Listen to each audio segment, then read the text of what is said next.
Peace to all the gods and goddesses. Back again with the vibes of the divine. I am the god Shango, and today, get ready to take another deep dive into this electrifying world of the Young Thug Rico trial. Let's get into it, family.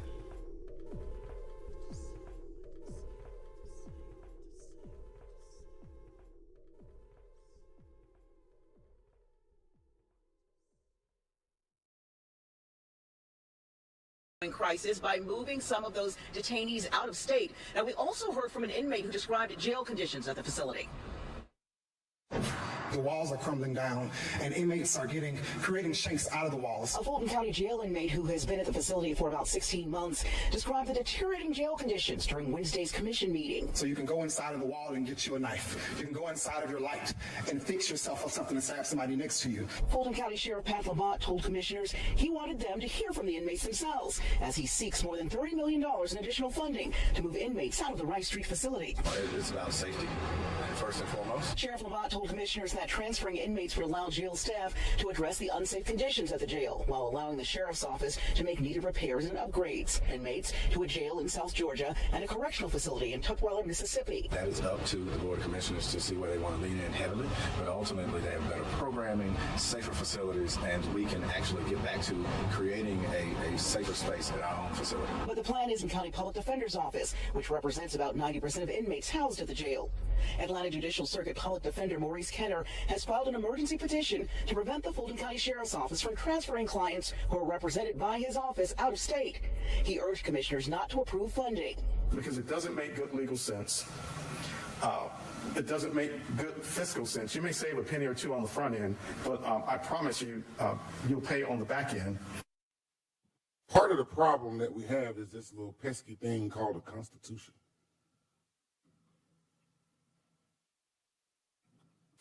Breaking right now on Up Late, a local rapper wanted for murder is behind bars. Atlanta police say YFN Lucci, whose real name is Rayshawn Bennett, turned himself in tonight. He is charged with the death of James Adams from about a month ago on Peoples Street. There was another person also shot, but that person survived. Facing a judge. A Fulton County judge denied bond for an Atlanta rapper charged with murder.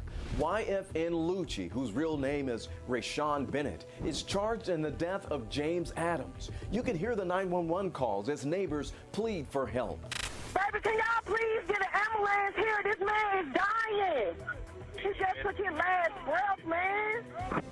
The shooting happened about a month ago on Peoples Street. He's one of 3 suspects charged in the shooting. All right, we're ready to swear in the defendant at this time. What up, family? Appreciate y'all being here. About to get into it. We got a good one for y'all tonight. We getting into it for sure. What up, Wood, Rummer? Steph JK in the house. What up, fam? Appreciate you joining. Loa, what up, Loa? Appreciate you. Joni Ford, what up, though? Appreciate you joining. Watch the Rise in the house. Appreciate you. Sapphire Ridge News, what up, family? Appreciate you joining. Three Faces in the Hood. What up, though? Chan My Black is Golden. Appreciate you joining, family. Blue Eye Hillbilly. What up, though? Jennifer Devine. Tap Flocker. Laugh always. Have fun. Let's get into it, family. We got a good one today. It's going down. Exposing it all, family. The world ends. I see you. Yes, sir. We get Deputy Green. I do. Rayshawn Bennett, RAYSHAWNBENNETT. All right. At this time, Mr. Bennett, Assistant District Attorney Christian has questions for you. Please speak loudly and clearly into the microphone. Always lying love. What up, though? Hey, ain't that Kayla Bumpus attorney right there looking at us? In response to her questions. Ms. Christian, the witness is with you. Thank you, Judge. Are you at this time under the influence of any alcohol, drugs, or any medicine? No, ma'am. Is there any medication that you normally take that you haven't been given today? No, ma'am. How old are you? 32. How far did you go in school? I got my GED. Are you able to read, write, and understand the English language? Yes, ma'am.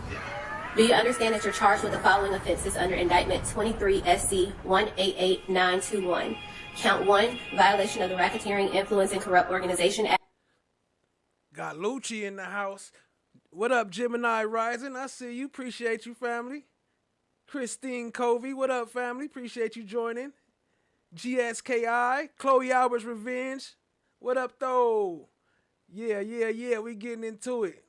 Who seen the Lucci plea? This the one that got stabbed in prison. Remember on the video on the live the other day. This the one that got stabbed. Which carries a minimum sentence of 5 years, maximum of 20 years. Count 68, violation of the Street Gang Act, which carries a minimum 5 years, maximum 20 years. Count 69, violation of the Street Gang Act. That's minimum 5 years, maximum 20 years. Count 72, violation of the Street Gang Act. Minimum 5 years, maximum 20 years. Count 73, violation of the Street Gang Act.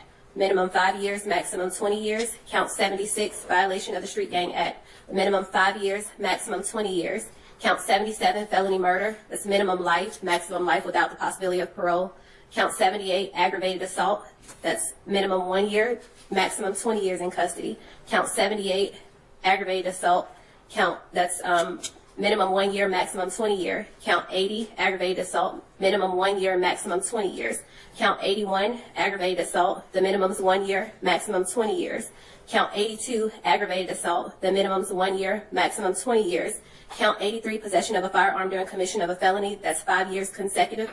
The minimum is life with the possibility of parole, followed by 5 years consecutive. And the maximum you're facing under these charges in the indictment would have been life without the possibility of parole, plus 220 years, followed by 5 years consecutive. Do you understand that that's what you were initially charged with in the indictment? Yes. Do you understand? Y'all hear all them years? All them years? And he getting out in what, like 3 years? Hold on. Is this who Young Thug was talking about when he was saying the real plea deal, that they trying to make it sound like Gunna? Or did he actually say Gunna name? Anybody know if he actually said Gunna name? Or was he talking about this plea deal? I don't know. I didn't Understand that the state has agreed to no pros counts 1, 68, 72, 73, 60, 76, 77, 78, 79, 80, 81, 82, and 83. Yes. So, Ms. Christian, the only charge under this recommendation is count 69. Is that correct? Yes, Judge. All right. Excuse me. Have you reviewed this charge with your attorney and been advised of the minimum and maximum for the charge that the one charge that you're pleading to? Yes. And do you understand that you have the right to either plead guilty or not guilty to this charge? And if you plead not guilty or remain silent, you may receive a jury trial. Yes. Have you had enough time to speak with your attorneys, Mr. Finland and Mr. Banks, about all the facts and circumstances known to you regarding the charges, including any potential defenses? Yes. Do you need more time to speak with your attorney? No. Are you satisfied with their services? Yes. Do you waive a formal reading of the indictment, Mr. Finland? Yes. Do you waive any or all defects in the indictment? Yes. Do you understand that this is a negotiated plea, which means the state will recommend a sentence of under count 69 to recommend? That's funny every time I hear him say, do you waive any and all defects? What you mean?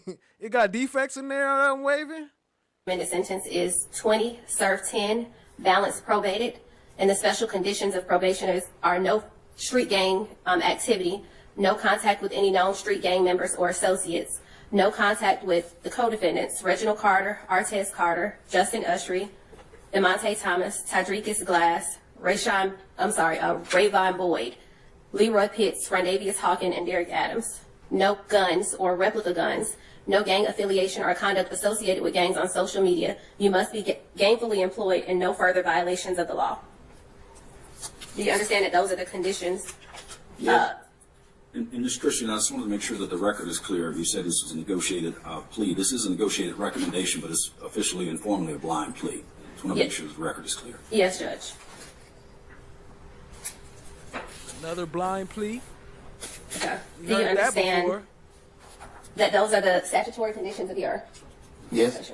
Do you also understand that you are to have no violations of state or federal laws while serving out any portion of your sentence, to include any period of incarceration, to comply with all the rules maintained by yeah, sometimes Steph JK, they got permanent teeth. They be permanently in there, so they can't take them out. But some people, if it's not a grill, then they keep them in.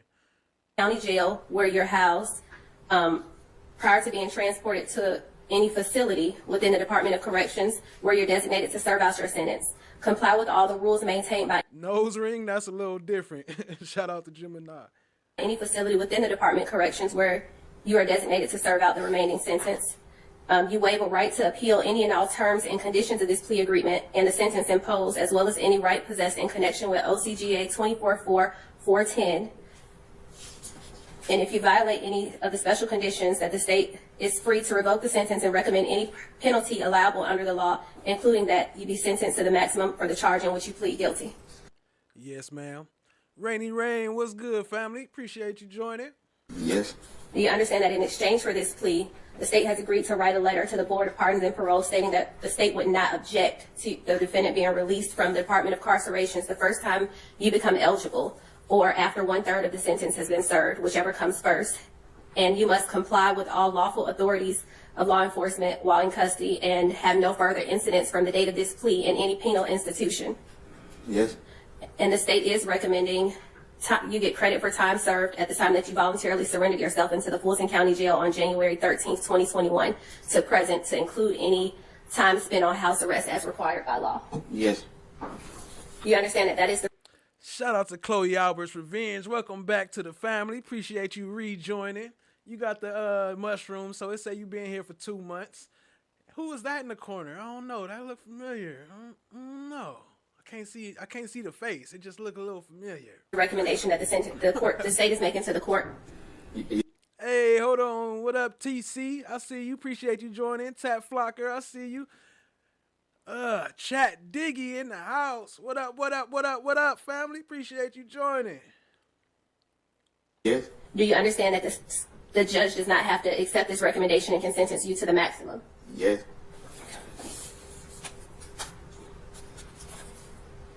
Do you understand that if you're currently on probation, your probation may be revoked based on you entering a guilty plea? Yes. Do you understand that if you are placed on probation of any kind, you cannot violate any criminal laws of any government unit or special conditions of probation without being subject to revocation of the balance of your sentence? Yes. Do you understand that you're not allowed to possess or use a firearm while on probation? Yes. Do you understand that if you're not a U.S. citizen, a guilty plea conviction will affect your immigration status and will result in deportation, just like a conviction at trial would? And this is true regardless of any advice your attorneys has given you. Yes. Do you understand that there may be other adverse or unfavorable consequences as a result of this guilty plea conviction, just as there would be from a conviction for trial? For example, your guilty plea may affect... Yep, that's Lil Durk lawyer, and that was Caleb Bumpus lawyer, remember? your right to vote, your right to hold public office, your right to serve appeal if convicted after trial. Yes. Has anyone forced, threatened, or promised you anything to get you to enter this guilty plea? No. Is it your decision to waive these rights and enter a guilty plea because you are in fact guilty? Yes. How do you plead to count 69 in indictment 23 SC 188921? Guilty. Is this guilty? Guilty. Yo, shout out to Dee. Appreciate the love, family. 10 gifted memberships. Y'all go crazy with the slime umbrellas and show Dee some love. What up, Deidre? Oh, those are the gifted ones. Deidre. A couple names. Gemini Rising. Okay, what up, Six Sigma? I see you. Nameless, I see you. Appreciate y'all joining. Y'all show some love to Dee for the 10. Appreciate you. Plead freely and voluntarily given with full knowledge of the charge against you. Yes. Do you understand that you have a limited right to appeal this guilty plea conviction? Yes. Do you understand that you have 4 years from today to file a habeas corpus petition challenging the voluntariness of your plea? Yes. Your Honor, had this case gone to trial, the state would have shown that on December 10th, 2020, this defendant, Mr. Bennett, was gifted a 2021 Mercedes-Benz Maybach by his record label. The defendant drove that vehicle and picked up his co-defendants, Rayvon Boyd. Crazy. Yo, if you got gifted a membership, show some love and say thank you to Dee. Appreciate it. Leroy Pitts and the decedent, James Adams. Boyd, Pitts, and Adams traveled up from Miami, but were visiting the defendant, Mr. Bennett, in Atlanta. Then drove around the city of Atlanta in that vehicle. Although Bennett himself did not personally possess a firearm, he was aware that there were firearms in the vehicle, to include 2 assault rifles. At some point, Defendant Bennett drove to the area of Dimmick and People Street located in Fulton County. While traveling down Dimmick Street, after passing several individuals who were standing on the street, this defendant stopped his vehicle. The individuals on the street and the individuals inside of his vehicle began shooting at each other. This shooting is captured on surveillance video, and the video reflects that after Defendant Bennett stopped his vehicle, co-defendants Boyd and the decedent Adams opened the door to the car and began firing assault rifles at Kevin Wright, Nathan Bedford, and others that were on the street at the time. The video shows Nathan Bedford and Kevin Wright and others shooting back at the vehicle. During the exchange of gunfire, the decedent James Adams sustained a gunshot wound to his torso that caused his death. After shots were fired, Defendant Bennett drove off in the Maybach, which then turned onto People Street. The individuals in the vehicle attempted to pull decedent Adams' body back into the vehicle but were unsuccessful. As a result, they left his body on People Street and left the scene. After leaving the scene, he drove the vehicle to his father's house to conceal the vehicle following the shooting. The facts and evidence would further establish that Defendant Bennett is an associate of the Bloods, a criminal street gang operating here in Atlanta and elsewhere. Defendant Bennett demonstrated his association in part by appearing in rap videos with members of the Bloods while displaying gang signs and wearing gang colors. The basis of the state's reduction, Judge, is essentially this defendant has no criminal history. We have spoken with the family in this particular case, and they have maintained throughout the course since this incident occurred that they are on board with the recommendation. They are more than amenable to the defendant's request at this point. And they have also, as you are aware from the facts, is the defendant's level of culpability in this particular incident. He was the driver of the vehicle, and he didn't have a weapon during the time of this incident. And this is out of the 80-something counts in the indictment, Judge, this is the one incident that this particular defendant is a part of. So given those things, we did take that into consideration, and that's the recommendation that we are presenting before the court. And we move to the motion to quash district attorney. There's been now also testimony from Mr. Wade. I don't believe that there can be a district attorney.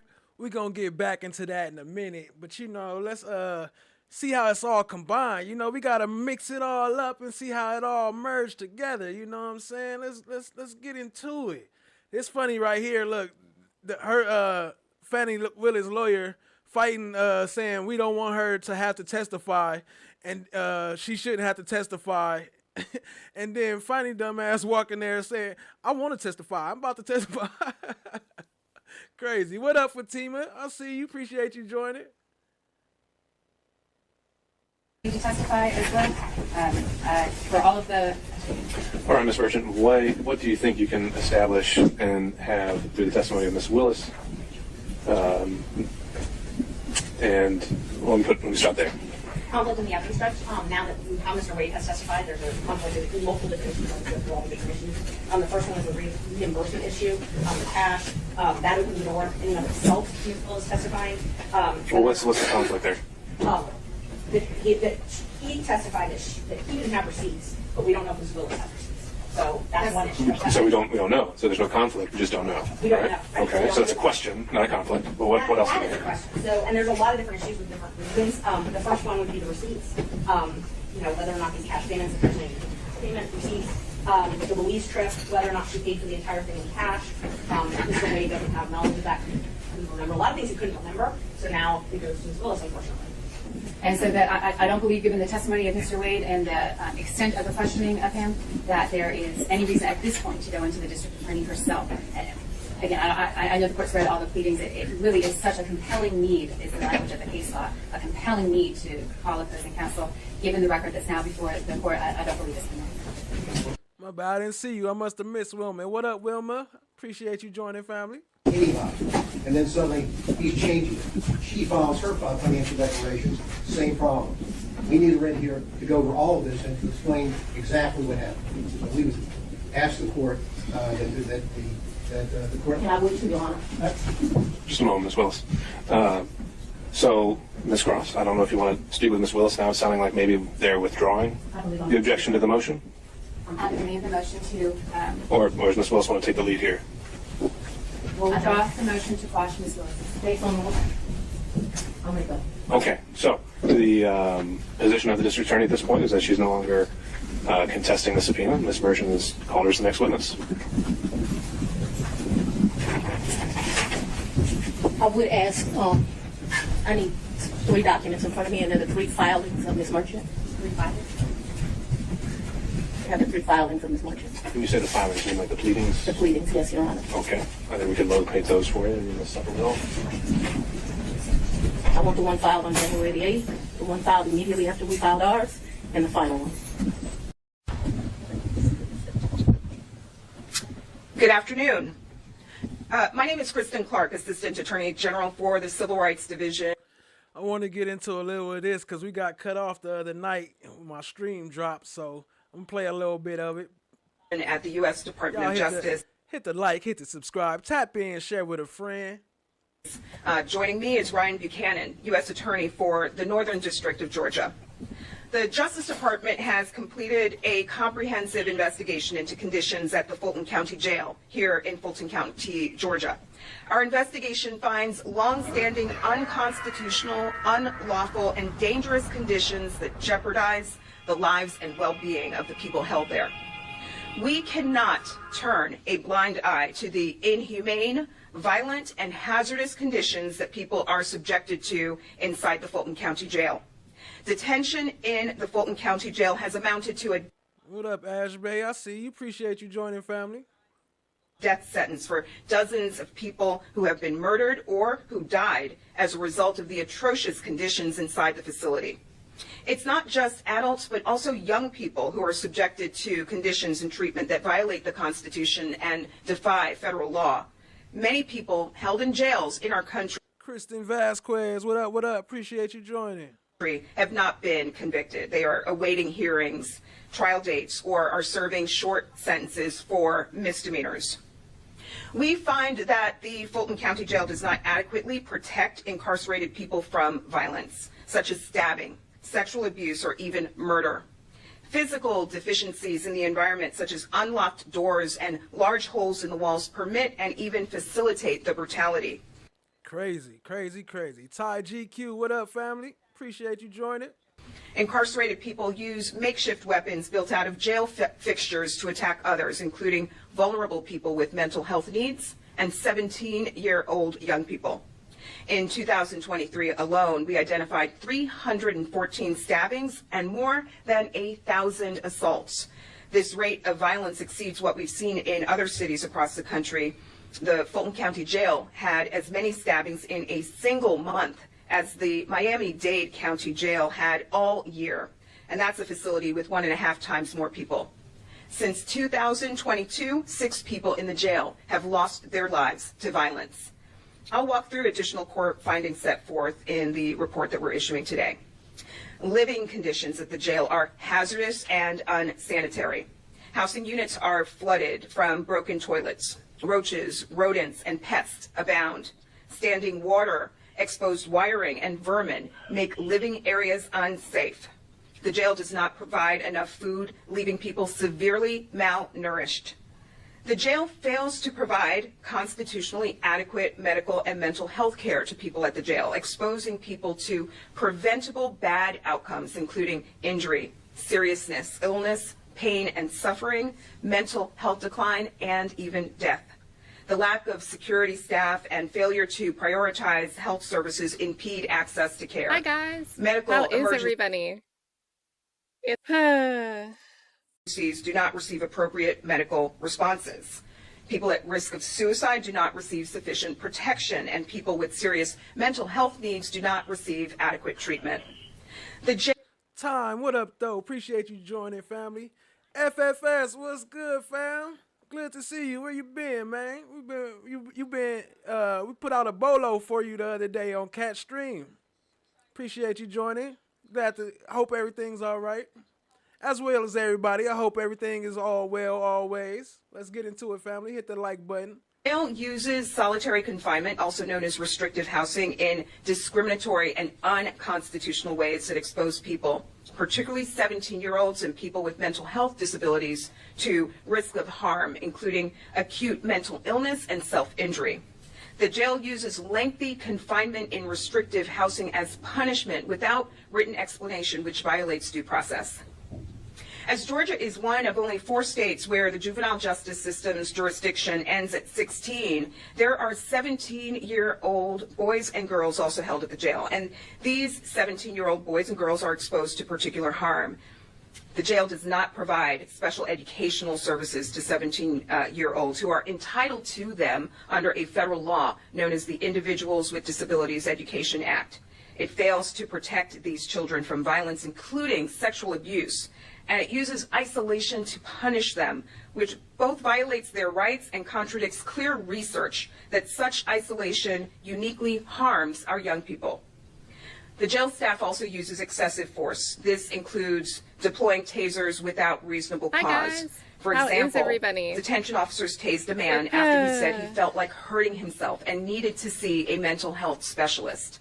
Such violations stem from understaffing, poor policies, and lack of training and supervisory failures.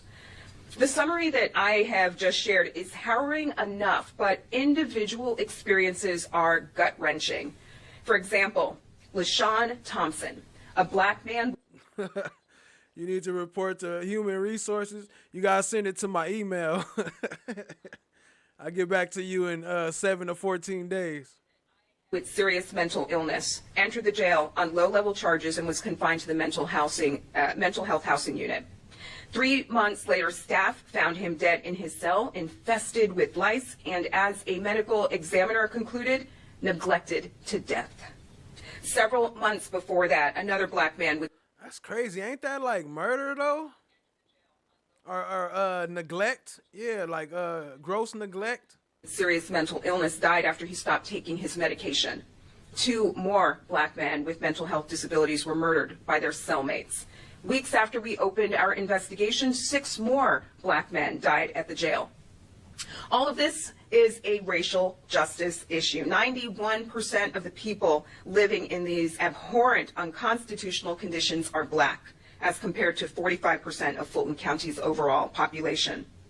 It's also important to note that the vast majority of the approximately 2,000 people held at the jail have not been convicted of a crime. They are awaiting hearings and have yet to be tried, many of them. There are also a significant number of people with mental health disabilities. During our investigation, we worked closely with correctional, medical, mental health, and educational experts. We physically inspected the jail and observed housing units. We visited medical and mental health service areas. We reviewed thousands of pages of documents and interviewed dozens of jail staff and leadership. And we listened to the people held inside the jail and their advocates and their family members. We thank officials for their cooperation, and we thank all of those who provided valuable information and whose advocacy predates this investigation. I'll note that officials have taken preliminary steps to improve conditions, but they simply are not enough.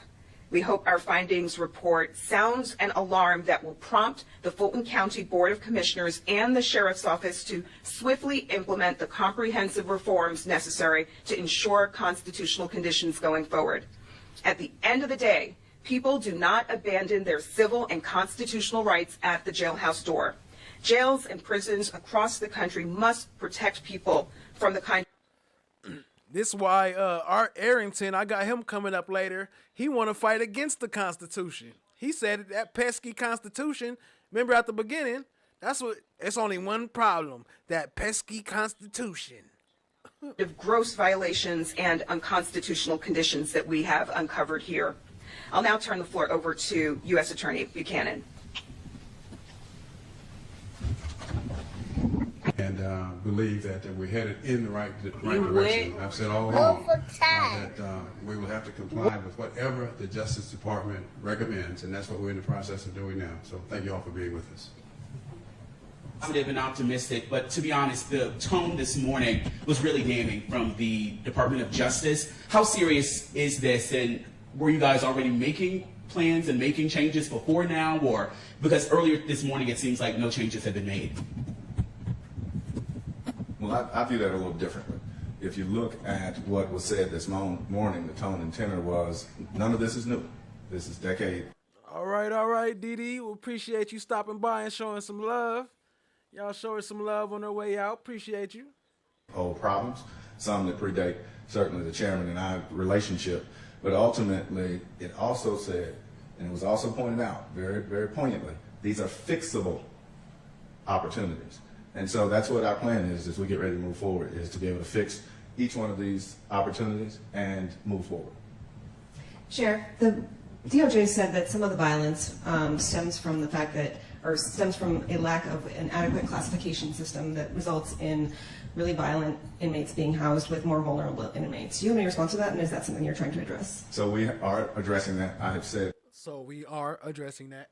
But here, what up, fam? I see you. Appreciate you joining. Quite loudly that we will not be able to just simply throw staffing at this. We're going to have to embrace technology, and we're working with our IT department to do just that. There are classification systems that are a little more robust, and we are presenting those as we get ready to move toward the new budget cycle as well. I just interviewed Andrea Young with the ACLU, and she believes that a big thing that could help with this, I know y'all have talked about, there's just not enough space for all of the inmates, and a big issue she saw was the fact that a lot of people in there can't afford to bond out, and a lot of people in there might not necessarily be in there because of a concern of violence or a concern of being a danger to society. Do y'all feel that maybe there is a systematic change that needs to be in place for the people who do end up in the jail to begin with? So the filtering system of who is jailed in the Fulton County Jail versus just everyone in jail and changing how the jail functions. Well, we don't have the luxury of predicting who is brought to the facility. You look at... That would be the right front, the right left, excuse me, the right left side. Front. Okay, all right. Looking for this. Okay. So they were introducing as part of what they, as if I understand it, given the factors, is that what they did and the reason for the delay. Is that what you're doing, Ms.love? Yes. So I mean, so that's why they're introducing it for that limited purpose. So. What up, Judy? Judinja? With all due respect, Your Honor, he can testify to what he did. He just did, but in terms of if the case goes up on appeal, then of course the appellate court will have an opportunity to take a look at it. It says the exact same thing. But yeah, and my understanding of those cases, and it used to be, especially before our new evidence code, that every time there was a hearsay objection when there was an officer on the stand was, it's to explain his conduct, and that's hardly ever relevant. For months at the Fulton County Courthouse. Now, once again, the trial needs a new judge. Newly appointed presiding judge Shakura Ingram has now recused herself from the case. The judge cites the arrest of a Fulton County deputy who was once assigned to her courtroom, who was in a relationship with one-time co-defendant YSL Christian Eppinger. Now, even though Eppinger is no longer part of this trial, Judge Ingram ruled she should disqualify herself because the public could question her impartiality. Now, the judge's action follows the removal of presiding judge. Shout out to the mods. Appreciate y'all, family. Earl Glanville from the case. Another Fulton County judge removed Glanville, who was Fulton County's chief superior court judge, after weeks of contention between Judge Glanville and defense attorneys. Right now, there is no word on when a third judge will be appointed. Ma'am, I don't have checks. She don't have checks. She got cash. She's a baller. What up, KP? I see you. Appreciate you joining. Chatty Cathy, I see you in the chat. Appreciate you, family. So you have no proof of any reimbursement for any of these things because it was all cash, right? The testimony of one witness is enough to prove a fact. So my question was, do you have any proof? Is that what you're intimating right here? I'm asking if you have any proof that you paid for any of these The monies. proof is what I just told you. You have no written proof. Is that correct?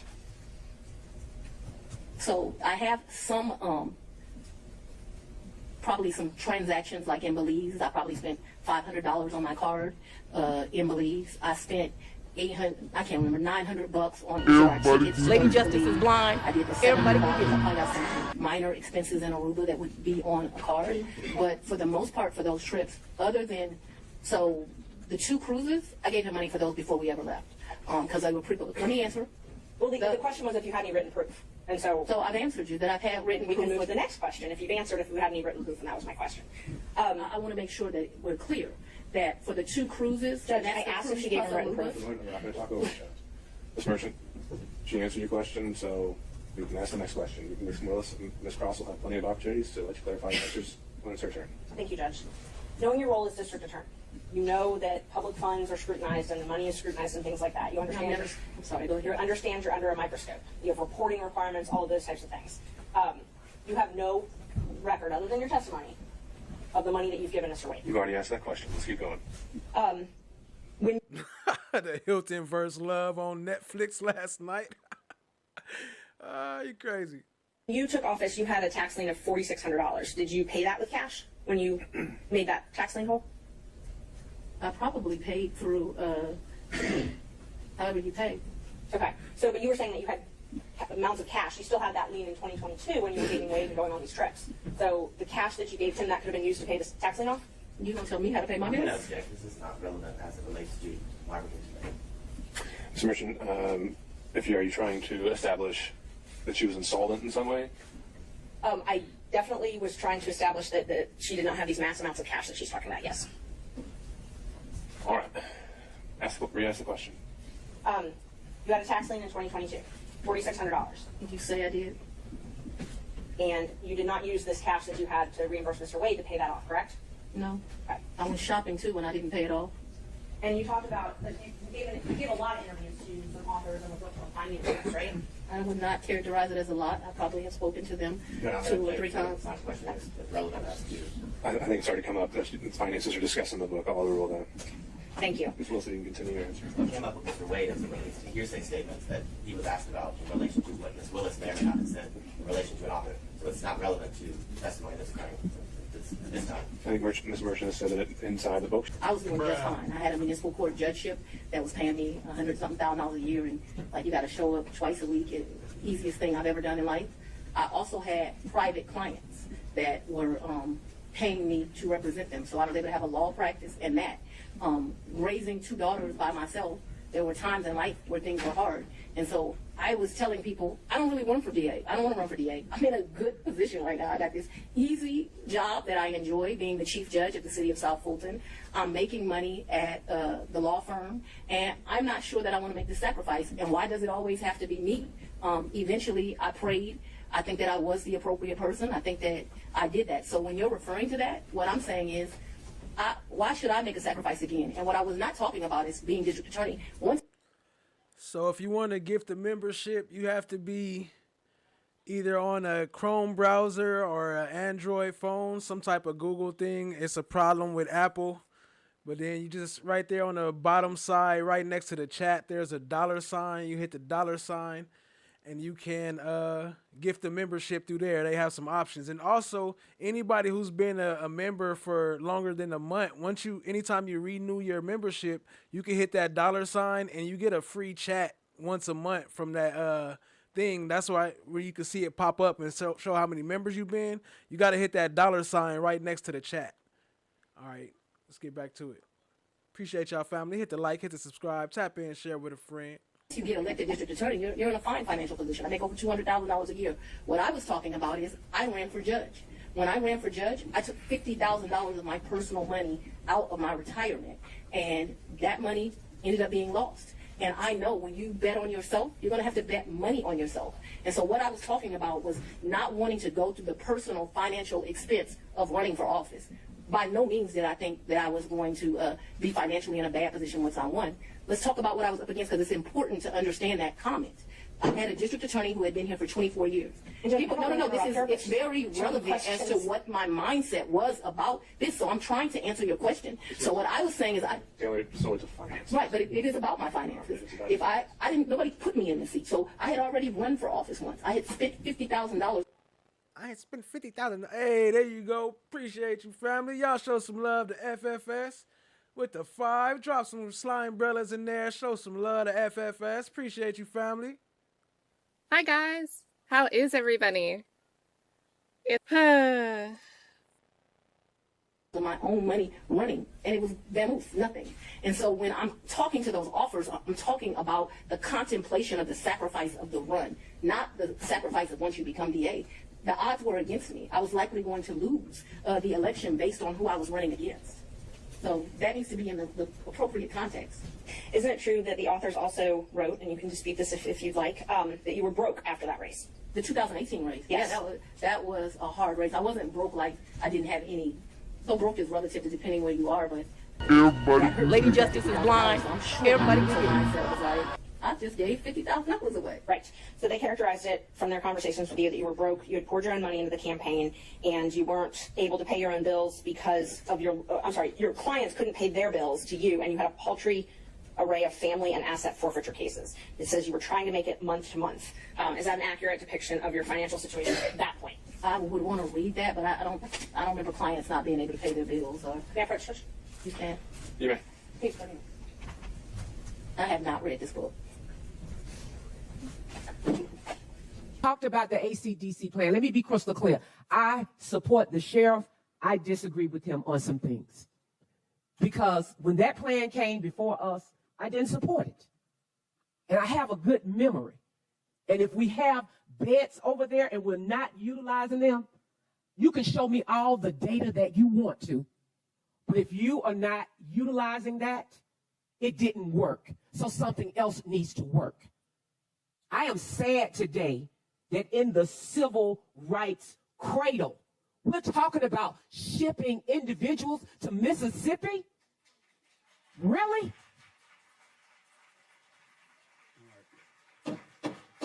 And so I say today, let's stop playing with people's lives. People are dying. We need all our criminal justice partners on board. All of these commissioners down here. So this was a year ago. This was last, September 23. What up, no one? I see you. Appreciate you joining, family. See this as a crisis. The executive team sees it as a crisis. We need all our criminal justice partners to see it as a crisis. If somebody can't make bond and they can't pay to get out of jail, why are they still sitting there? We need diversion. Are all our law enforcement partners using diversion?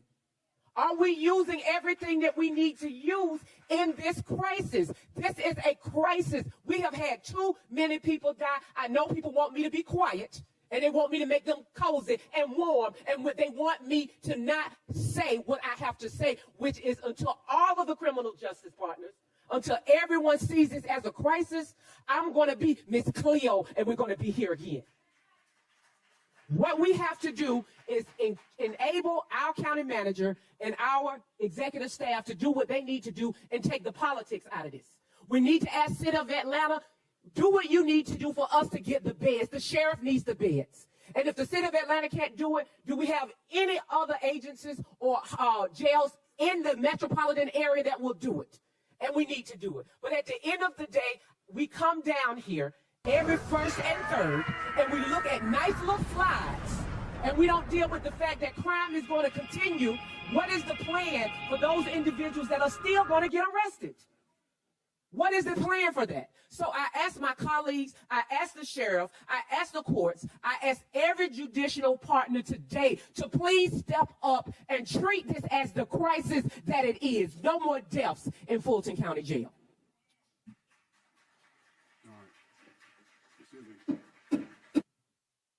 Thank you, Mr. Chair. If we could go to slide 16.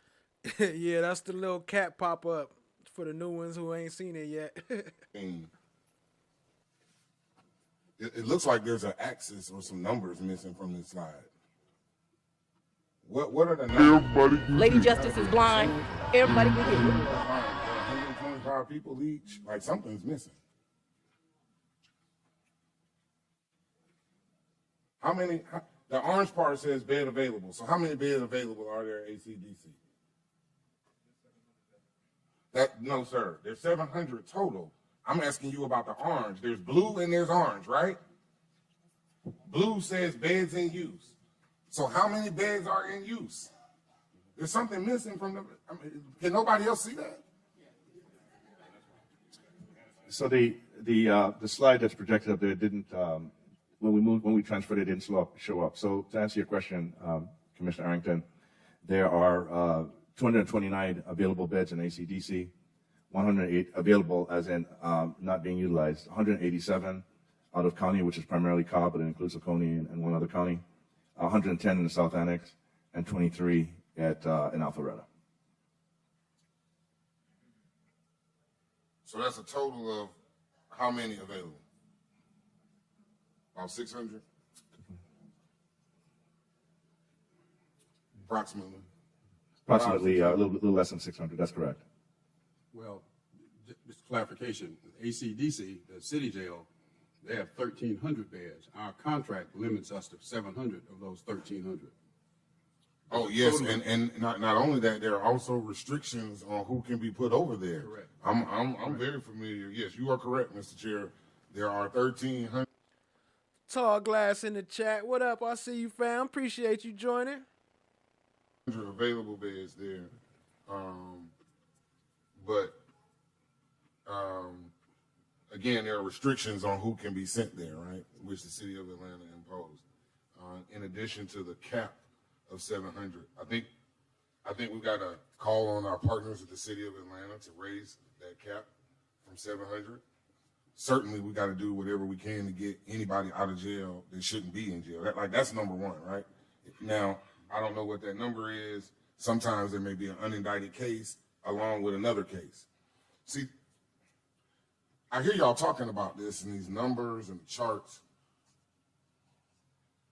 but I practice law every day. I have 2 clients right now with murder cases that are in the jail that are unindicted. These are not just numbers and charts, and these are people. This is not the finance department, and you can say, they didn't hit their numbers this month. They didn't hit their numbers, they're not gonna get any budget next year.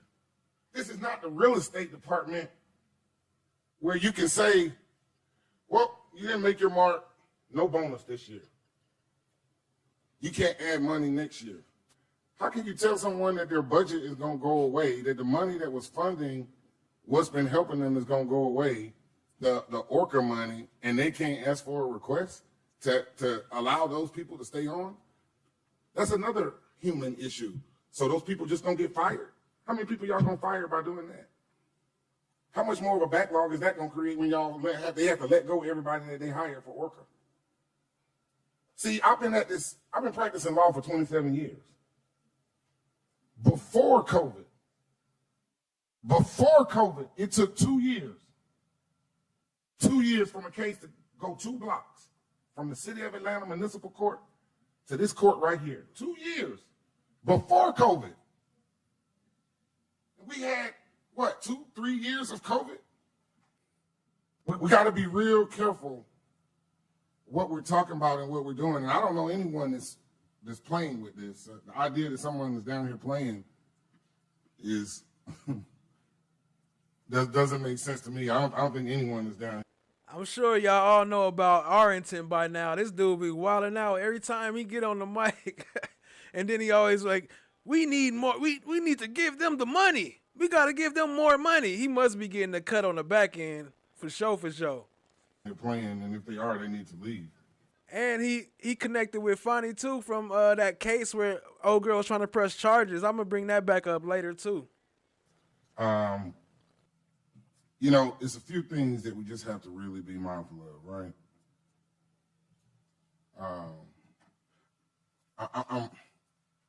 Let me back up. Part of the problem that we have is this little pesky thing called a Constitution.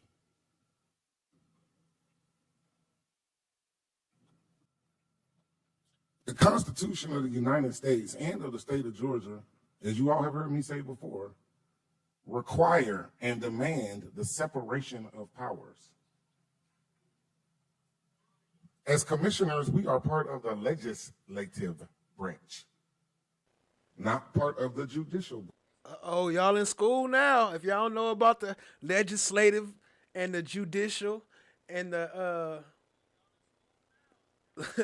what you call it, branch? I done forgot now. Branch. Executive, legislative, and judicial. Those are the 3 branches. There you go. The 3 branches of government. That's your school lesson for today. Let's see if the mathing. Of government pursuant to the U.S. Constitution and the state constitution. And the reason that I've said this is not the finance department or the real estate department where you can just say, look at the numbers. These people, these are constitutional officers that we're talking about. The clerk of superior court is a constitutional officer. Sorry. The sheriff is a constitutional officer. My bad. I thought I was on mute. Sorry about that. Judges are constitutional officers of the judicial branch, of which we have no say nor control over because of this little pesky thing called the Constitution. Now, we do get to allocate budget for those officers. However, as a lawyer, it would be completely irresponsible for me to talk about how the DA is conducting her office. It's unethical as a lawyer to talk about how another lawyer is handling a case. I don't know how she's running her office and what's required. I don't know how many new cases are coming up and how many cases are being resolved. Guess what? I had surgery this year. I was out for 60 days on medical leave. I couldn't go to court. I couldn't go to court. Yo, Steph, I didn't call you Fanny, man. That was a bot or something. That was a chat bot that changed that or something. Somebody hacked my account. I didn't call you Fanny. And right after that, my dad died. I was out another 60 days. Ooh. Hold on. He was out on medical leave, and then so he was out for 60 days, and then his dad died, and he was out for 60 days because his dad died? Court couldn't go forward. Guess what? That happens all the time. I showed up for court, and the judge's parents had died, and so we couldn't have court that day. Shit happens. If a client is in court and his lawyer can't be there or the judge can't be there, that case might have to get continued in order to protect his constitutional rights. This is not something that you can just judge and say, oh, the numbers, they didn't hit their numbers. They didn't meet their numbers. They're not meeting the goal. That we have a goal and they didn't meet their goal. We're not going to give them any money. We're not going to let them ask for any more money. Are you kidding me? Look, that's why he up there. He up there to fight for that money. He the one to make sure they get that money every time. He fight for that money, boy. These are people's lives. And so I'm reminded, because from my vantage point, as a lawyer that practices in the judicial system every day, there has been tremendous progress made. Now, you might not be able to show it or see it on these numbers on these pages, but, you know, it reminds me of the Chinese bamboo tree. It has to be watered for 5 years. You have to water it for 5 years to build a foundation. You know why? And at the end of the 5 years, they grow up to 60 feet tall in 5 weeks. So do they grow in 5 weeks? Now he about to hit you with the motivational speech. He been watching YouTube too. He got one of the motivational speeches that you listen to while you in the gym. On me, I think Les Brown said this speech before.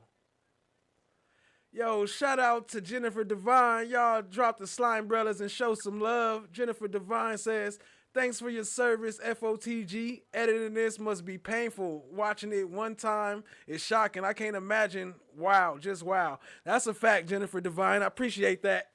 I actually be having to watch this stuff like 5-10 times. Like editing it, you have to watch it over and over. You got to go back and check it over it, check the volumes, check it. Yeah, so I do have to hear this thing like 10 times. So I appreciate you, family. That definitely helps lighten the load. Y'all show us some love. Or do they grow in 5 years? What's happening during the 5 years is that the root system is growing. The foundation is being developed so that when the 5th year comes, they can handle growing up to 60 feet in 5 weeks. What that means is that progress is being made, but you have to have persistence. You have to have faith, and you have to have patience. And you can't just look at something and say, oh, well, these numbers on this chart say they're not doing anything. No. 2 years before 2020, before March of 2020, it took 2 years for cases to go 2 blocks. And then we had all jury trials shut down for 3 years. At least 2 years, if not 3 years. Which means that's 4 years now. It already took in 2 years. All jury trials shut down for another 2 years. Now you're up to 4 years. It's easy to look from the outside and observe and say, oh, they're not doing that. He got something on his jacket. It's easy to do that. It's something on his jacket. Now, certainly, we need to get any and everyone out of the jail Look. that we can. But that dude is hella disrespectful. we just have to be more careful. We have to think about all of the unintended consequences. Now, as for moving people out of the state, I don't like that idea at all. However, I have to give our sheriff credit. He came to us a year ago. He came to us a year ago and asked us to move people to Irwin County in the state of Georgia. And we pushed back on that because it was 5 hours away. It didn't matter. I didn't care if Keep the slime umbrellas rolling for FFS with the super chat. Appreciate you, family. He said, Flesh, just wondering when you giving out those honey baked ham gift cards. Quit playing. I'm going to need a few of them. Stop being greedy, my guy. Yo, they come with a shirt. You got to order a shirt to get a gift card. Y'all show some love for FFS. Appreciate you, family. The honey baked ham. I should have made an emoji. Mississippi, Georgia, wherever. I didn't want people to move 5 hours away. Period. But we pushed back and told them no on that a year ago, and now we're in a situation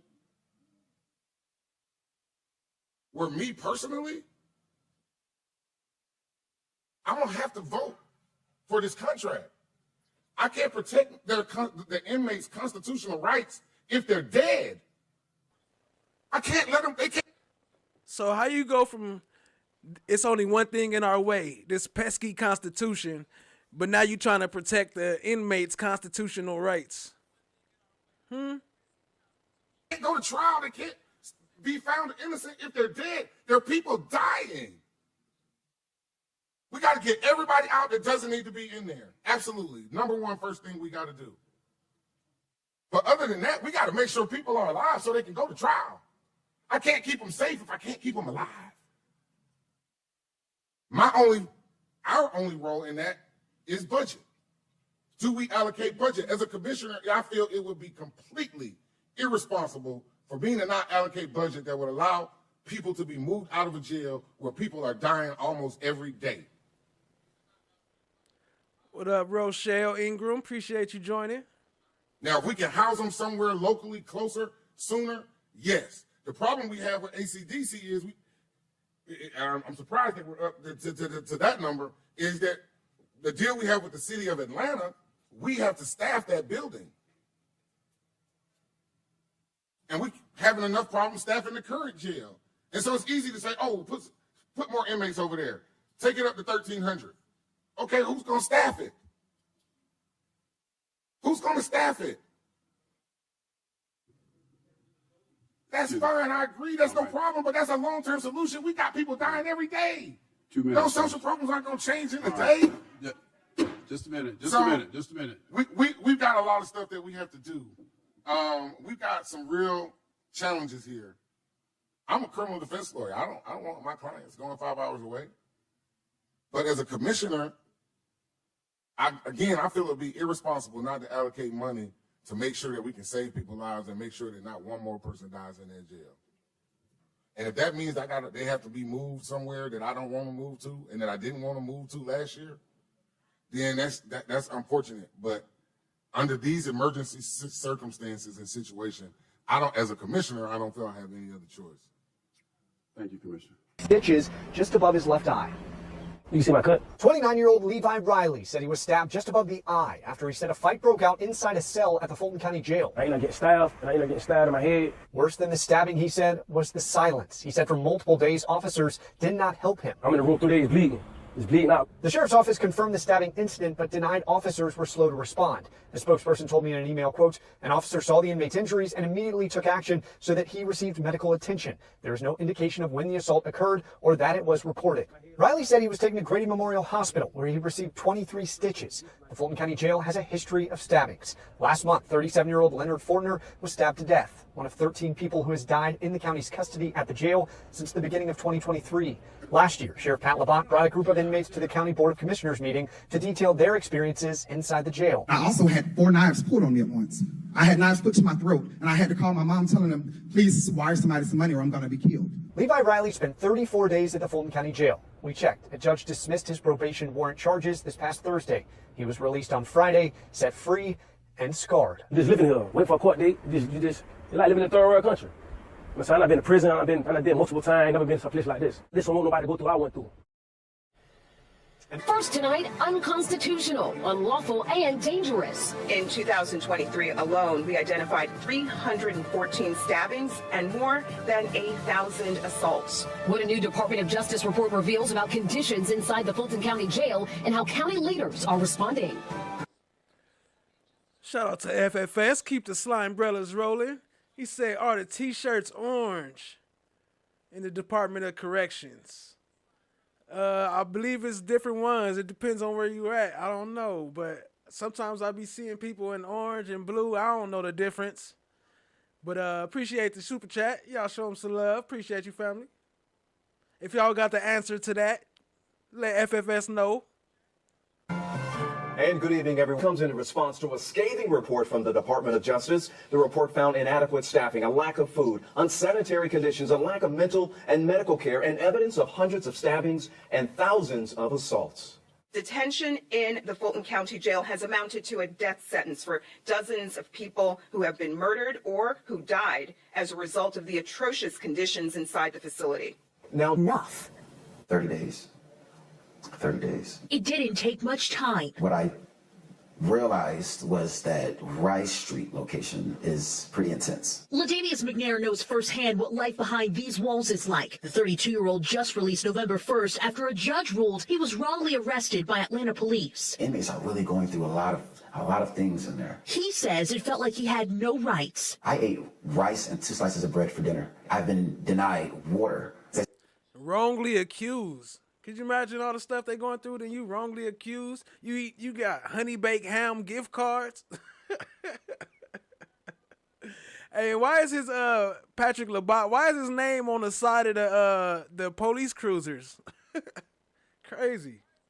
Say you don't deserve water. What is a privilege? I've seen inmates literally taking their cup, dipping it in the toilet, and drinking the water. People getting jumped, people getting shanked, people are getting raped. For him, every day was a fight. How do I survive this? Because I don't want to die in here. But despite his experience in the DOJ's report, we are certainly in a space now that we are happy that it has come out. I'm excited about where we are, and hey, FFS, you know I can't read. It's like school for me. You know what I'm saying? I'm learning as I go. Believe that we're headed in the right direction. Both Fulton County Sheriff Patrick Labonte and Chairman Rob Pitts say they're happy with the improvements made to the jail so far and their plan for its future. We will have to comply with whatever the Justice Department recommends, and that's what we're in the process of doing now. When it comes to the question of getting a new building, We are going to work with the facility we have. Systemic issue that's happening at the jail is happening over and over and over and over again, and we should not have pretrial detainees going into the jail and coming out in body bags. He's glad. My concern is that the DOJ did not file any action, both on the civil side or the criminal side, to force that type of change, where they could have consent decrees or somebody held accountable for what happened in the jail. They plan to appeal the decision. Another inmate death inside the Fulton County Jail. Alexander Hawkins is the 7th inmate death this year. Fulton County Jail officials say they discovered 66-year-old Hawkins unresponsive in the medical unit Thursday morning. Atlanta police say Hawkins was arrested July 31st. He was initially taken to the Atlanta City Jail on a shoplifting charge, but then was later taken to the Fulton County Jail. No information is known on his medical condition, but retired jail manager Charles Rambo acknowledges some inmates come into the Rice Street Jail already sick. We have a lot of inmates that are coming into the jail with pre-existing conditions that they otherwise would not be. Now they trying to say they coming in sick, knowing that y'all out there y'all got inmates coming in there sick, and then they getting other people sick, and y'all getting everybody sick because it's overcrowded and under maintenance. Able to afford health care on the street. Autopsy on Hawkins soon. Now, this news comes as Fox 5 has obtained new video of another violent encounter inside the Fulton County Jail. Assault with weapons being used. This is ugly, but unfortunately not all that unusual. It is frightening to think that it has become that easy to attack somebody in the Fulton County Jail and for us to see it. Because of video, you could see by the way people were coming down on that young man's back. Perhaps like these confiscated items, or something as simple as a toothbrush. Fox 5 does not know how long this attack went on. There is no staff immediately evident. Joshi says when he was serving as an assistant district attorney, the overcrowding problem, how Lisa, what up, family? I see you. Appreciate you joining. many officers to cover inmates, was not as severe as present day. That ratio makes it such that the deputies are concerned for their own safety first, because if one of them rushes into that situation that we saw in the video, now that deputy's in danger. For anyone with a family member inside the Rice Street Jail, what Joshi explained next is sobering. We used to at least be able to say to the people charged with lesser offenses that, hey, you're going to be in a section of the jail where probably not too many bad things going on. But that section of the jail doesn't exist anymore. Unfortunately, this video is just emblematic of things that are happening at the jail from the first floor up to the 7th floor. Your son is going to a place where the authorities cannot ensure their safety. Unthinkable that we have a situation like that anywhere in the United States. The sheriff's office has said. More sticks. It's live in Northeast Atlanta tonight with details. Morris? Well, Russ, it's been well documented. The jail is overpopulated and officers are short-staffed. But he says when it comes down to a rap video being shot and commanders don't know about it, that comes down to management. This isn't surprising. Am I shocked by it? No. Am I disappointed? Am I frustrated? Yes. This is what the vice chairman of the Fulton County Commission is talking about, a recorded rap session that all the other inmates in one jail housing pod appeared to enjoy. The housing door was left open. An officer watched. An officer right there watching. These niggas recording. What up, Lady L? I don't know if I said what's up to you yet, but if not, what's up, family? Appreciate you joining. The Fulton lawmaker looks at the scene and other incidents and questions Sheriff Pat Labatt's command of the jail. That's management and supervision. It's frustrating to kind of continue to hear about incidents that are occurring, people in compromising positions, etc. Just a couple of other examples. There you go. Sapphire Ridge News got it. That's a fact. Arrington was Misha's stalker attorney and told FANI Misha crazy bitch and got her canceled, got her contract canceled, got her in some shit. Yeah, that's a fact though. Arrington was the one. It was a guy stalking Misha, which used to work for FANI. But they got him out of jail, and Arrington was his attorney. That's a fact. Arrington, however you say it, the crazy dude that was just yelling.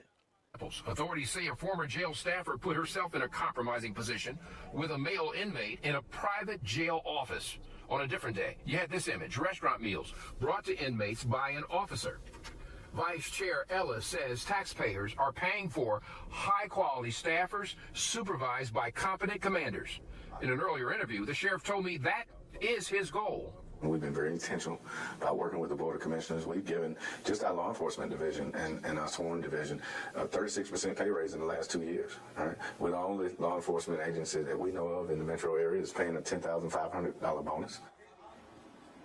Now, we got a follow-up statement from the sheriff this afternoon in which he notes, if you look at voting records and which commissioners have reached out directly and even visited the jail. And I'd love to get your reaction to. According to Fulton County Court Administration, through a public records request, there were about 1,232 individuals at the jail as of August of this year who had not been indicted. Commissioner Ellis just 2 days ago talked about the unindicted at the jail, and he referenced 521 inmates at the jail that have been there more than 90 days who are unindicted. 60 of them have been there more than a year. And he said, quote, if that's not pretty disturbing data, I don't know what is. What's your reaction to that?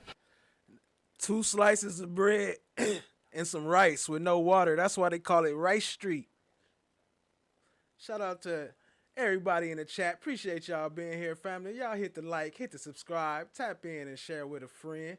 Get into a little bit of Lady Justice is blind. Everybody can get it. that Commissioner Ellis is not a supporter of criminal justice, is ignorant, doesn't know what he's talking about most days, and is just not really trying to make himself informed of the issues or the progress. That would be my reaction to that statement. People have to be realistic about what was here when we arrived, what the crime rates were just post-pandemic, and then realistic about the resources it will take to deal with the issues. And so typically I don't rely that heavily on the data they give. I do get data from the clerk, as you have done, to make sure that we're always accurate on what the data is, how we're moving forward, and what the progress is. But that would be my general reaction. I hope we're going to talk about it in more detail, though. So what is the accurate number? It's according to the court administration, it's 1,200. So the last time that I looked at the data, it was right around 1,200 for unindicted defendants in jail. About 800 of those defendants were 90 days or less, right? So that would put you at about 400 doing basic math that are more than 90 days. But first of all, you have to understand what's the relevance of that. There's not relevance to that in terms of they want to give you a false narrative. And the false narrative they want to give you is that if someone is unindicted, that means they don't have access to bond or to freedom. That's not correct. And so we have to deal with that. Do you understand what I mean when I say that? The commissioners have tried to paint this picture that somehow incarceration and indictment tie hand in hand, and they don't. The only thing 90 days does is say by law, at 90 days, if one is not indicted, they're entitled to a bond. So it's really counterintuitive, the argument that they're making in general. You have to deal with what it was when we got here. We got here on January the 1st of 2021. When we got here on January the 1st of 2021, there were more than 18,000 cases unindicted. More than 18,000. Very well documented. Don't have to rely on me. You can rely on the clerk for that particular number. That's January 1st of 2021. 18,000 cases unindicted. Those cases went back to the year of 2012, really. But even if you dealt with back to 2014, that's the number that they have the data is active today, 2014 to 2021. So you had unindicted cases going back for 7 years not dealt with. Some of it was caused by the pandemic, right? In 2020, cases could not be indicted. There was no grand jury here, although there could have been investigations done. They weren't. Really, the ship was just abandoned in 2020. Since that historical time, we have cut the backlog by about 5,000 cases. Now, I don't want you to think that means we only did those 18,000 cases. The first number I want you to... So I want to make sure the 18,000 you're talking about is, as of last year, it was unindicted, 18,000 unindicted? So let's make sure we're talking. Yeah. So we get here January 1st, 2021. So from January, from 2014 to January the 1st of 2021, Lady Justice is blind. Everybody say, right? So from 2014 to 2020, in excess of 18,000 cases unindicted. That had occurred over that 6-7 year period, 14, 15, 16, 17, 18, 19, 20, December 31st of 2020. As you sit here right now, there are none of those cases unindicted. Zero. So that entire backlog was cleared. It was cleared either by indicting a case, accusing a case, or declining a case for want of prosecution, for there not being enough evidence. The other thing is, in the old administration, they would take whatever the police faxed over and they would simply indict. There was no investigation done. We changed completely the way we did business, meaning that prior to someone being indicted, we had to actually have the evidence. That sounds novice to people, but they were not doing that. So a drug case could get indicted, and you didn't have a drug lab to prove the drugs that the police had alleged. Anyone could be indicted of anything just based on a fact statement. That no longer happens. All 18,000 of those cases were cleared. So all those 18,000 were cleared, but there's still 12,000. Well, we need to talk about the real numbers, okay? Then you have all of the cases that happened in 21, all of the cases that happened in 22, and all of the cases that happened in 23. So we have historically cleared that out while cutting the overall backlog down to, and we're at about 11.7 right now of cases unindicted. Now you asked me about cases in the jail, which is 1,200 cases in the jail, or give or take a number. 800 of them are within the last 90 days. The rest are more than 90 days. Sometimes cases take more investigation than others. Sometimes we have not had all of the resources we needed to actually get to the case. How many did you say were within the past 90 days? I'm sorry. About 800. About 800. Right, just shy. I just counted it about 2 days ago. Okay. The numbers that the commission reported on just yesterday were there were 521 90 days plus, 60 waiting more than a year. So their numbers are wrong. As we sit here today, I can't speak of August, the numbers that they gave you, but what I'm telling you is I have reports pulled regularly, and as I pulled the report, I hand counted how many of these are less than 90 days, and we were just shy of 800. Do you have any that have been waiting longer than 90 days? Absolutely. If you do the math, if you say there's 800 that are 90 days, you certainly have some that are over 90 days, yes. Any longer than a year? There probably were a couple that were longer than a year, yes. A smaller number, of course, a smaller subset, but yes. Let's switch gears and table the unindicted for a second. And let's talk about just individuals in the jail that have been waiting for their trial date, waiting for their day in court. According to the numbers that the sheriff provided me just last week, there were 19 people that have been in the jail 5 years or longer, 142 3 years or longer. Why is it taking so long to get to trial? So your information also is not complete, but you could have easily pulled it. The 19 defendants, and that was the list that I wanted to look at, that you provided, that had been there for those long amounts of times. All, not some, 100% of them have competency issues. And so when you say they're in the jail, that's actually somewhat of a misnomer. They are certainly in custody, but they are in custody at Georgia Regional. I'm going to use initials so we don't talk about those defendants. One of the defendants you gave me was defendant DL. You'll be able to look at your list and figure out, Love, I think. 13 years. Correct. He had murdered someone, was given a voluntary manslaughter sentence, was let out of jail. Guess what he did? He murdered someone else. And he has not been able to remain competent. And so there have been times that he has come up to Fulton County Jail because Georgia Regional has gotten him competent. He has always decompensated and gone back to a state of incompetency. Who determines? This time, say what I attend there, Stacey with 30 and into. Competency is not the district attorney. It's actually not even the judge. It is a doctor. That means he is not competent to stand trial. He's also clearly a very violent individual. In this murder that we have now, he was caught standing over the person with a knife. And so he is one of the Stacey Sibbett. 19 individuals, but that is 100% true for all 19 individuals that you asked. Each of them either has a homicide or a rape or some of them both. One of the fact patterns I looked at from the defendants is a 60-year-old woman they helped to move and then they came back, raped and murdered her, but they have not been competent since the time of that heinous crime. Therefore, most of their time that you're referring to as in custody, because they are in custody, has been at Georgia Regional. Every now and then, throughout periods of that time in custody, the doctors have gotten them competent.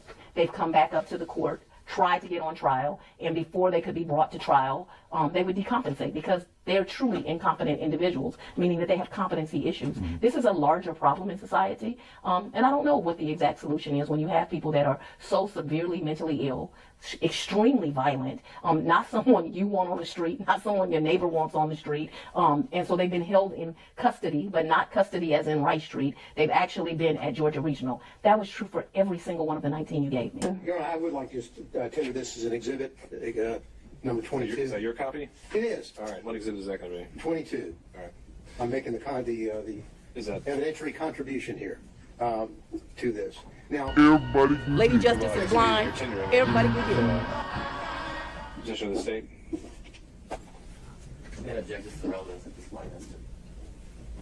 There's no relevance at this point. Mr. Gill, are you using this to confront the prior statements? Yes, Your Honor. And statements that she made concerning her financial situation and laying the foundation for that, and that she gave these interviews to the authors. And so this would document that, and we ask her, get this in the record, ask her questions about it. Well, we could mark it for impeachment purposes. I'm a little wary of entering an entire 300-page book because I don't know exactly what every single line, if it would pass hearsay or relevance or et cetera, et cetera. But I don't think it needs to be admitted as an actual evidence for the record for you to do what you need to do with it. So, well, Your Honor, I understand. I just would. It's marked as Exhibit 22, and we'll move from there. Thank you, Your Honor. Now, you were asked a little bit about this book before, correct? I think Mrs. Merchant. Ms. Merchant did. Asked me some questions, yes. And you gave about 6 interviews to the authors of this book in a sit-down? No, sir. You didn't? No. Was it? She answered how many interviews she gave in her opinion. How many, in your opinion, do you believe you gave, and how long do they last? 2 to 3, maybe 20, 30 minutes. So your testimony is at most, you think that you gave maybe an hour to an hour and a half's interview to the authors of this book? Oh, you mean in total? In total, yeah. Maybe, yeah. Anywhere between, definitely not more than 2-ish hours. Okay. But you also were telling, when they were, the title of the book, of course, is A Hard-Charging Georgia Prosecutor, a Rogue President, and the Plot to Steal American Election. You've seen that. Why is the title of the book relevant, sir? And I had no. And then I'm going to ask her whether or not that was the theme that they gave her when they talked with her. What the thing gave her? What do you mean by that? Well, because they were sat down and they told her why they were there to interview her. And why does that matter? Well, I think it matters because it shows what they want her to give her version of what her life. What up, Brooklyn Granny? That's a fact. They the same person. That's a fact. Look at their face. What you talking about, Willis? Story. This is a life story of her. So that's why it's relevant. But if the court thinks it's not, then No, it could be relevant to your issue of the forensic misconduct that has been alleged, and maybe some of the motives at play when it comes to forensic misconduct. But I'm not seeing, again, what we're here for today was the relationship and/or any financial elements of it. correct. Well, I think it clearly is relevant to the forensic misconduct. Also relevant to the personal interest in terms of the finances. I didn't make 10 cents off that book. Pardon me? I didn't make 10 cents off that book. Should I ask whether you made any money? Okay. And then let me move on to my point here. So the point is that what you're telling us is that you were in financial straits, but really that your testimony today is you had a cash hoard of maybe up to $10,000 in cash where you laid your head at night so that you would dip out and there would be no record of it, correct? That's not what I'm telling you, sir. That's not at all what I'm telling you. What I'm telling you is that throughout the course of my life, I have always kept cash in my house. That cash has ranged from times, my father would probably be ashamed of this because he would say it should be more, but that cash at times has ranged from $500 to maybe $9,000, and he would be like, that is not what I told you to do. I've always had that amount of money. What I've told you is that when I travel, you do better negotiating when you travel. If you have cash, you go get the cab. They say, oh, we're going to charge you $300 for the day. Well, I got American cash. Will you take it for $150? And so it's my practice to take money when I travel. We're not talking about a whole lot of money. We're going to the Bahamas. $1,500 in cash is in my pocket, or at the most $2,500. Belize was actually probably the most money I've ever taken, and it was taken because it was a big deal. My 50th birthday sucked. His 50th birthday, it sucked. It was terrible. No. Your Honor, And so I'd like to get back to some questions here. I'm trying to answer it. So let's move to the specific. She talking about I'm trying to answer. No, you not. You trying to tell a whole nother story. She refused to answer questions. Her ass don't answer nothing. This whole time she probably answered like 1 or 2 questions. Even on the other interviews, she still don't answer the questions. She might say a little piece of the question, but the rest of the, like 10% of the question she'll answer. The other 90% is all filibuster. Yes or no, sir. Have you told us today that you would keep a cash hoard in your residence up to about $9,000? Yes or no? And throughout the course of my adult life. And so let's even be more specific than that. Probably from the time... Your Honor, I'm only asking for yes or no rather than... We have already covered this, so but I'm fine. Nobody want to hear all the extra stuff. Is it yes or no? And then answer the question. What up, Berta S? I see you. Appreciate you joining, family. Brooklyn Granny, I see you. Lisa. Appreciate y'all. Chant My Black is Golden. Appreciate y'all. Y'all show some love. Hit the like, hit the subscribe, tap in and share with a friend. I know you're laying the foundation, but it's already been laid. So The filibuster is here. I'm trying to move through the filibuster. Yeah, but we're not talking about a lot of... And so it could be $2,000. It could be $1,500. It could be $7,500. It just depends on what you're doing at that time. What I'm telling you is when I traveled, I took cash.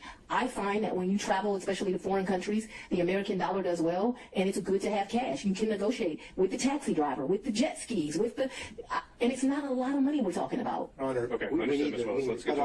Let's get to a question, Mr. Gill. And so you have cash in your house, but you had a lien, a tax lien on your property. Is that right? I don't believe I had a tax lien on my property. You didn't have a tax lien on your property? You got to talk up louder, Mr. Hunt. Okay, we already covered that, Mr. Gillen. I need new ground here. I'm asking the question.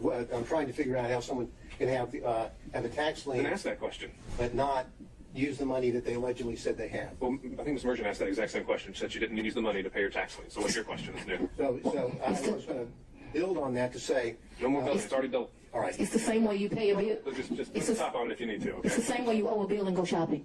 Well, now, have you ever used, did you say earlier that you used CashApp? When I would pay Robin Bryant, I used CashApp. What is CashApp for the record? I don't need to know that for the record. Let's keep going. Well, so if you're paying Robin with CashApp, why aren't you allegedly paying Mr. There's no alleged here. Why aren't you paying allegedly Mr. Wade with CashApp? I don't think Mr. Wade does CashApp. Did you ask him? I think he's told me he doesn't do CashApp. Okay, so that's the reason why you didn't use CashApp. He's sitting next to me. I hand him the money. Because there would be a record in CashApp of your making payments, correct? Yes, but I didn't think that I was making a record in a personal relationship. Because when you're filing and I know that I'm going to move into this financial statement here. You were asked just a second ago about your non-disclosure form, or your disclosure form of an Exhibit 21, where we agree that Mr. Wade is a prohibited. You would like to classify these trips as gifts, but I've always paid my fair share on these trips, so I did not look at them as gifts. I don't think that what this is disclosing, and they can tell me if they mean something different, I don't think it means that if you go to dinner with somebody over the course of a year and it gets to 100, you're supposed to report it. If my understanding of that is wrong, I've probably been to lunches with a couple of people that over the course of a year they paid, I paid. Prohibited source means. We already went over this, Mr. Gillum. Mr. McDougal.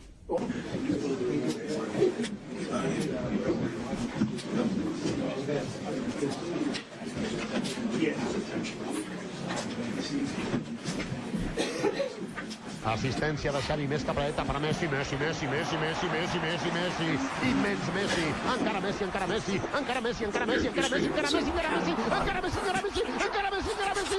Bear with us. Do you need it right away? No, I can start without. All right, floor is yours. Good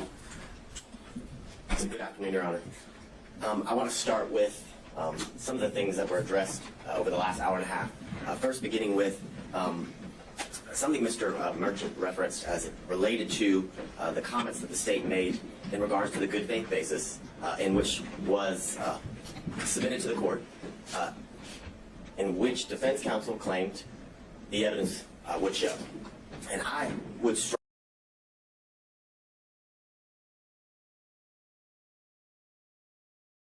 strongly bring to the court's attention that the claims that were made were material misrepresentations. And what I will say to the court. All right, my bad. I pushed the wrong one. There go your boy, body,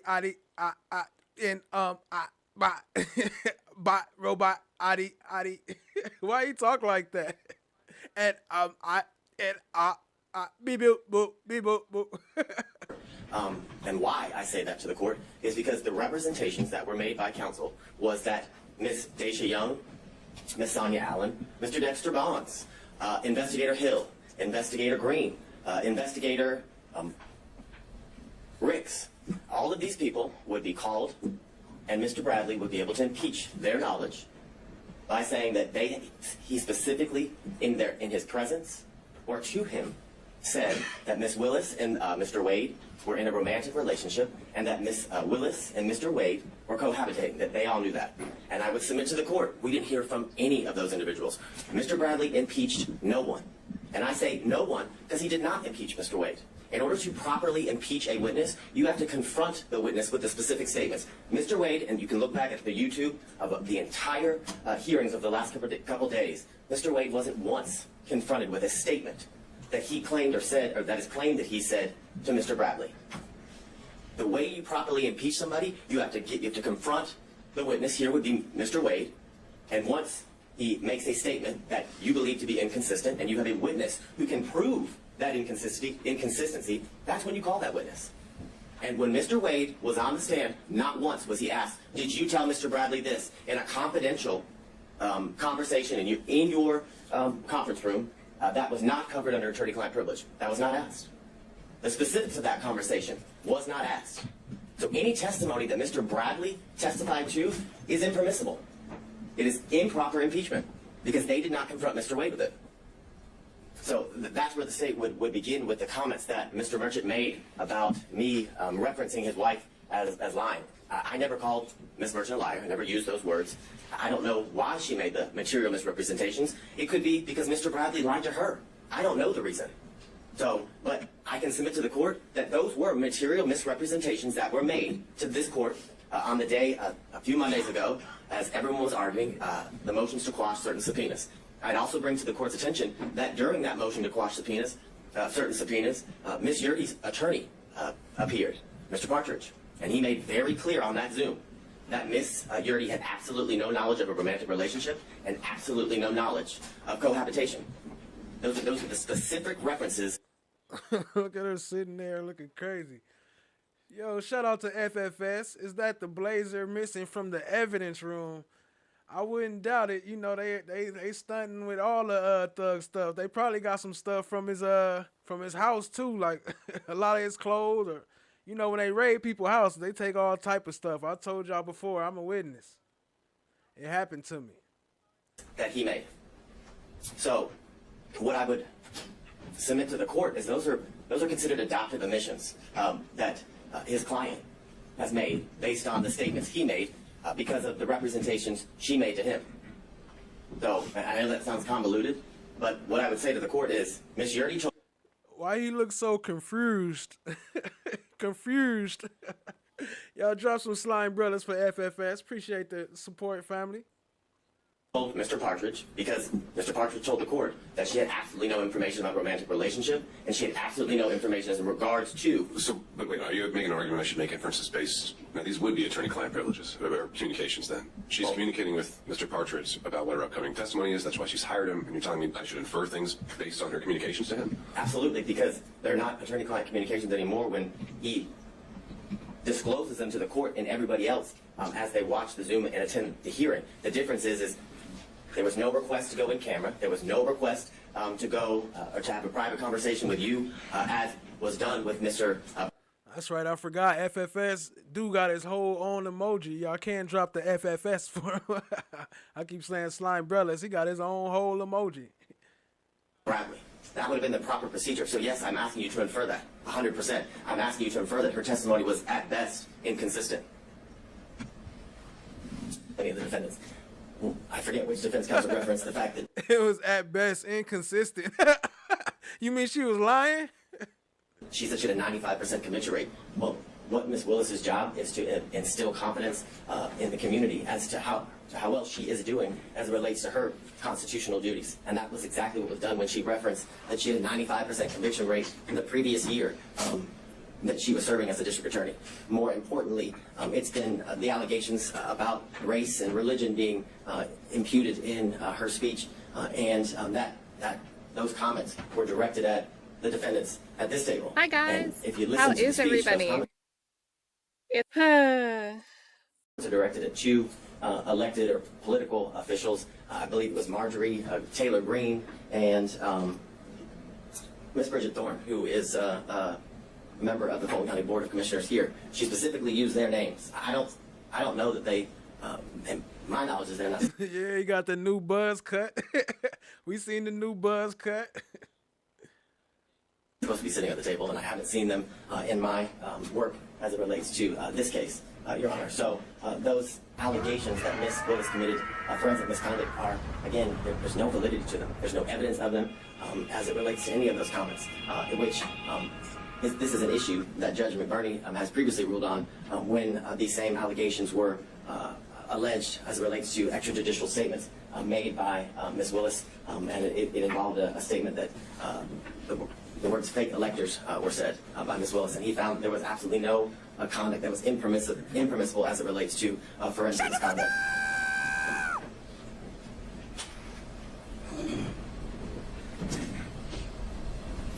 And I guess to drive home the point, at no point in any of the statements that were made and that are alleged here as it relates to the speech that she made at the church, at no point did she mention the guilt or innocence of any Say what I of the pretend defendants. there, Stacey, there was She, 31, again, 30 was and merely into. responding to comments made by Marjorie Taylor Greene and Bridget Thorne, two other political officials, therefore making her comments not even close in the realm of any sort of forensic misconduct.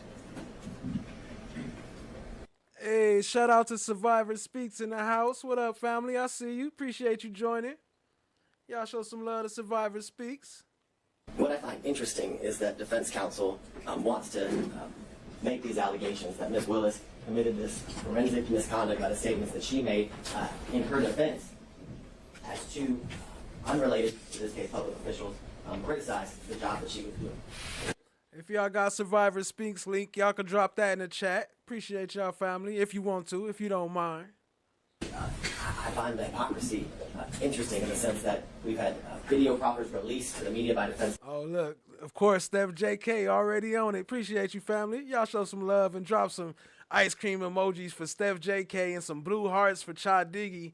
Two of the coldest mods on YouTube. Appreciate y'all, family.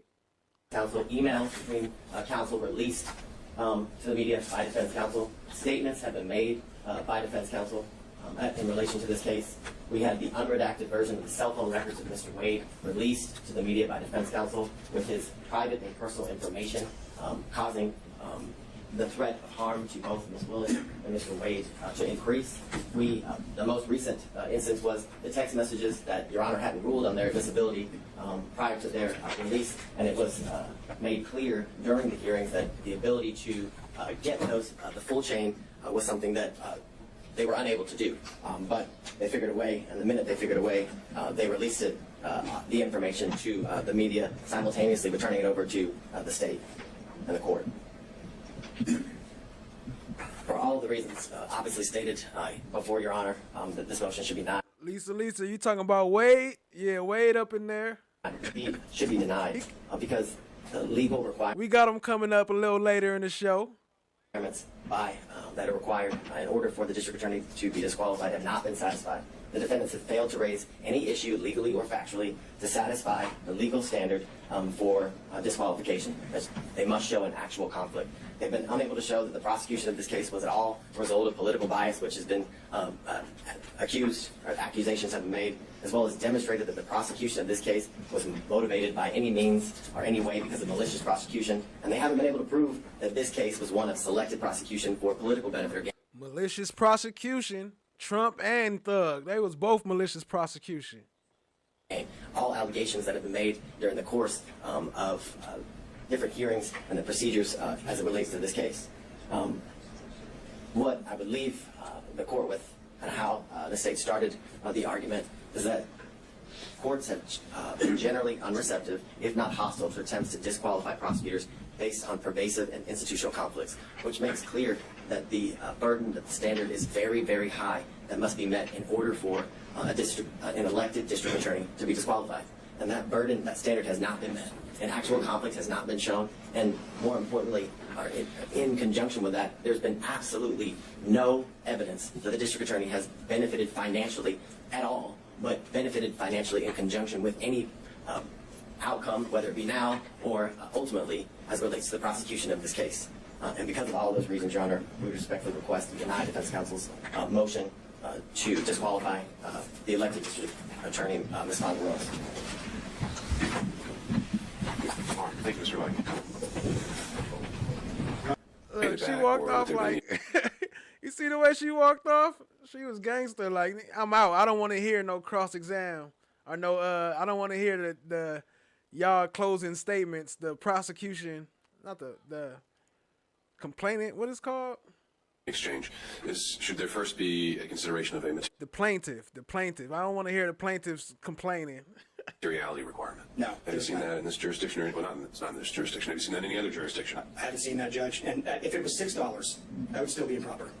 Would it be improper where it's a per se disqualification if someone, buys their boss a stick of gum? Is that per se disqualifying because there's no materiality requirement?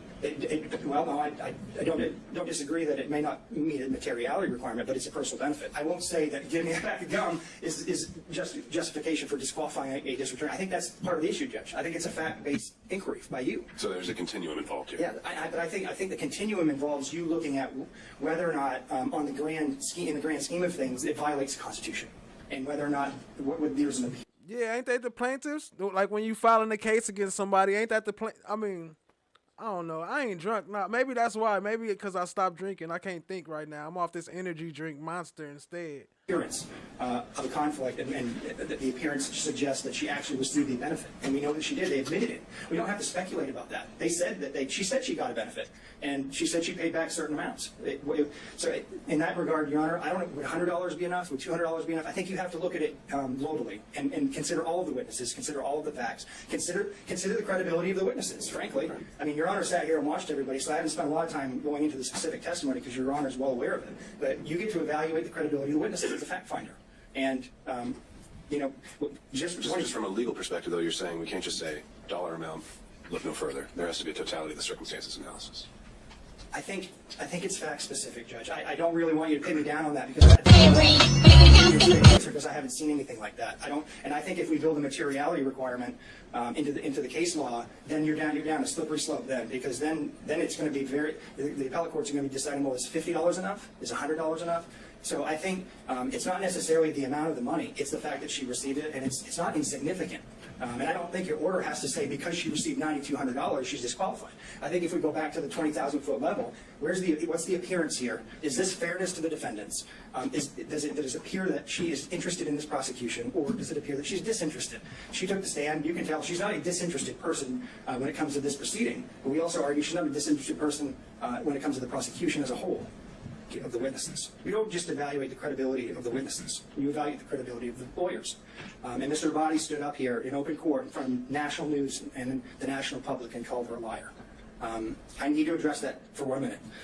There's text messages that are now part of the record. Look, y'all know who that is right there driving? Y'all know who that is? I'll give you a clue. You what? Move for time. What? A move for time. Hey, shout out to Survivor Speaks. Y'all show us some love and drop some slime umbrellas in the chat for Survivor Speaks. Appreciate you, family. Go crazy with the slime emojis. Which now are substantive evidence for you to consider. Prove everything that she put in that motion, everything that she tried to elicit from Mr. Bradley was absolutely 100% true. And not only was it true, she verified through the witness himself that the motion was accurate before it was filed. So for the state to get up here and impugn her credibility, it's not only improper, it violates Berger versus the United States, which is a case that says the state can't just get up here and make any argument it wants. And I encourage the court to call him out on it when he steps up here. We have to have candor towards the tribunal. You cannot lie to the court, cannot lie to the public, cannot lie to the jury. And I think that's what he did. So there's other corroboration. I'm going to... Stacy Sibbitt's son? What? You crazy. Leave for, I'll resist the temptation to defend my wife, and who I believe to be an excellent lawyer and a member of the bar for 20 years in good standing. But I will say this, Judge, you don't just evaluate the credibility of the witnesses. You evaluate the credibility of the lawyers. I'm going to do rebuttal, specific rebuttal. One, the state somehow makes an argument that we should have asked Mr. Wade questions about his relationship and his communications with Mr. Bradley when they objected over and over and over. And Wade's counsel objected over and over and over, claiming that everything... Hi guys, how is everybody? that Bradley was told by Wade was attorney-client privilege. Your Honor made determinations thereafter to Bradley. We didn't get the opportunity to call Mr. Wade back to the stand. So to claim that you can't impeach him because you didn't ask him when they objected to us asking him obviously is a false position to take, as disingenuous as it can be. Now, if the court wants to open it up, we'll be more than happy to call Mr. Wade back to the stand. But as the record stands, there could be no confrontation of Mr. Wade when both his counsel and the state are arguing that it shouldn't be done. Second, let's use a little common sense here. Forensic misconduct received about 2 minutes worth of discussion. The rest of it is all on conflict. Forensic misconduct dealing with the way the state looks at it is if you don't accuse someone or you don't say that someone's guilty. Yeah, assuming you can impugn someone's character to the degree that constitutes forensic misconduct. Why is that? I'm sorry, say that? Assuming you can impugn someone's character to the degree that it constitutes forensic misconduct. I think that I guess the state's primary position was that they weren't talking about you at the church. Right. And if you go listen to it and watch it, it starts off by saying, why does Commissioner Bridget Thorne and so many others, and then it refers to they attack him for being black. They attack him, not anyone else, just they attack the black man. They're not talking about Miss Thorne or Marjorie Taylor Greene. They're talking about us. And you know how everybody knows that? Because not a single story from the media reported anything other than FANI Willis accused the defense and defendants of being racist. Now here's the common sense part of this. If you follow the state's position on forensic misconduct. Welcome to all the new subscribers and new members. If you just got gifted some memberships, y'all show some love to Survivor Speaks. Bonnie Willis could all day long talk about race. She could say the defendants. And while y'all at it, hit the like, hit the subscribe, tap in and share with a friend. What up, Puerto Rican Gloria? Appreciate you being here. I see you, family. I'm not saying they're guilty or not guilty, but they're racist. They're racist. They're racist. And according to the state's position on forensic misconduct, that wouldn't be a problem. Obviously, that makes no sense whatsoever. The issue here that we've dealt with on forensic misconduct is not simply the church speech. It's why she did it, how she did it, calculated, and all the other things that we talked about with the testimony of Wade and Willis in this case. Let's go to the relationship issues and the cell phones briefly.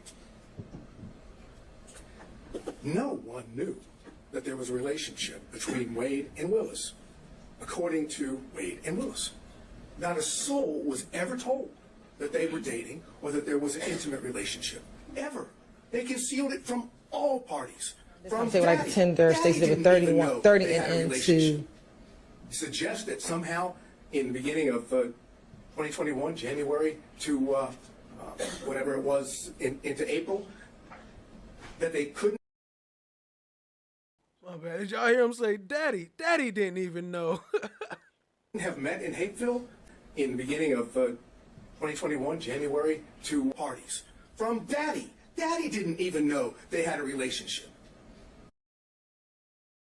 Suggest that somehow in the beginning of 2021, January to whatever it was into April, that they couldn't have met in Hapeville. They didn't meet anywhere that would allow the public to see them. That's the reason why they were meeting at Yearties, because no one else was ever there. Remember the testimony? Who else was there besides Mr. Wade and Miss Willis? Both of them agreed. No one ever went there except them. They didn't go to where Daddy was in Miss Willis's house because Daddy was there and Daddy would know. No other prosecutors knew. Yeah, the one that was talking before him, that was Ashley Merchant's husband. You right. No one knows except who? The one person that knew was Bradley and Yearty. Yearty was best friend at that time with Miss Willis, and Bradley was the partner of Wade. Now,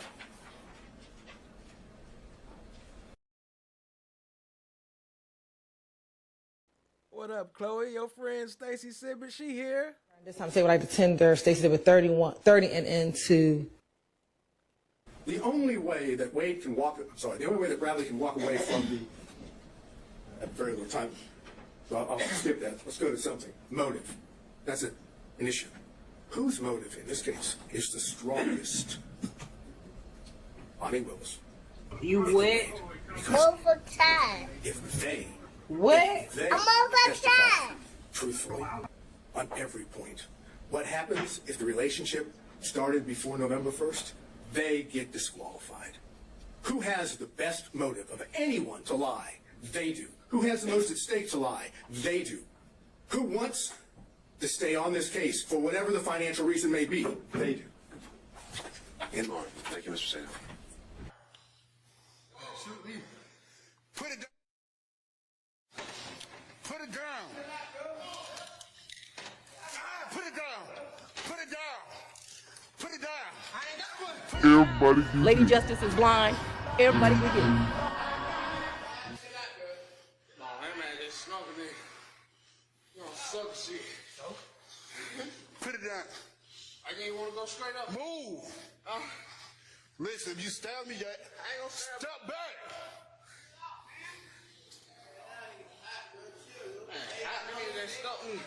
Put it down. I ain't got what the fuck you telling me for. Let it go. Let it go. Let it go.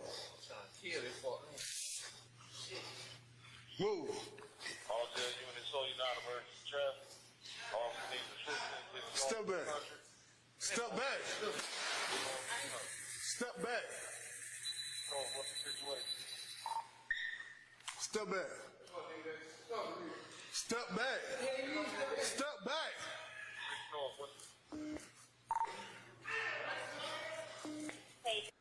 So real quick, for those who are new, you get points just by being in the chat, by being active in the chat. It adds up by itself, so you know No strategy to it. Just stay active in the chat. And these are the codes up top. You hit exclamation point and then one of these codes and it can alter the stream. No spaces, all one word. And there you go, family. Appreciate y'all being here. Hit the like, hit the subscribe, tap in, share with a friend.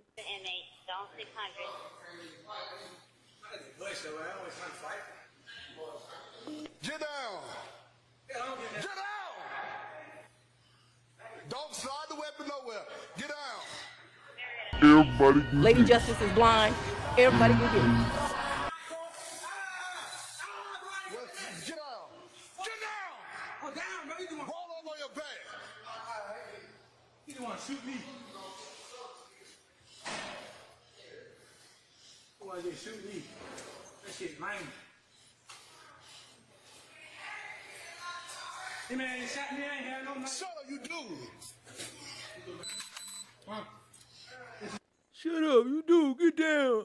What up, Ariya? I see you. Appreciate you joining, family.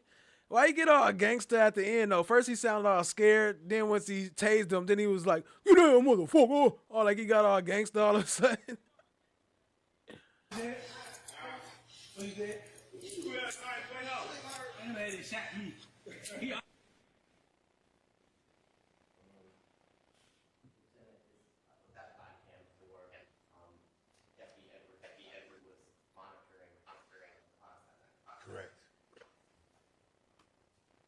Still, as it stands, innocent until proven guilty, involved in the murder politician TV. Now, we seen what happened last year, man. YFN Lucci, it wasn't looking good. Dog got arrested, accused of being involved in a murder out in Atlanta. They got a phone call from the police.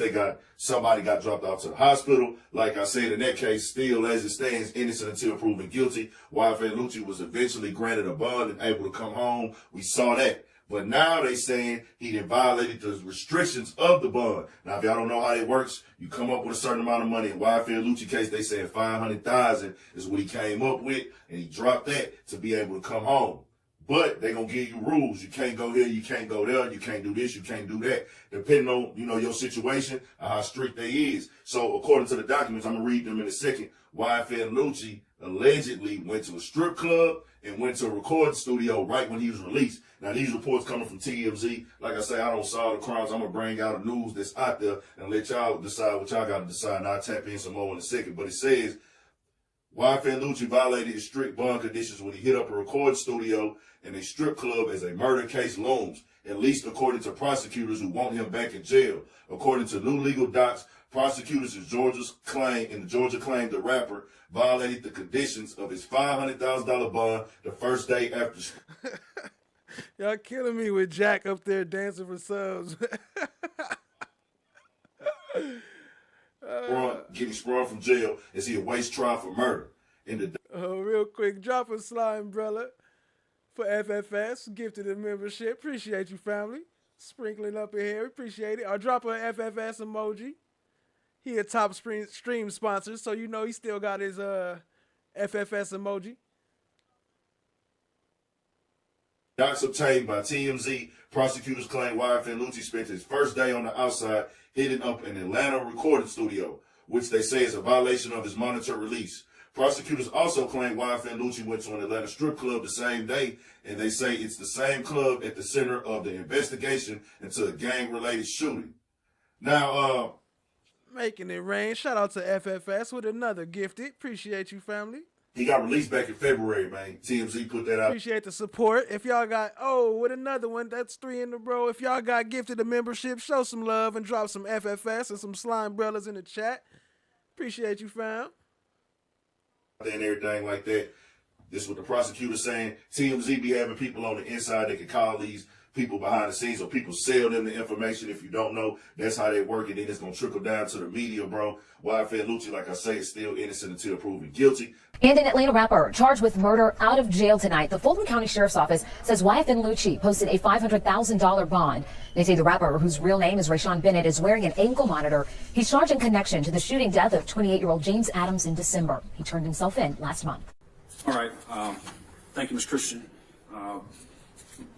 Mr. Findling or Mr. Banks, would you like to tell me anything about your client and share anything about the plea? Yes, Your Honor. Thank you, Your Honor. Your Honor, as you've heard, Mr. Bennett is 32 years old. And of course, we've been to you through the course of the years. We've been together on this case with Your Honor for years. He is the father of 4 children who he assumes the task, the welcome task of being their sole provider, and he takes that seriously. It's well documented what his profession is, and that is that he is a professional entertainer. I want to be clear with the court that we just didn't talk to Mr. Bennett and just take his words on these things. We've talked to literally corporate executives in California about him. We've listened to his music. You know, we've been talking to these jurors about listening to rap and hip hop, and we have spent countless hours watching videos and listening to his music, trying to see the connection it has to the case. We've employed the best experts in America on that issue, on the lyrics issue. We've employed the best experts in America on the gang issue. But most importantly, for purposes of our conversation today, and not too dissimilar from really what was presented to you by Ms. Christian, I actually appreciate her explanation of December 10th. And I would ask the court, December 10th, 2020, to really harken back to some of those hearings. I think that the court will notice that Ms. Christian's passing out hams now. explanation of it is very different than the state's explanation 3 years ago before she was on the case, and I credit her with the accuracy of that description. I will tell the court, as we've shared with counsel, we hired literally the best civil engineers in America to analyze what transpired on December 10th.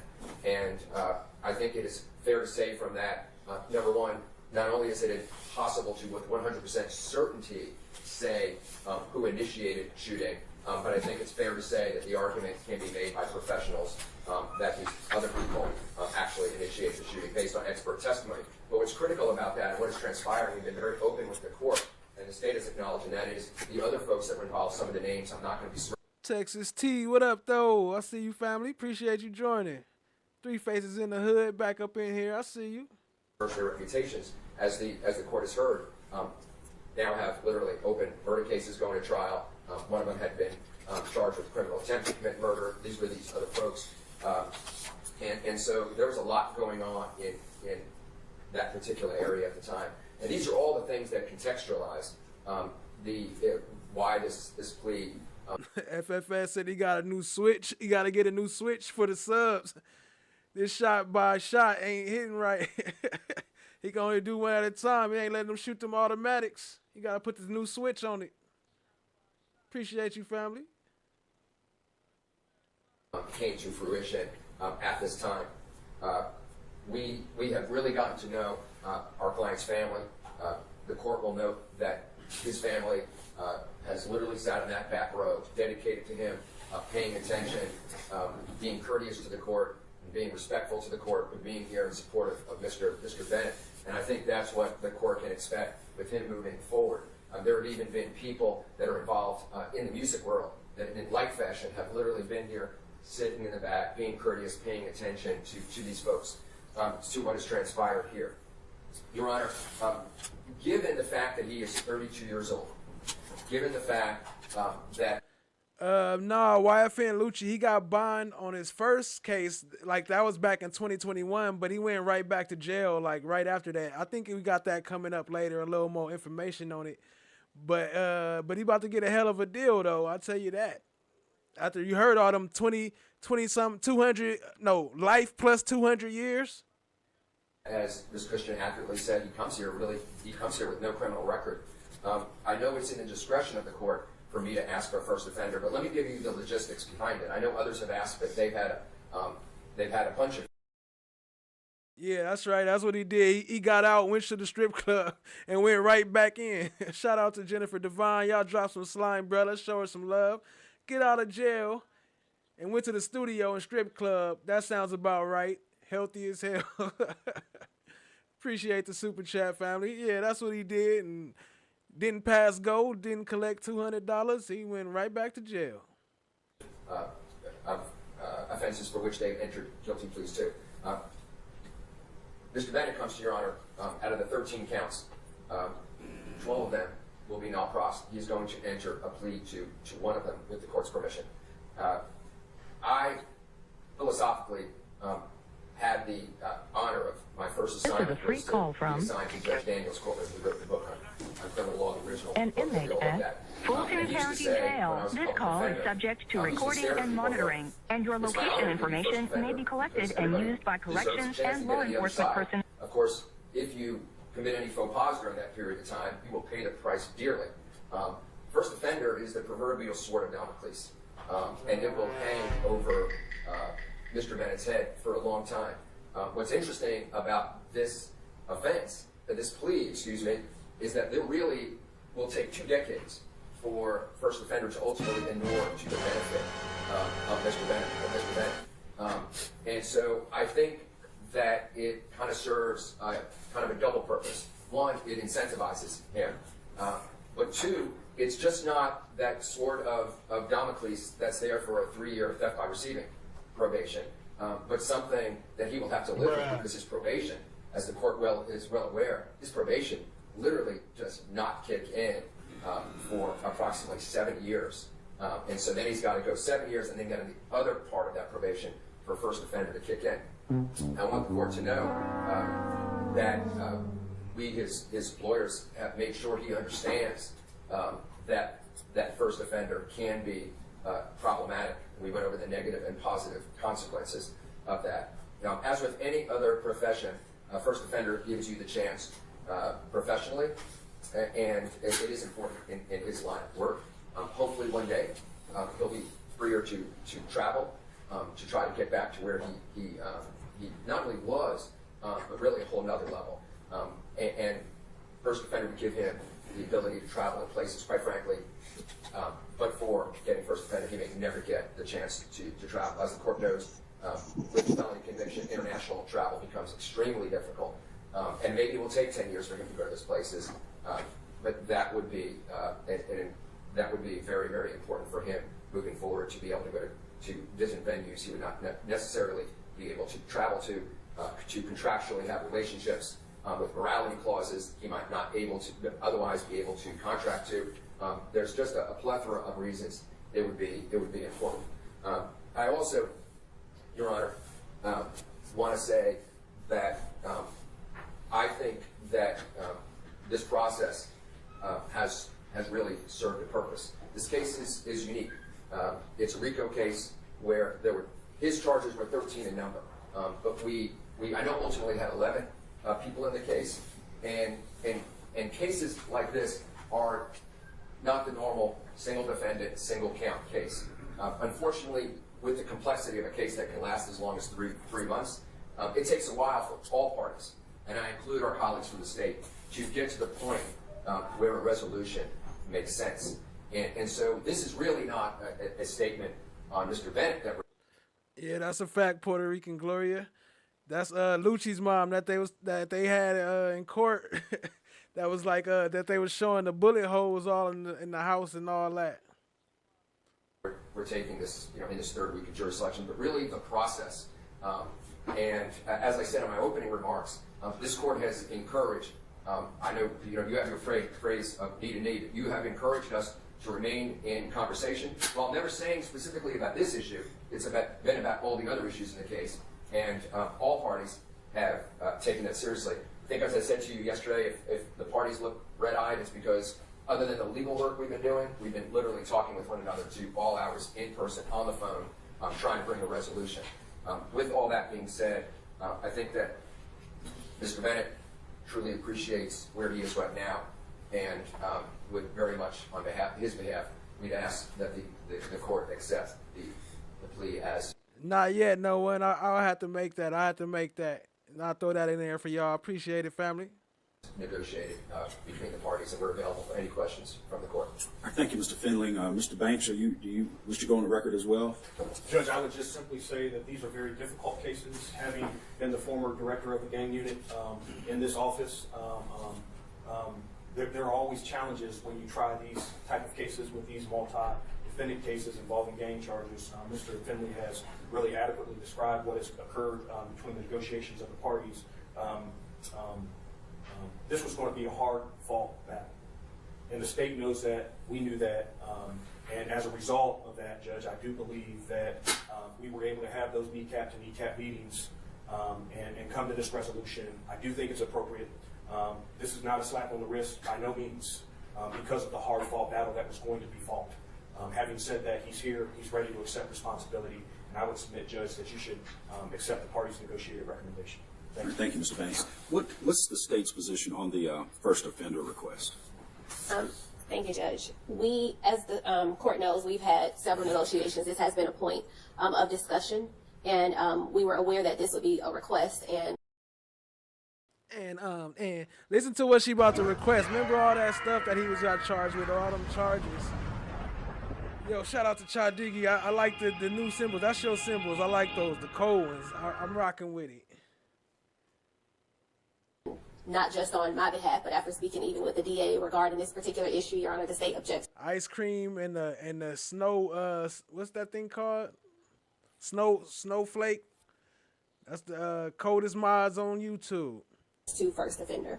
All right. Thank you, Ms. Christian. All right, Mr. Bennett.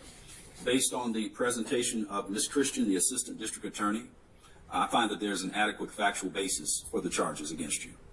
More importantly, based on your responses to her questions, I find you're entering your plea in this case knowingly, intelligently, and voluntarily. At this time, before sentence is imposed, you're free to make a statement, but only if you wish to do so. Would you like to make a statement at this time? Yes. All right. First off, I want to say my heart goes out to my friend James Adam and his family. Also, I want to apologize to my family and my friends for putting them through this stressful process. And I would also like to apologize to the court. And that's it. All right. Well, thank you, Mr. Bennett. Let me just confirm with the state that the only pending charge in this recommendation is count 69. Yes, Judge. And what is that charge? Violation of the Street Gang Act. All right. For count 69. So they cut out all the other 12 counts. Like, we ain't gonna drop all the other 12 charges. We gonna no pross those, and we only gonna charge you with number 69, which is the gang charge. That's all he got charged with from them 200 and something years he was facing. Mr. Bennett, violation of the Street Gang Act. Your sentence is 20 years to serve 10 years with the balance on probation. All other counts will be null prossed. There are several conditions to this plea agreement. There are special conditions and conditions on the state. The special conditions are that you're to engage in no criminal street gang activity. You're to have no contact with criminal street gang members or associates. You're to have no contact with your co-defendants, Derek Adams, Rondavius Hawkins.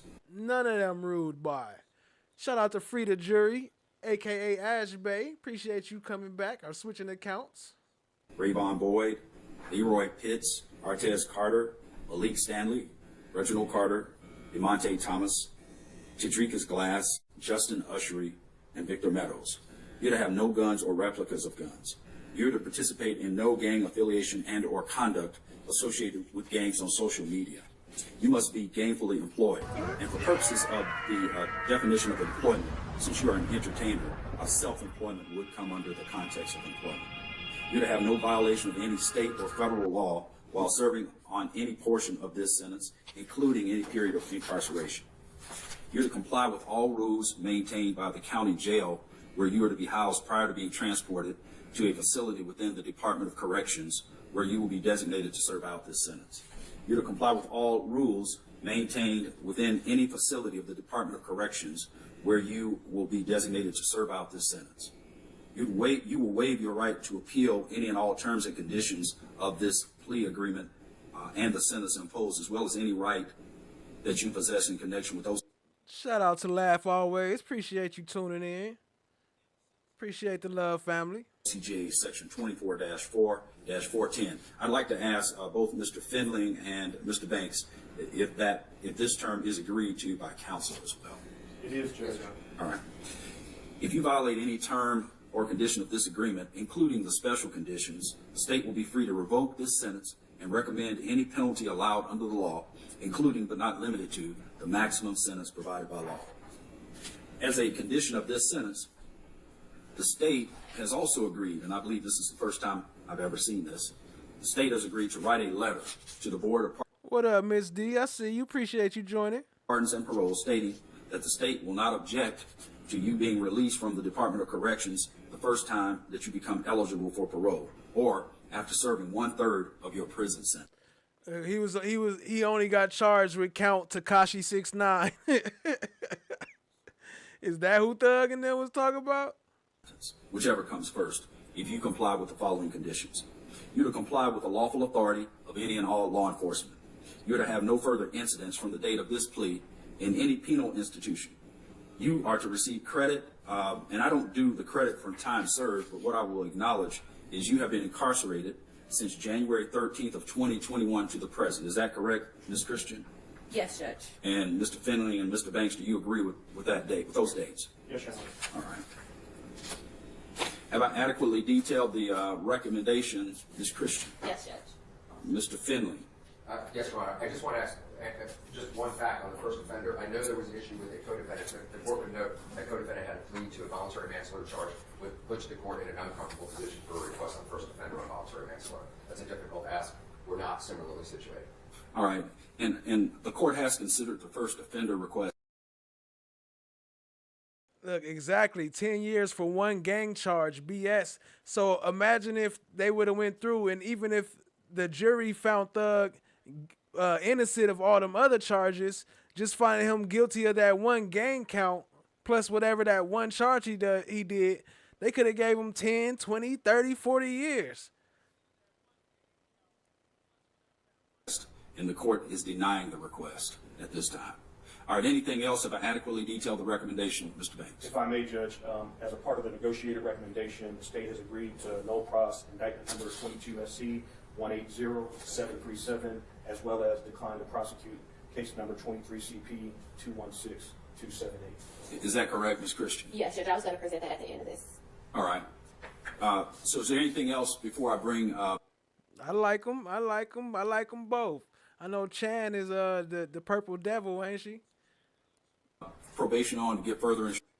Y'all gonna both be purple devils? Okay, hold on. Let me get my socks ready. Instructions from the state, Ms. Christian. Nothing else remaining on this. All right. Anything else, Mr. Finley or Mr. Banks? No, Your Honor. It's just been no. All right. Officer Smith, go ahead and unmute your microphone, please. Yes, Your Honor. April O'Neil's baby daddy. What up, fam? I see you. Appreciate you joining. Before Mr. Bennett is, when he is placed on parole or when he is released on parole, he'll be given reporting instructions at that time. If he resides in another state, they will process the transfer of the case to the other state, but he will be given full and complete reporting instructions prior to his release from the Department of Corrections. All right. AOBD. Thank you, Officer Smith. All right. I'd like to just echo Mr. Finley's earlier comments about the professionalism exhibited by the attorneys for the state and the defense in this case, and this process as well. Although it's not been easy, all attorneys have exhibited the highest levels of professionalism. It's greatly appreciated by the court. Thank you. All right, that completes the sentencing for Mr. Bennett. Thank you. Thank you, Your Honor. A deadly month inside the Rice Street Jail. The Fulton County Sheriff's Office now confirming another detainee died over the weekend. And this comes as the Department of Justice is investigating the conditions. Not demoted to the socks. Don't do me like that. inside that facility. Tonight, the latest in-custody death inside Rice Street, a man locked up 8 months, yet to be indicted on an arson charge with a bond his attorney was going to ask be reduced in 3 weeks. This is the one that makes me the most sad because he was detained prior to anything happening because he couldn't afford to bail out. And that's that two-tiered system that just kills me. Defense attorney Meg Strickler says the system is failing these individuals. And the majority of them are people who can't afford bond. 8 inmates. So remember, these people aren't found guilty yet. Died in the past 11 months in the custody of the Fulton County Sheriff's Office. The fact that anyone is dying is reprehensible. Since the DOJ launched a federal civil rights investigation into Rice Street, citing, quote, credible allegations that an incarcerated person died covered in insects and filth, that the Fulton County Jail is structurally unsafe, that prevalent violence.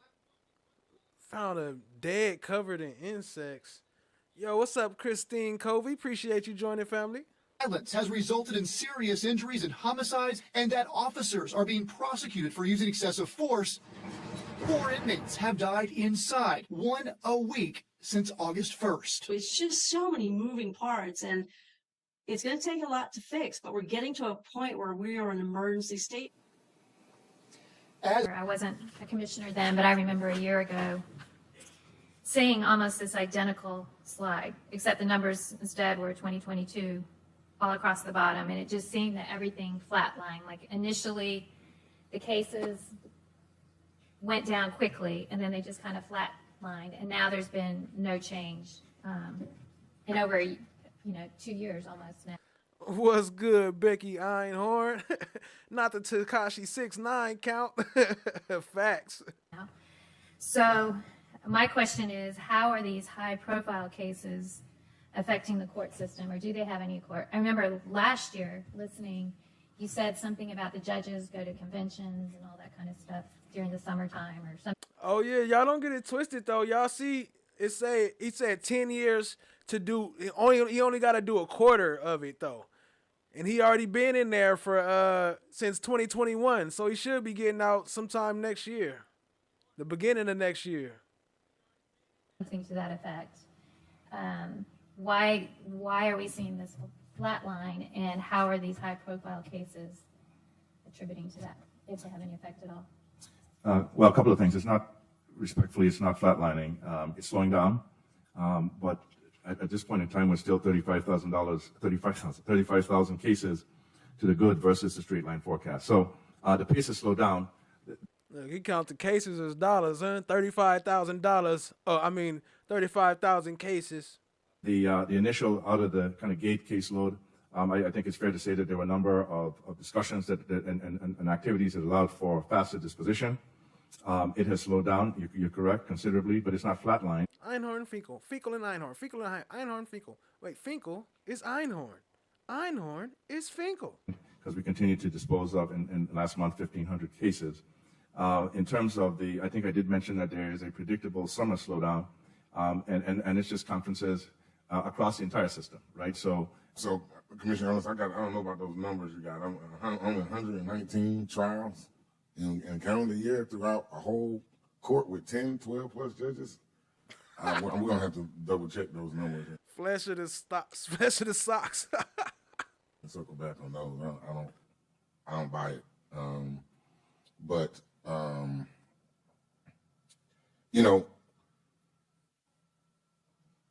pre-arrest diversion is a great program.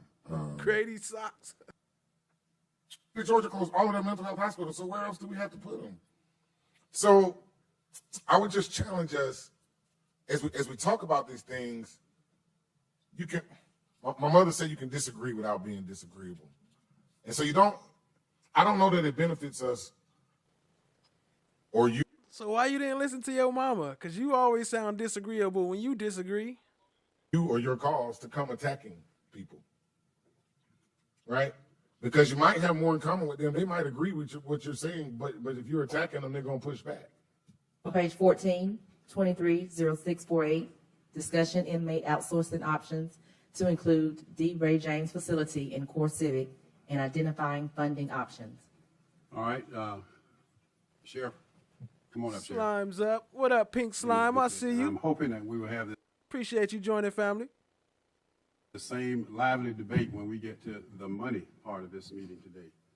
We're going to pay for all this stuff. That's coming. So I want the same attention to that as we put on this. Good afternoon. Let me begin by saying thank you. Thank you to each one of your chiefs of staff that reached out to me as I sat on the tarmac when you all decided to move this to the front of the meeting instead of the end where it was, because I was meeting with more than 50 large county sheriffs in Orlando about these very same problems. This is not germane to Fulton County. Harris County, I believe Mr. Alton Adams mentioned, they have 10,500 inmates. They have 1,200 inmates across the state line in Louisiana.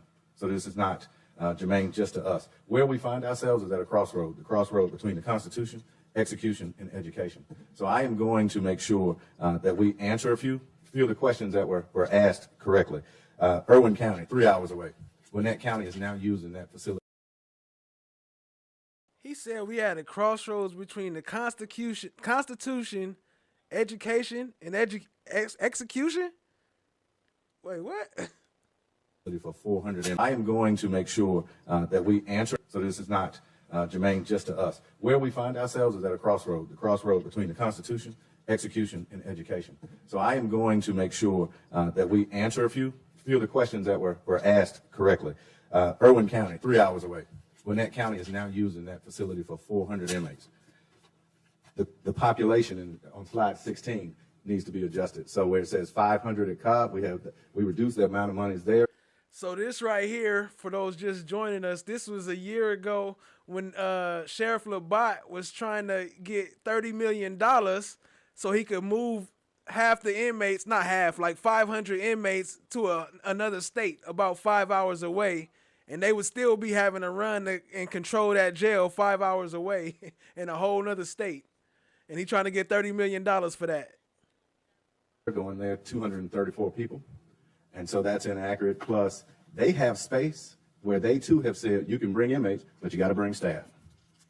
The city of Atlanta routinely, and the chairman wrote to the mayor as well, quite simply, the criteria needs to be adjusted. Equally as important is their pace in which the cadence in which they operate. So we will send them 200 people to be cleared. They'll send us 40 back. Ultimately, we have units there, but again, to your point earlier, we have to staff that. I promised you months ago that we will certainly keep you updated as to our accomplishments, the partnerships we created. Last tranche of money was $25 million. On September 11th, we went live with the technology game-changing technology that will save lives.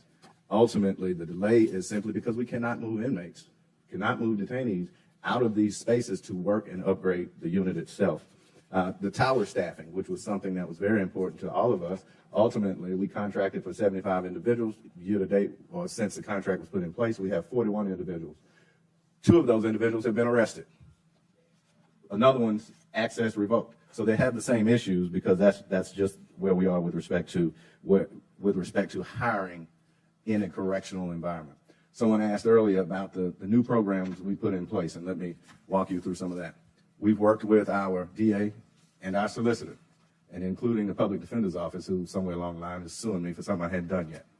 So to that extent, we have 50 consent bonds from the DA's office that we have processed, another 29 in process today, but someone mentioned earlier, we have released over 220 people because we have said, here's a piece that needs to be clearly understood. While we run a facility, that's our job, but we've had to pull resources to create expertise in a fashion and in a form that says, why are these people still here? And so we look at the number of people, and we'll go through some of the slides, or some of the slide deck here shortly, so you'll see some of the accomplishments. We created an inmate advocacy unit. Well, what's that mean, Sheriff? That means I got to take a data entry clerk or a supervisor, stop her from what she's doing to process people in, and give us the facts of what's going on. And so ultimately, you talked about pre-arrest diversion, which I fully support. And so ultimately, you talk about, but look at what's happening. You see Lucci up there? That's the video up there. Lucci getting stabbed in the top right. Yo, shout out to Survivor Speaks. Go crazy with the slime brellas.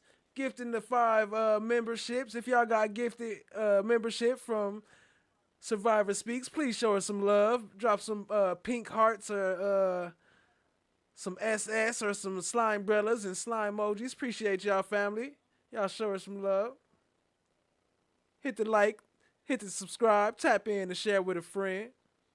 We found in that stack of individuals that we could release somebody that was waiting on pre-arrest diversion for 30 days, right? So let's go through this stack that each of you have, and I think you'll see the execution portion being just outstanding from the team's information. Sheriff, what are you speaking together. from? This document that you Yes, passed sir. out? In that document, each of you have this slide deck. And while we clarify this, someone mentioned visitation. Yes, sir. Someone mentioned. Yes, ma'am. Someone mentioned visitation. We don't do visitation now at the jail. We do video visitation since COVID to try and keep down all kind of airborne diseases, et cetera. So we don't do visitation now. Every facility that you will hear about here shortly has not only the ability to do video visitation, but even document signage for lawyers, et cetera, so that no one has to travel. Plus, we built in a package. If you got a grandmother that wants to go, we're going to take you. We built that in. So in that space, if you turn to the first page, talking about the jail population, look at what we've been able to do since 2021. We had a high, and that high of 3609 is actually, we found another number, it's 3673. As of today, it's 3398. And then you start, and you go across the center, you look at the number of people that in the main jail. But here's one of the things that each one of you, as you've taken a tour, has been astounded by, but I hope you now see, because of the works that are being put in place, the execution is being done on a daily basis. At a high, in the last 2 years, we had 500, close to 600 people sleeping on bunks. Because we've improved our classification process, because we've improved our outsourcing, we got less than 300 people. As of this morning, 270 people sleeping on the floor. That's more than half of people that were, again, trying to treat people more humane as we go along. If you go to the next page, it's important to understand that we don't have this mythological misdemeanor population. Right now, as of today, we've got 146 people that are charged with misdemeanors. We've been working with our Solicitor General to see now if we can cut that in half and put some of these people out on ankle monitors, put them out on bans, whatever that may be, because many, to your point, many of the people that are. But then think about all them bonds they be denying. They constantly denying bonds. And if you a gang charge, it's a higher bond or a bigger denial if you're in for a gang charge. But then they talk about this. Charged with misdemeanors have been there longer than they would have been if they'd have been sentenced by a judge. So with that, I would ask your indulgence, and maybe you could ask the county attorney to rule to see, or to find legislation to say, I want to stop taking misdemeanors. If it's a nonviolent situation, I don't take them to your jail. If you got a jail, take them to your jail. East Point got a jail. Atlanta's got a jail. You went. College Park uses East Points. City of South Fulton uses East Points. If you got a misdemeanor, take them there. Take them there. So I hadn't crossed that bridge yet, but again, an opportunity for you to see on this particular slide, we got 1,331 people without bond. So they're not going anywhere. Instead of languishing in jail, we're going to present to you a couple of opportunities where there's more space, a cleaner environment. The jail itself, several months ago, I brought in here 1,200 shanks in 5 different wheelbarrows that are being, the weapons are being fashioned by the building. And so when we put together this bridging plan, which didn't pass last time, I got to give Mr. Davis. Hey, I'm going to make a cartoon with him talking on a plantation to all the people in the field. He's going to be on top of the porch talking to the people on the plantation. Yo, keep the Slime Brothers going for FFS. Appreciate the love, family. Y'all drop some FFS emojis and some Slime Brothers and some slimes. Appreciate you, fam. And his team some credit. In order to repair and fix over 1,000 doors that have been ripped from the walls, not locks jammed, we got to have the opportunity to get it done. And so we have a bridging plan that we put together with EMSI and Mr. Davis and his team. But while we're doing all of that, we got 4 or 5 elevators and only one of them working. Right? So we continue to meet challenges with respect to the building itself. But ultimately, we have a location. And I got it. No one wants to go to Mississippi. I don't even want to go to Mississippi. Got it? But I went because I saw a facility that there's an opportunity for us to, instead of people languishing in jail. But let's bring it back home. We have a facility in South Georgia. It's not 3 hours away like Irwin County, but it is 4 hours away. And there's an opportunity there. So you all will be able to see that as we continue to go on. If you go to the next slide, it looks like a bunch of octagon stop signs. This inmate advocacy unit that we put together has had an opportunity to review over 6,000 cases. And that's important. When you look at how many misdemeanor releases we've been able to effect. The first week we opened up the inmate advocacy unit, we found 187 people that we were able to address. We got 78 of those people out of jail. But by the weekend, to Commissioner Khadijah's point, by the weekend, there were another 90 people arrested. And so crime is not going to stop. We come to that realization. The other thing you have to keep in mind that we wanted to focus on, which is systematically, the system is broken. Many of you said that. I know many of you agree on that point. We just had an individual go to court 2 weeks ago that has been in our facility for 10 years. Right? Now, he's charged with murder. Don't get me wrong. In our facility for 10 years. But we're stuck in the middle. And so I want to make sure that you see on that slide, there are 26 people in our facility that's been there 5 years or longer. But the sheriff's office doesn't have anything to do with that.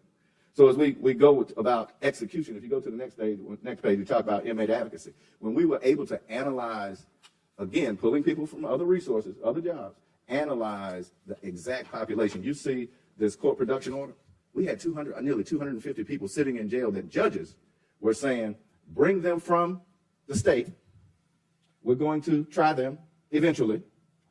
And we just took the stance and quite simply tell you what, if you're not going to try them in 2 weeks, we're going to take them back to prison where they belong. And so now we got 37 people in jail as opposed to 236 people. And then I want to... Yo, if you want the gift cards, you got to file a email complaint and then we'll get them out faster. But other than that, you're gonna have to wait. To clarify something, each of you all have a memo that is addressed. The regard line is wrong. It's typed on an old memo format. So the body and the context is about the facilities that we will talk about here shortly. And I also want to be genuine about the numbers Vice Chair presented. Our budget's not $183 million. We also moved $43 million worth of health care out from an anecdotal fund, I don't know the proper one, CFO, I don't know the proper name for it, a contingency fund, back into the sheriff's office where it belonged. So the inflation in and of itself needs to be articulated when we come through it with these numbers. Now, I'm going to turn this. She trying to figure out why the hell he be saying some of that stupid stuff he be saying. Watch, if you pay attention, some of the stuff he say, she look at him like, she try to keep it smooth so it's hard to notice, but it's obvious. Over to our general counsel, but before I do, if you'll indulge me, because I don't do anything small, I can come and tell you about the conditions, you can come and see them. But more often than not, you don't get an impact until you hear one of your constituents tell you about the facility. So if you give me just a second, I got a detainee that wants to talk to you all. We couldn't make it for public comment for security reasons, but ultimately, I got a representative that wants to, at least, if you'll indulge it, give you an idea. Like somebody said, spend the night in the jail, right? Let's let somebody with some passion come talk. pt.3, correct? Yes, sir. Now, at that time, you had had sexual relations with Ms. Willis, correct? Your Honor, I'm going to object to the question as raised. I do got the prisoner part coming up a little later. I just broke it up a little bit so we can see what this gumbo yaya is. All this stuff they mixing up together.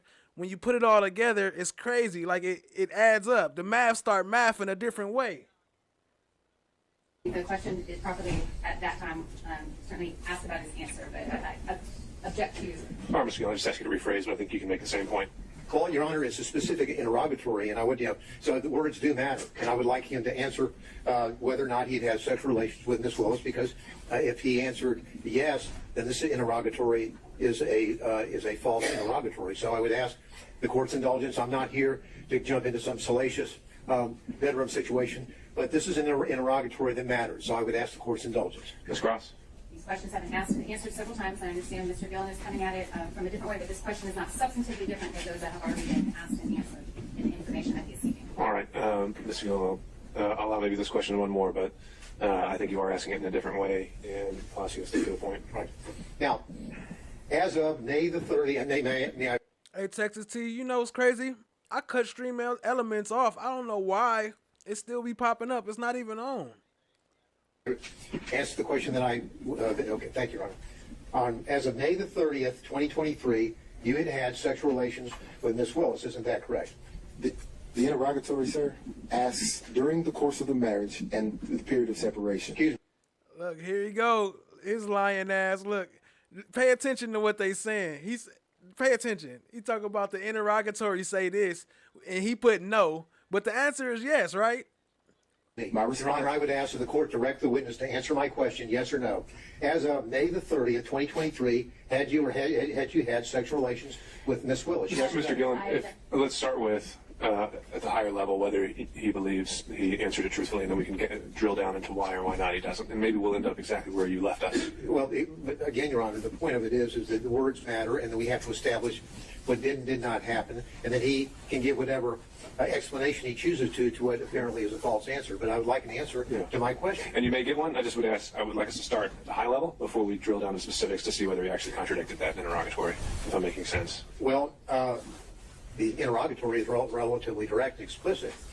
Sexual relationships with a person other than your spouse during the course of the marriage, including the period of separation. That's pretty simple. Sure. Let's see if that's something you can get him to admit. You did have sexual relationships with someone other than your spouse during the course of the marriage and during the period of separation, which included up to May the 30th of 2023. Isn't that correct, sir? My answer to this interrogatory is no. It's no.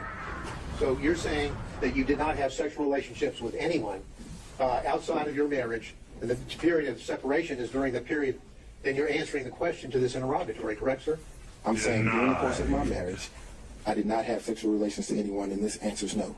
Well, again, Your Honor, you can proceed, Mr. we need a yes or no. Let's just get down to it. did you or did you not, by May the 30th, 2023, Lady Justice is blind. Everybody can hear. Yes or no? Yes. Okay. Now, what you did is you answered no to that question, didn't you, or not, correct? I didn't answer no to the question you just asked. I answered no to the interrogatory question. And the interrogatory stands that you answered as a pleading in a civil proceeding, your divorce case, right? Yes. Now, excuse me. Mookie, what up, family? I see you. Appreciate you joining. And for those who new and don't understand the points, you can use those to use the chat prompts, to hit the chat prompts to alter the stream. Every time you see something popping up, that's from people using the chat points. Appreciate you, family. Let's go. The next interrogatory, let's move there.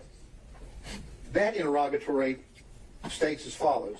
Identify any and all occasions in which you entertain a member of the opposite sex other than your spouse who is not related to you by blood or marriage.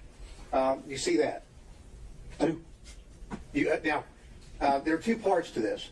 The second part is, I read on, or in which a member of the opposite sex other than your spouse, not related to you by blood or marriage, entertained you. And then it goes on to say, including but not limited to dining, drinking, in restaurants, bars, pubs, hotels. You see that, correct? I do. Now, as of May the 30th, 2023, when you filed this interrogatory, you had in fact entertained Ms. Willis on many occasions, had you not? Again, during the course of the marriage was irretrievably broken in 2015. Well, the answer's still no. Let's read what the interrogatory says about the time period required to answer the interrogatory. Because what it says is, it goes on to say, including but not limited to dining and or drinking at any restaurants, bars, pubs, hotels, or persons' homes from the date of marriage to the present. You understand what the word present means? I do. And present means the filing on May the 30th, 2023. Isn't that right? It is.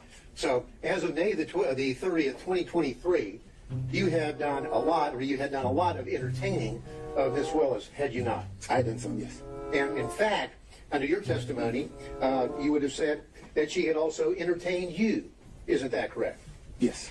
And so your answer to this interrogatory is false, is it not, sir? No, it's not false. Well, hate to dance around the... the answer is yes, you did entertain Ms. Willis, correct? Right? Yes. She's not your spouse at that time or any time, correct?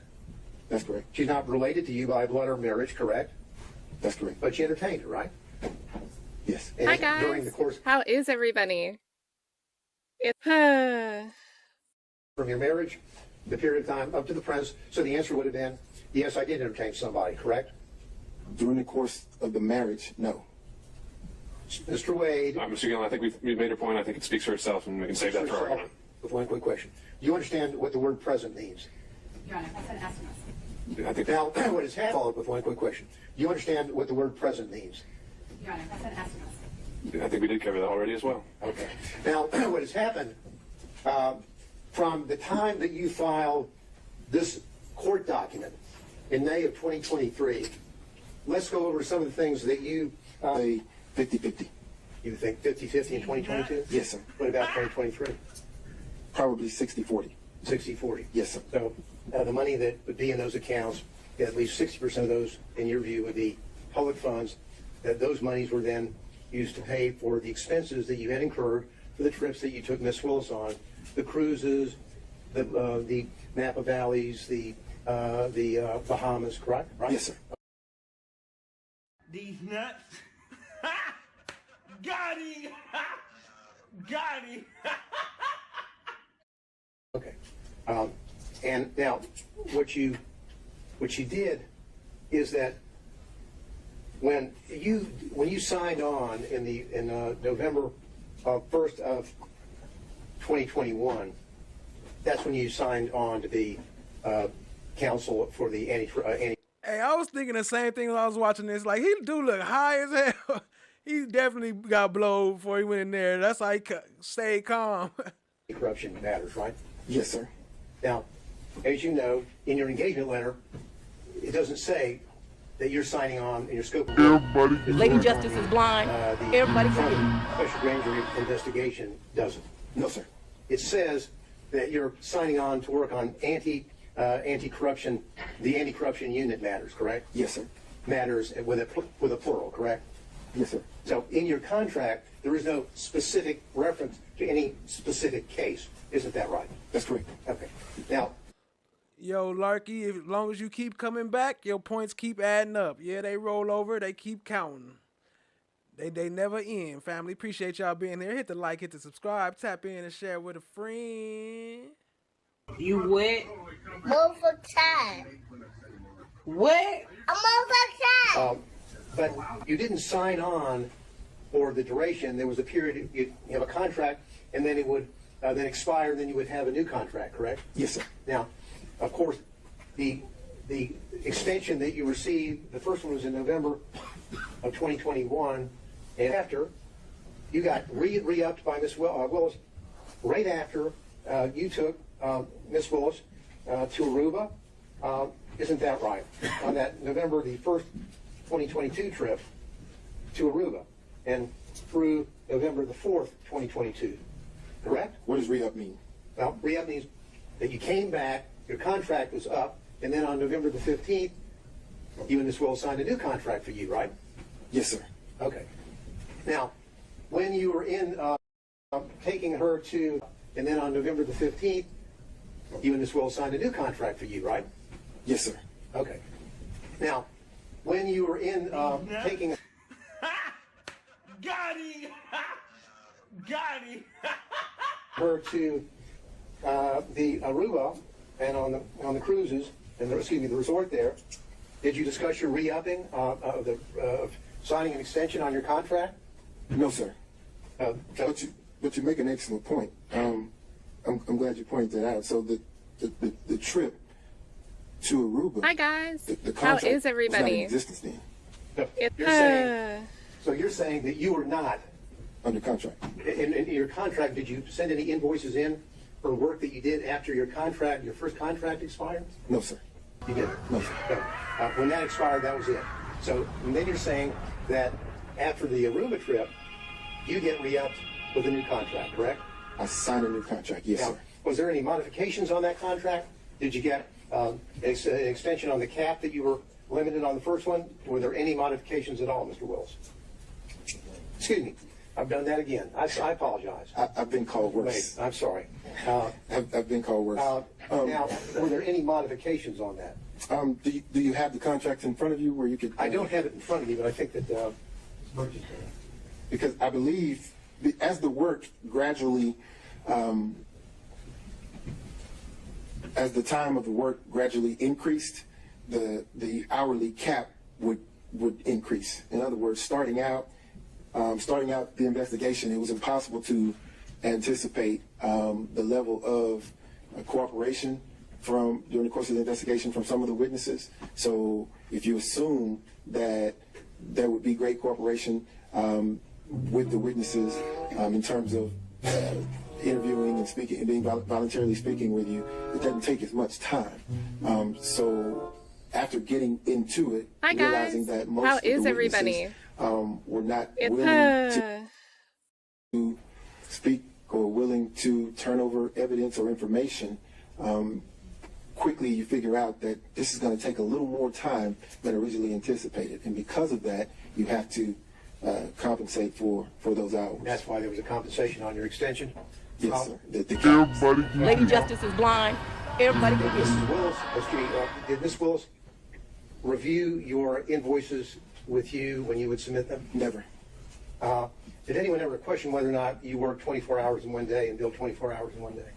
I've never worked 24 hours in one day and billed 24 hours in one day. Okay. And I'm glad you asked me. 24 hours and bill 24 hours. All right, Jennifer Devine, appreciate you, family. Have a great night. We still rocking and rolling, family. That question because I'd like the opportunity to talk about that. I think you should go ahead. So, if you look at that invoice where it says 24 hours in one day, it actually doesn't say one day. If you look at the top of the invoice, it says date completed. The date that's reflected on that invoice reflects the date that the work was completed. It doesn't say when it's. Appreciate the love and support, Jennifer, by the way. Sorry, it just says this is the date that is completed. So if you go through the invoices, probably around the first 5 or 6, you'll see that that's the billing format. I would bill only after that particular task has been completed. That's why you see a 24-hour period with the 1 day there. Yo, dude look like Bullwinkle. Well, I guess we know who he gonna be in the cartoon. I kind of wish some of the experts who had opined on that had called me and asked me the question, but there was never a billing of 24 hours in 1 day. Now, probably around the 6th or 7th invoice, you see the Not the watch. format changed. I started using a range so that it got less confusing, right? I'm confused, so maybe you can correct it. Okay. In Exhibit 14, you've got down a specific day. Mm-hmm. Prepared cases for pretrial, November the 5th, 2021, 24 hours at $250 an hour, 6,000. Now, this wasn't about a range. It was about the work that you did on November the 5th, 2021. Mr. Gillen, look at the top of the invoice where it says date completed. What I want you to do is shall be required to testify as to any matter which may incriminate or tend to incriminate such party or witness, or which shall tend to bring infamy, disgrace, or public contempt upon such party or witness. You'd agree with that, right? I'm not reading it. I'm sorry? I'm not reading it. I don't have it in front of me. If I may. I can take judicial notice. That is what the rule says if you want to ask him any follow-up questions. Okay, thank you.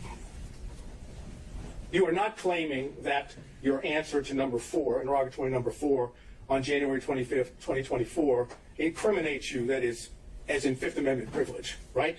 That's correct. You're claiming the second part, that it would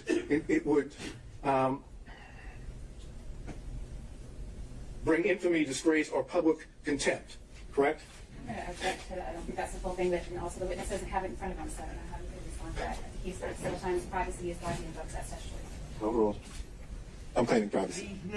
The privilege that you make reference to is to infamy, disgrace, or public contempt upon the witness, right? Or party. That's the section that you were relying on, correct? If that's what it says, yes, sir. Good afternoon. I'm Ryan Buchanan, and I'm the United States Attorney here in the Northern District of Georgia.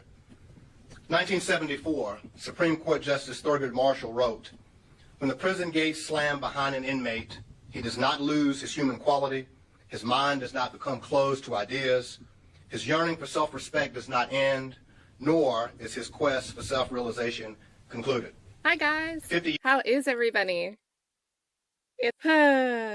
years later, our comprehensive investigation into the conditions of confinement at the Fulton County Jail has, at its basic level, revealed that the men and women and young people who find themselves housed at the jail are often left to wonder whether their humanity remained intact once they crossed the threshold of the jail facilities.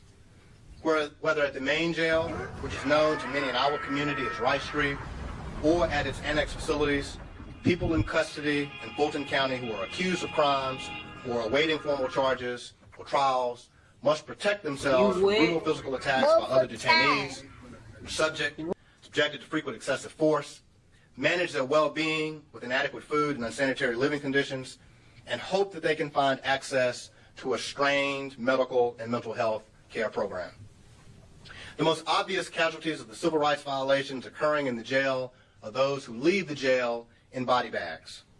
But our investigation has revealed hundreds more injured, traumatized, and dehumanized people, all of whom are just as deserving of the protections of the Constitution as all of us in this room.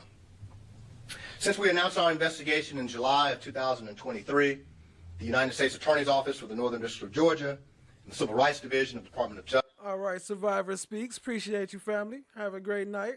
Justice have worked diligently to meet our shared mission, to advance the public safety, to uphold the rule of law, and to protect civil rights. There is no greater example of this mission at work than protecting and vindicating the rights of those who are under the custody and control of jail authorities, who themselves are duty-bound to protect the public and those in their custody. We began our investigation after LaShawn Thompson was found in his cell, neglected to death, covered in lice. But in the time since his death, several more young men detained in the jail have died, and many died violent deaths. Our investigation revealed unacceptably high incidents of assaults and stabbings, In some cases, most disturbingly, jail staff witnessed and allowed the attacks without intervention. 2023 alone, there were over 1,000 assaults and more than 300 stabbings in the Fulton County Jail. It outpaces the rate of similar assaults in other major city jails almost 2 to 1. Those numbers only reflect the reported attacks. What up, Jay Dropham? I see you. Appreciate you joining, family. Many detainees told our team that they explained that they feared for their safety. They were reported that they... Yo, Sapphire Ridge News dropping 4:30 in the morning. Anybody got the link? had been stabbed or assaulted. One such detainee was left untreated for multiple stab wounds for a week until our team alerted the jail of his injuries. Also unaccounted for in these disturbing numbers are numerous allegations of violent rape, sexual assault, and harassment. The crisis of violence in the Fulton County Jail has resulted in part because of a lack of effective classification and housing planning, which allows for extremely violent individuals and gang members to be housed with vulnerable and low-risk individuals. And particularly, vulnerable individuals are most subject to violence in the jail, including people with serious mental illness, gay and transgender detainees, and 17-year-olds. In addition, the Fulton County Jail employs too few guards relative to the number of detainees to keep people safe, and poor maintenance of basic fixtures allows violence to go unchecked. But numbers aside, jail staff are often unaware of violence because they conduct inadequate security rounds. We uncovered incidents where hours or even days passed before victims of assaults were discovered by staff. In one shocking case, while an officer sat in an observation tower, a man was killed with his hands and his feet bound. It's not found until his body was extremely cold.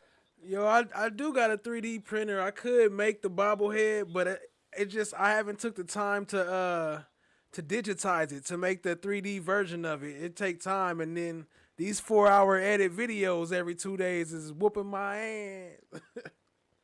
ass. Additionally, hundreds of broken light fixtures and cell doors allow violent detainees to move about at will in the shadows, and sometimes through the very walls of the facility. Equally alarming, men and women in the Fulton County Jail also experience violence from the staff. Our investigation showed that the crisis of violence, the lack of security at the Fulton County Jail, is paired with staff that resort to the use of force too quickly and too often. We found that staff were regularly deploying tasers and pepper spray without any warning, and for minor rule infractions like failing to hang up a phone quickly enough, yelling, or not putting items away as instructed. The rampant use of tasers is particularly destructive. There you go, Sapphire Ridge News right there. I didn't even know you make content, family. Y'all sub up to Sapphire Ridge News. Go show them some love. Okay, I'm gonna have to check y'all. Let me sub up.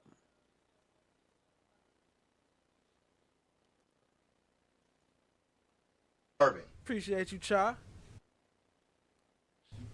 The risk of cavalier deployment of tasers is not just the temporary pain of electrocution.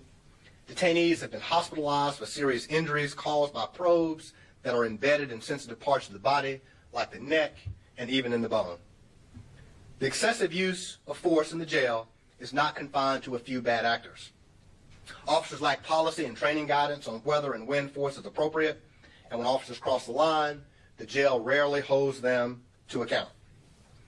In some cases, the policy is glaringly inconsistent with established use of force techniques.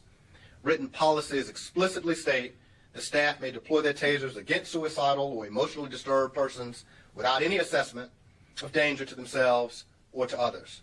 Staff are permitted to use force when a person interrupts their work, and the use of force reports and supervisor reviews bear this out. Supervisors rarely assess a need for the use of force if they do it at all. Perhaps most concerning, our investigation showed that even when the jail determines that an officer used excessive force, discipline is virtually non-existent. Those officers go back to their jobs to repeat the same conduct. Aside from the glaring risk of violence, detainees face the insidious threat of unsafe living conditions, constant exposure to rodents and pests, and an unsettling disregard for food safety.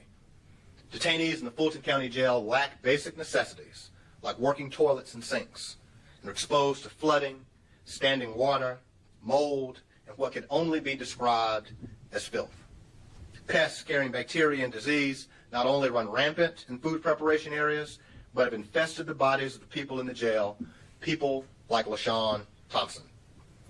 That should be a RICO. They definitely a gang, and they definitely doing criminal activities. Earlier this year, our team was evacuated from a housing unit in the jail because of a lice outbreak. Given the high incidence of violence in the jail, the need for adequate medical and mental health care is critical.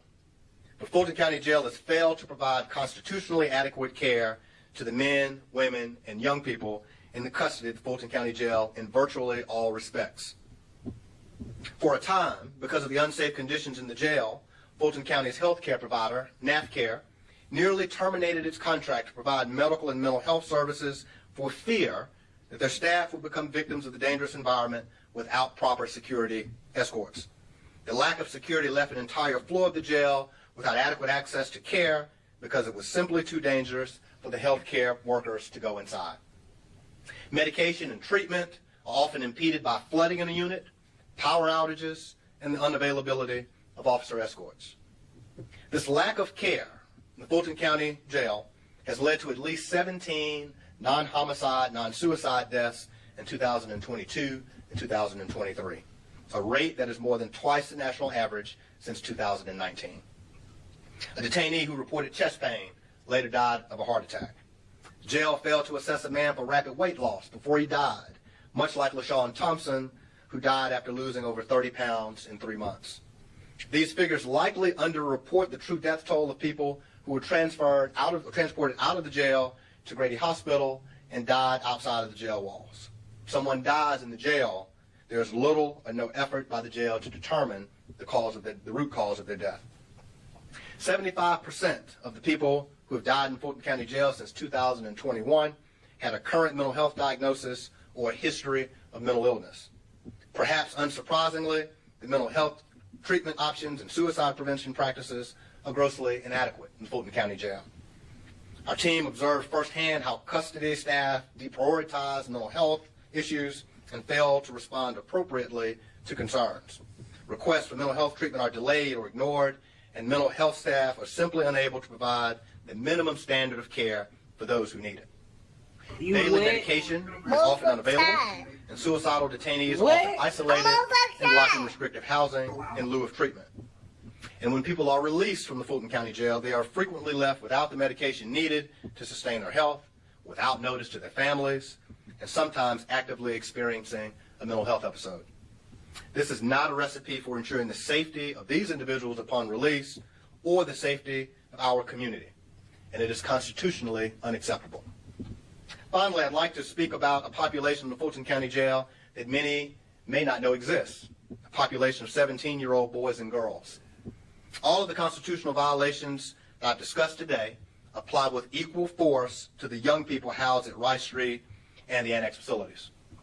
The average stay of a 17-year-old in the Fulton County Jail is 392 days. In that time, they are particularly and uniquely at risk for violence, lack of access to mental health care, risk of suicide. Much love, Steph JK. Appreciate you, family. While in isolation in restrictive housing. During the team's tour of the South Annex, they learned the boys there were held in their cells for 22 hours or more, frequently. The girls housed at Rice Street fare no better. And to the extent that these young people require a kind of specialized educational programs that are called for by federal law, they are not getting them. In fact, no educational services of any kind are provided to the 17-year-old detainees in Fulton County. Crazy, yo. It just get worse and worse every day. Appreciate you, Joni, for. Have a good one. These young people deserve better. You'll see that our report lays out the bare minimum measures the Fulton County Jail must take to comply with its obligations under the Constitution and federal law.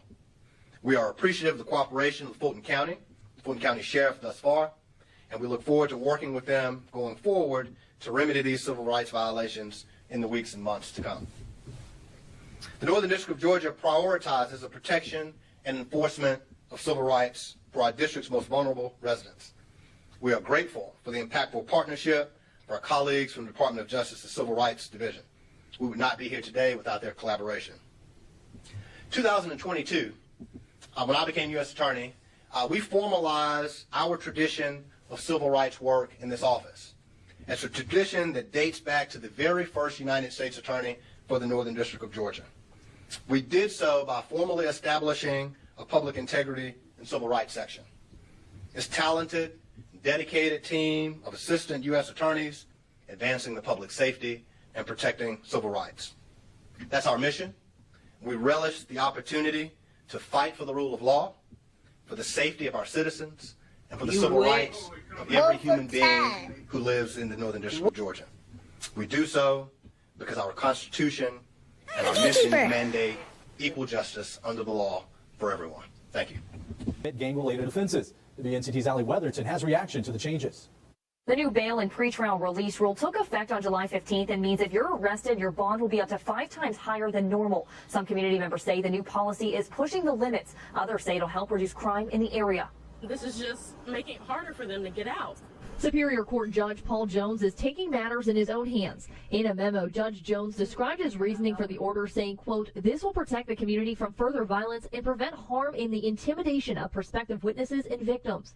Some community members say it isn't right, especially because a lot of gang members are now young kids. All they're doing is filling their jails with with people doing useless crimes instead of trying to help them, which would, I think, better America. We reached out to attorney Dustin Pittman with Strickland Agner Associates. He says this policy has been going on for a while in Lenore County and isn't right. We do have specific laws about gang activity. We do have specific laws about gang violence. Just showing a little bit how they cracking down on these gang laws and gang violence. Crazy, ain't it, family? Appreciate y'all being here. Hit the like, hit the subscribe, tap in, share with a friend. We should use those laws, not putting someone in jail with a check mark that says you're a gang member. Pittman says this type of a policy could become unconstitutional. Are we talking about just anybody that a police officer walks in and says, well, I think he's a gang member, so here's times 5 on his bond? Is that what we're talking about? Because that, I think, without any proof behind it, is where we get into the unconstitutional area. Some community members in Lenore County say they like the idea of holding people accountable. They would not go on camera, but do say it would make gang members think twice before they commit a crime. Some community members say they hope the judge realizes that everyone makes mistakes in their lives. Allie Weatherton, 9 on your side. I think D'Anthony Tolbert also played a part in that as well. So I'm going to skip him because I'm imagining your answer is going to be similar. Why it took almost 10 years to get the trial because it was multiple competency issues. Is that correct? Yes, there was only one person on your list that you asked about, and it seems like it's that name. So I want to make sure we're not mixing it. It took 4 years for them to get to trial. I'm so sorry. I flipped the names. D'Anthony Tolbert was in jail. He was just found not guilty by a jury. Yes, that was a co-defendant murder. Right. They were both charged with murder. Each of them multiple times fired counsel, had to keep getting new counsel, which was one reason of the delays. His co-defendant was found guilty of all the trial charges. He was cleared. And it wasn't just him that was firing counsel, him and his co-defendant. So that case got continued on and on. It also happened right through the pandemic. But that was the only one of those cases you had given me that it was not a competency issue. So any other one of those defendants that we won't say their names but by initials, all of them were competency issues. And you don't have to rely on me for this. This is all in the court records that they multiple times were incompetent. Some of them have just stayed incompetent. Quite frankly, I think some of them will remain incompetent. They've remained incompetent for 13 years. So how do you get them through the system if a judge is constantly identifying them as incompetent? It's not a judge, it's a doctor. Excuse me, a judge. Or the doctor, but the judge has to sign off on it, right? So what happens is every 6 months they're evaluated. Every year by law they have to be brought back before the court. And that determination is, are you now competent for trial? If they are competent, then you put them on trial. And some people do in fact get moved. All right, Sapphire Ridge News. Appreciate you, family. Lady Justice is blind. Everybody, but whenever you see those heinously long sentences like that, or heinously long pretrial stay, you should always check, because for your 100% of the time, it was the exact same issue. It was issues of competency. I'm going to go back to Mr. Tolbert, though, only because he was found not guilty and he waited 4.5 years for his trial date. What took so long? I told you, he kept I know, but like in general, why does it take 4.5 years? Well, you have to have a lawyer that's ready to stand trial with you. And if when it gets time to trial motions, you fire that lawyer, you need a new lawyer, your co-defendant does. That is an odd case, that one that happened. And the murder that he was accused of, his co-defendant was found guilty of all. You know, obviously we brought charges, we believe they both were guilty, but we always respect the jury's opinion. I want to make sure that I'm understanding the unindicted issue that Ty GQ, appreciate you, family. you have when Commissioner Ellis is saying, you know, this is a travesty, this is, like, help me. Commissioner Ellis is not a friend of the criminal justice system. Help me better understand, like. Do you know that he just voted that the federal government, who helps us on sexual assault cases, programs for children and things of that nature, that the federal government should stop giving that grant funding for a travesty that happened here in Fulton County, where thousands of rape kits from the 80s and 90s weren't tested. We've won lots of grant money on that. The federal government has been an amazing partner in making sure we have that grant money. We've removed serial rapists, and Commissioner Ellis votes that that's money we shouldn't get. I don't understand. Hey, that's all good. Appreciate you, family. Just hitting the like button, just watching, coming back and watching the replay tomorrow. You know, finishing it off, all that helps. So I appreciate you, family. Sharing content. There's plenty of ways to help. It ain't gotta always be financial, but I appreciate you. The way Commissioner Ellis thinks. I'll ask him about that, but I want to make sure that I understand the unindicted numbers. Help me understand the process of you're saying that it's. Yes, it's 90 days that they have the ability to have some sort of bond. Like, no. Tell me, I'm trying to. I'm a whole vibe in the house. I see you. Ooh, look at the face that it froze on. Oh, no. Hold on. This time, say what I like to tender. Stacey did with 30 and into. Had to save that as a Stacey exhibit. Had to say that as a Stacey exhibit. Okay, no. Yeah. Sure. I just want to see, I think it was bond and. That's what I want her to explain to me. Yeah, that's what I want you to better just walk me through this. Okay, so bond and unindicted status, zero to do with each other. Okay. Every time someone tells you bond and indictment status have something to do with each other, I want you to remember, by law, it has nothing to do with each other. The only thing that is relevant is, by law, if you're arrested, after 90 days, you are entitled to a bond. Okay. But unindicted. Sweet dreams, Becky Einhorn. So when people are arrested, 85% of people here in Fulton County get a bond the day they're arrested, the first appearance, which happens within 72 hours. So that ought to tell you that bond and indictment status have nothing to do with each other. After 90 days, though, the law in Georgia is that one must be given a bond. So this trying to tie together unindicted cases and people in the jail is inaccurate. What Commissioner Ellis and other commissioners need to answer for, who have said here, is the day the Fulton County Jail was built, it was inadequate. Why do I say that? That day it was at capacity. More so than that, the jail is literally falling apart. And so when you hear about people having shanks in jail, it's not that our sheriff is so inadequate that knives are getting in the jail, though sometimes that probably happens, but more so, the walls are literally falling apart. The metal is falling apart, and they are using them. What they would like to do is to paint a scapegoat for inaction that they've taken. It is unconscionable the way that our jail is. They've known our jail is in that state. People need to be in safe conditions. I'm going to give you an anecdotal scenario that just happened. In my Saki unit, ironically, that unit we just talked about, Stacey with 30 and into. Where we're working cases where we find serial rapists and old sex cases. I sent 2 investigators to the jail.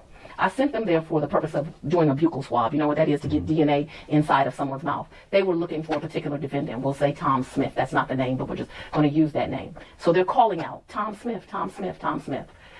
The defendant did not know for what reason they were at the jail. Why would he know? These are old, antiquated cases.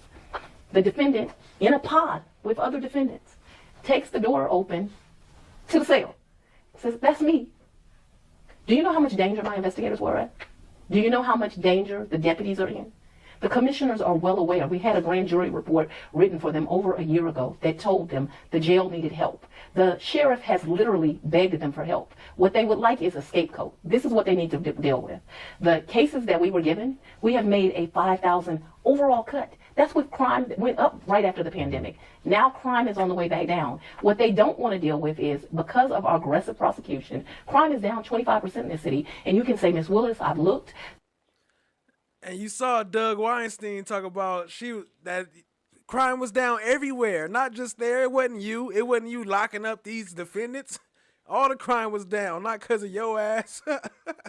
Crime is down all over the country. You would be right. But do you know what it's in other jurisdictions? 2 to 3%. Here it's double digits. Murders here, 20%. You want to know why? When I got here, there were over 200 people unindicted waiting on murder cases. All of them are either indicted or we looked at the evidence and declined them. The vast majority, we did record numbers of indictments on homicides. We're less than 50 now. Most of them are less than 90 days. We are not going to indict people until we properly investigate. Do you think we need a new jail? Do we need a new jail? Well, I'm asking that because Pitts doesn't think we need a new jail. And that's ridiculous. People shouldn't live in those conditions. We absolutely need a new jail, and every single month they wait, it's $18 million more. And the reason why he says he doesn't think the county needs a new jail is because the moment it's built, it's going to be over capacity because of the backlog. Well, he's inaccurate. One, we've been cutting the backlog, but more important than that, you need to build a jail that is in capacity with the city in which. Well, where's the reports? Where's the paperwork? Y'all always talking about people inaccurate. Where's the reports? Where's all the finance requests? We live, and what you know is Fulton County is $1.2 million, but you also, I assume you live here, you play in this community, which you know that is, we are really a community of 5 million. Why do I say that? Do I just pull that number out? No, this is a haven for where people come to work. It's a haven for where businesses are done. It's a wonderful place to be, and I invite people to be here. But as a result of that, when you get all that good and the benefit of Lenox Mall, and the benefit of all the businesses and the restaurants, you also attract some bad elements, and so you have to have capacity. But we also have to have law enforcement with the resources that we need. You have to have a prosecutor's office that has enough lawyers and enough investigators. You have to have a public defender's office that has enough public defenders so that they can represent their clients adequately. You have to have enough judges. We do not have enough judges for this community. I was going to ask you about that. Do you think? Absolutely, we don't have enough judges. And they would like to paint the judges as lazy. I don't. The vast majority of our judges are not lazy. They're working very hard. They're trying to do their job. They're trying to do it with diligence. And they're trying to do things that are right for the community to keep us safe. They're trying to do things that are right by the defendants that come before them. So you're saying that you think the judges are doing good job for the most part. You just need more of them, or the county needs more? Because Chairman Pitts completely threw them under the bus, many of them saying that they simply are not doing their jobs. But it's inadequate. It's just not true. We have to deal with truth. And I would suggest to you that the real numbers that people should pull are how many days are they at work? How many cases do they dispose of in a month? How many motions? It is a regular day. And tuck in your belly, nigga. Y'all remember that off the wash? It is a regular day. And tuck in your belly, nigga. Do they hear? Look at their work. It's not hard to do. All of their calendars are published, right? If we really wanted to get to the truth. But at some point, they're going to have to deal with the reality of they have not supplied enough resources. And this is historical. And so it's like the chickens are coming home to roost. Now you're dealing with and Commissioner Pitt sat on his hands for over a decade while they let that jail get into decay. This is not brand new news. It's not news, and I want you to understand me as a district attorney. I absolutely think that people should be in safe conditions. I absolutely think that they're human beings. They have a right to integrity. They have a right to be treated well, to be well fed, to be safe while they're in that environment. But I'm also going to tell you this. I didn't let my staff, I personally went through the list of the people in the jail. And we cleared out those that we could, right? When there are lesser charges. I certainly don't want to see those people. There's no reason that they should not be on bond while they await to meet their day in court. But a lot, like the very vast majority of them, have more than one case. That's sometimes a scenario. They have acts of violence. They're a danger to the community, and judges have to make tough decisions. And what you'll be here doing, and I mean you in the greater sense, reporters, is if they get out of jail and they already stabbed one person or shot one person and shot someone else, you'll be asking the question, there's a reason crime is down 25%. It's because you have a DA that's not playing with games. I'm not playing on the issue of human trafficking, and I'm not going to apologize for holding violent people in jail. I'm also not going to apologize for saying this office needs adequate resources. What and else the do you judges need? need adequate resources. We need more investigators and more lawyers and legal support staff that can support them. Now, I'll tell you something. We would not be in the good condition that we're at and have cutting that backlog by all of those. If you just do the math, 18,000 to 11,000, had it not been for that ORCA funding. But the ORCA funding, well, you know what that is. The Yes, the one-time $75 million. Correct. It expires next year. The county is going to have to chip in and make sure that those people remain employed so we can continue to do this work. And we were never able, because it was a melting pot and we had to compromise, we were never given what we totally asked for. The county is going to have to give those resources to keep moving. The other thing is the state of Georgia is going to have to look at Fulton County and deal with the fact that Fulton County needs more judges. And while I'm making a plug, the GBI is terribly understaffed. One of the reasons for the backlog is, first of all, the public does not realize this. If you're arrested today and you're arrested with meth, heroin, and cocaine, because of the backlog at the GBI makes a decision to test one. So they're going to, let's say they'll test the cocaine. I got to let the heroin and the meth go. I'll never have any evidence to prove that you actually had meth and cocaine. In addition Why to do they have to let it go? they won't test it. So Because they don't have enough trying to swipe right. They don't have enough resources to test it. So they only test one of 3 drugs. This is one of the reasons Atlanta is trying to get their own crime lab, because they won't test all 3 substances. Let me tell you worse than that. Nothing tender about her. Bet you even her feet is rough. One substance that they caught on you that they're going to test, because they're not testing the other 2. The one that Tell her, let me see your toes. they are going to test, we're going to wait 6 months on a lab. Well, I can't indict somebody if I don't know it's cocaine.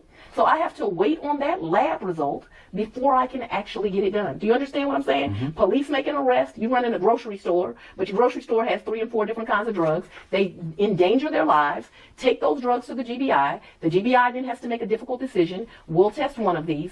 I, as the prosecutor, can only charge what I have evidence for. And I that's think why ethical. maybe some of these, like when you say you used to get a fax, or the previous administration used to get a fax and they died on the fax, you're saying you're waiting for things like the laptops. scientific Okay. evidence, because it is wrong, and a lot of times those drugs aren't drugs. So I wanna It's make what sure they that- would call on the street flex. It might be baking powder. So I want to make sure that I understand some of the contributing factors of you're saying the backlog and the overcrowding in the jail. You're saying you don't have, you need more resources yourself, and you're saying this as you're waiting to potentially hope to keep funding that the ORCA provided.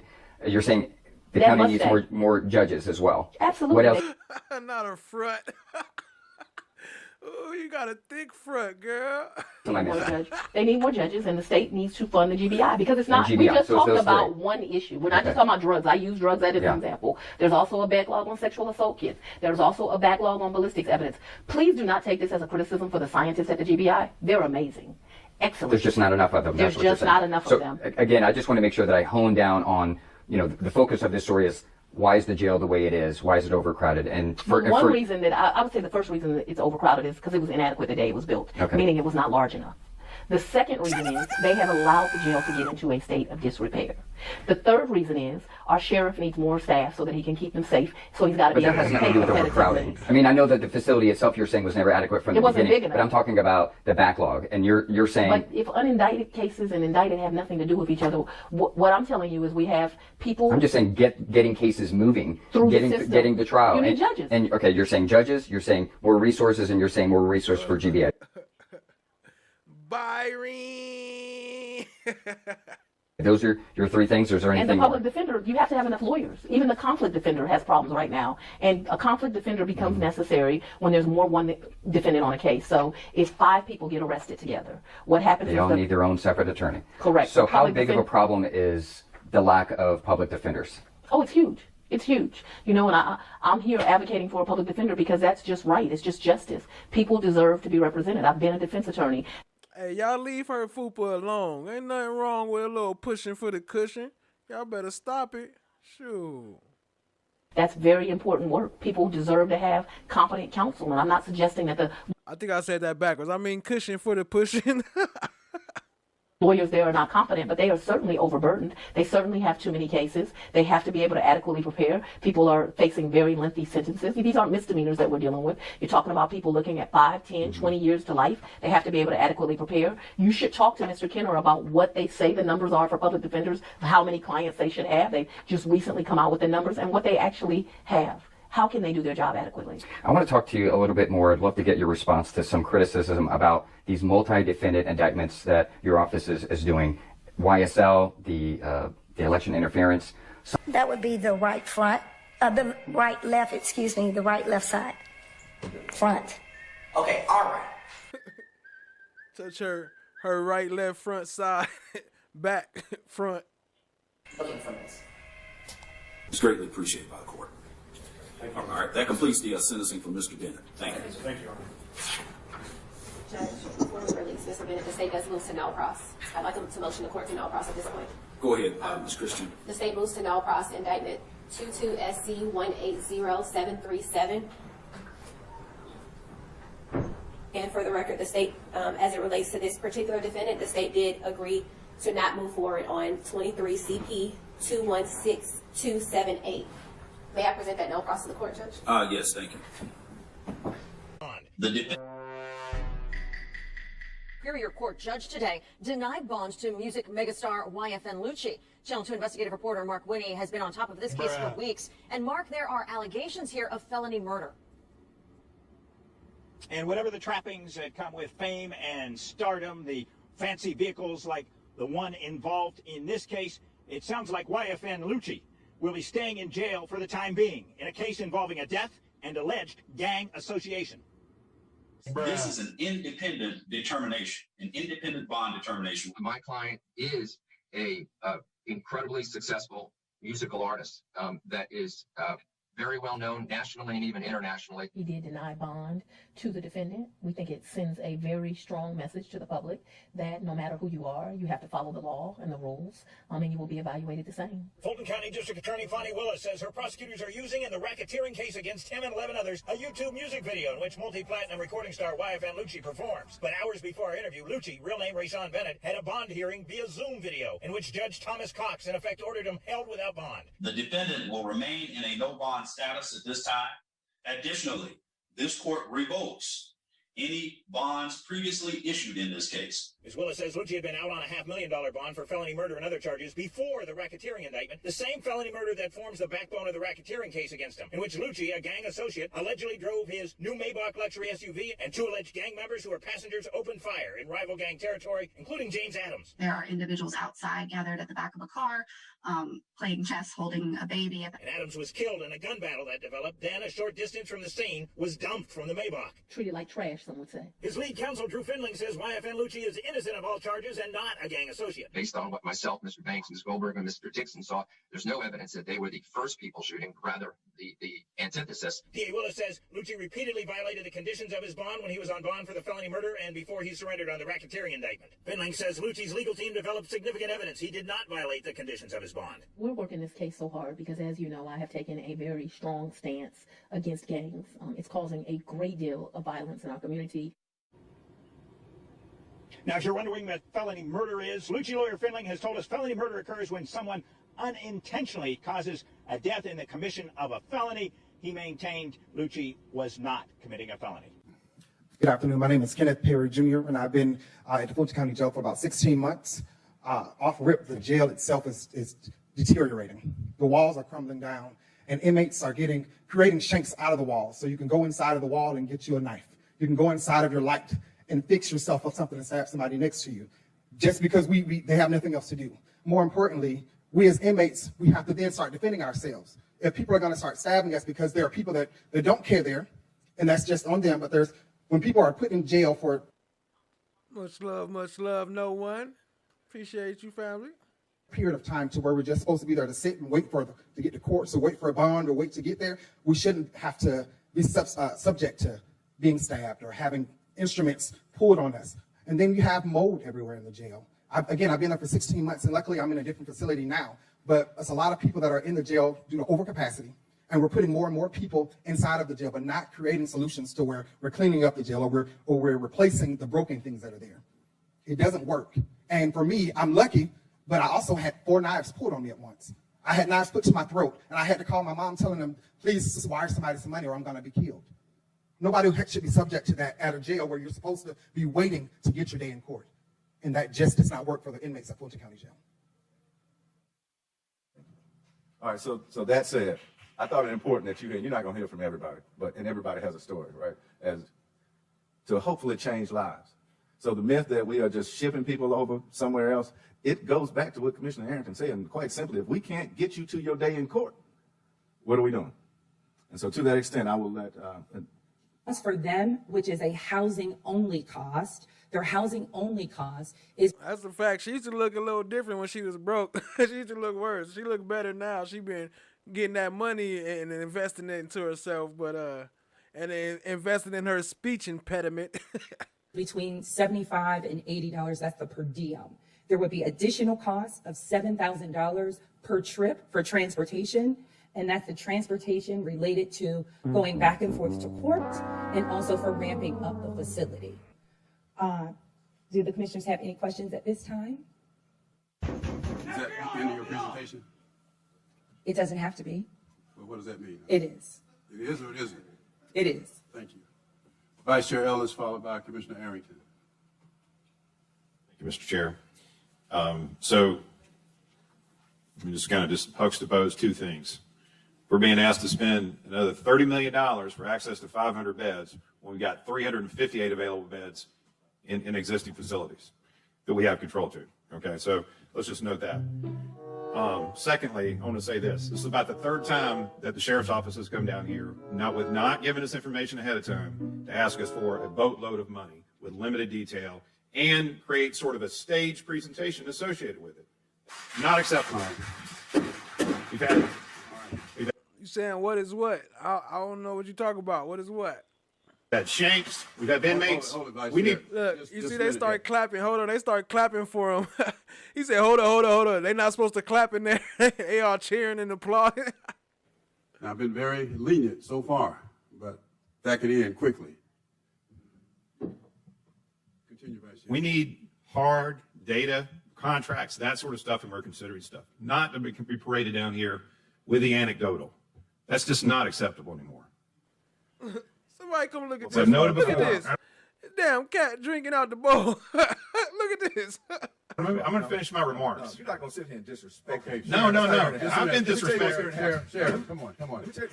No. Sheriff, please. You got me confused. Sheriff, please.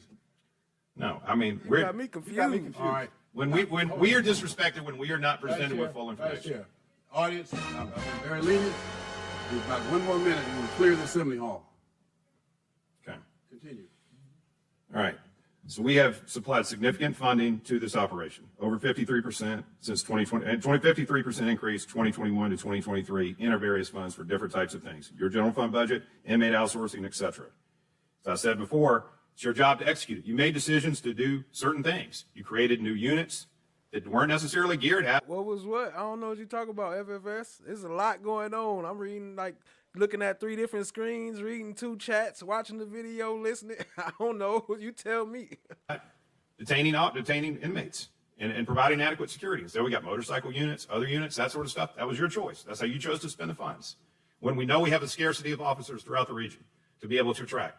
So you chose to do that with those precious funds. And so now we're being asked. Okay, the one with the man. The prisoner that came in there to talk. Okay, I got you. to go further spend money to outsource what should be your core function. I recognize all the challenges. And there's a whole big discussion about the fact that the overcrowding rests with another group of folks that need to get their act together. All right? And it was a they, them, or something like that.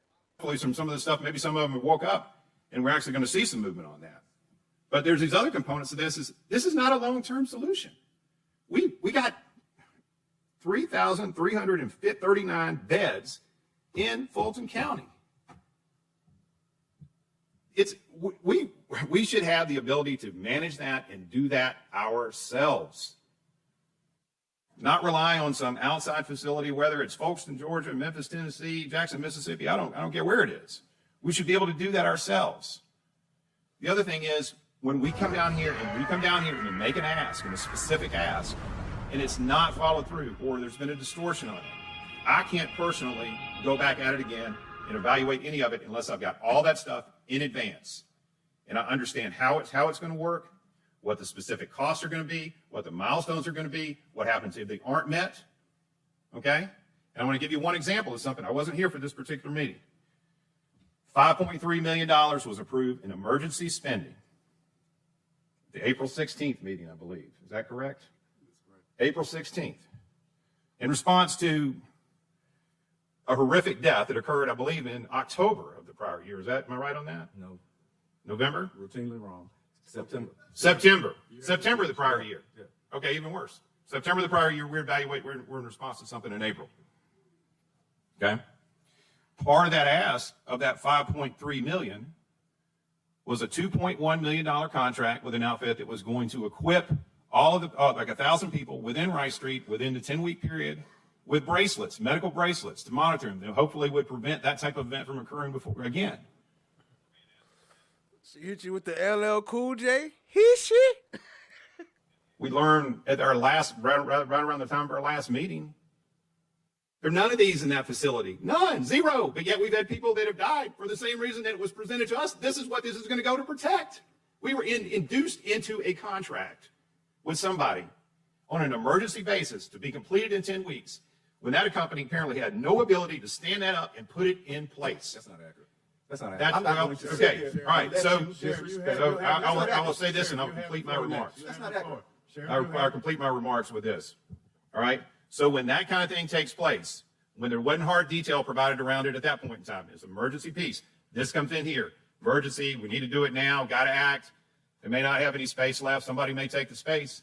I'm not going to be in a position to vote on any of that. I need it all laid up. It needs to be teed up. The public needs to see it. Everybody needs to be able I am appalled. to weigh in on it and see if they believe in it.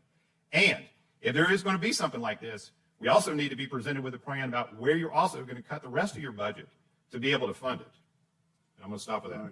Well, first of all, you are completely inaccurate. So let's start there. Let's get some facts to you so that we can make sure that at least we're reading from the same hymnal. So to that extent, the emergency money that was put in place, you might want to ask Mr. Davis, how can he outfit, and any company outfit anybody that is... FANI don't like him either. That's who she was talking about in during some of that interview. She was talking about him, silver-haired dude. full of inmates sleeping on the floor. I said, quite honestly, we cannot outfit or fix a facility if we got inmates sleeping on the floor. Don't be disingenuous about any of the outsourcing numbers when it comes to Cobb and or the city of Atlanta, because you knew from day one that we had to staff it.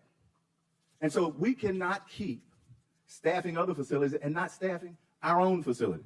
Don't be disingenuous like you and I did not have breakfast, and I told you quite simply we created a motorcycles unit so when there's an emergency... Look, he done made him mad. Look, he made him bring up the breakfast. When y'all have breakfast, what y'all do before the breakfast? See, I got additional staff made up of mostly retired people. I created a traffic unit made up of individuals now who have to move gang members back and forth to court. Don't be disingenuous and tell me what my core value, my core operational need is when I have 3 constitutional responsibilities. Count them, 3. And you can look that up while you're looking up everything else. The first one being the chief law. Hold on. You gotta listen to his 3 constitutional responsibilities. Listen to his 3.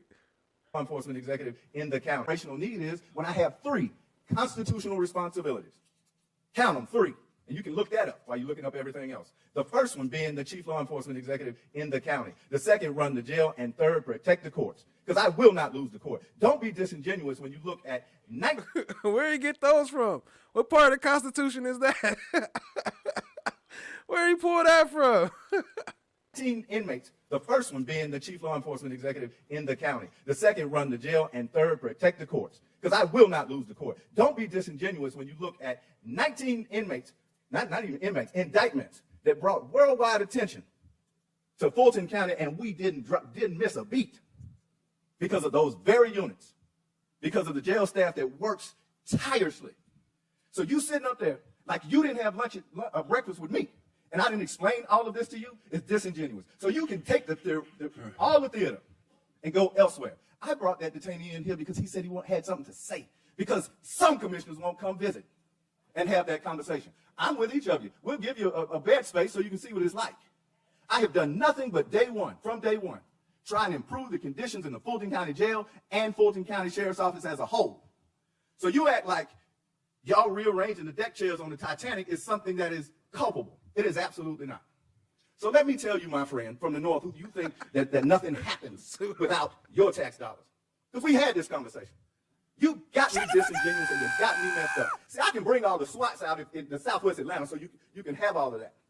Understand this. I'm not going to let you take me there because my mama taught me better. But you're telling not the truth. You know it like I know it. So you can take that. He said you're telling not the truth.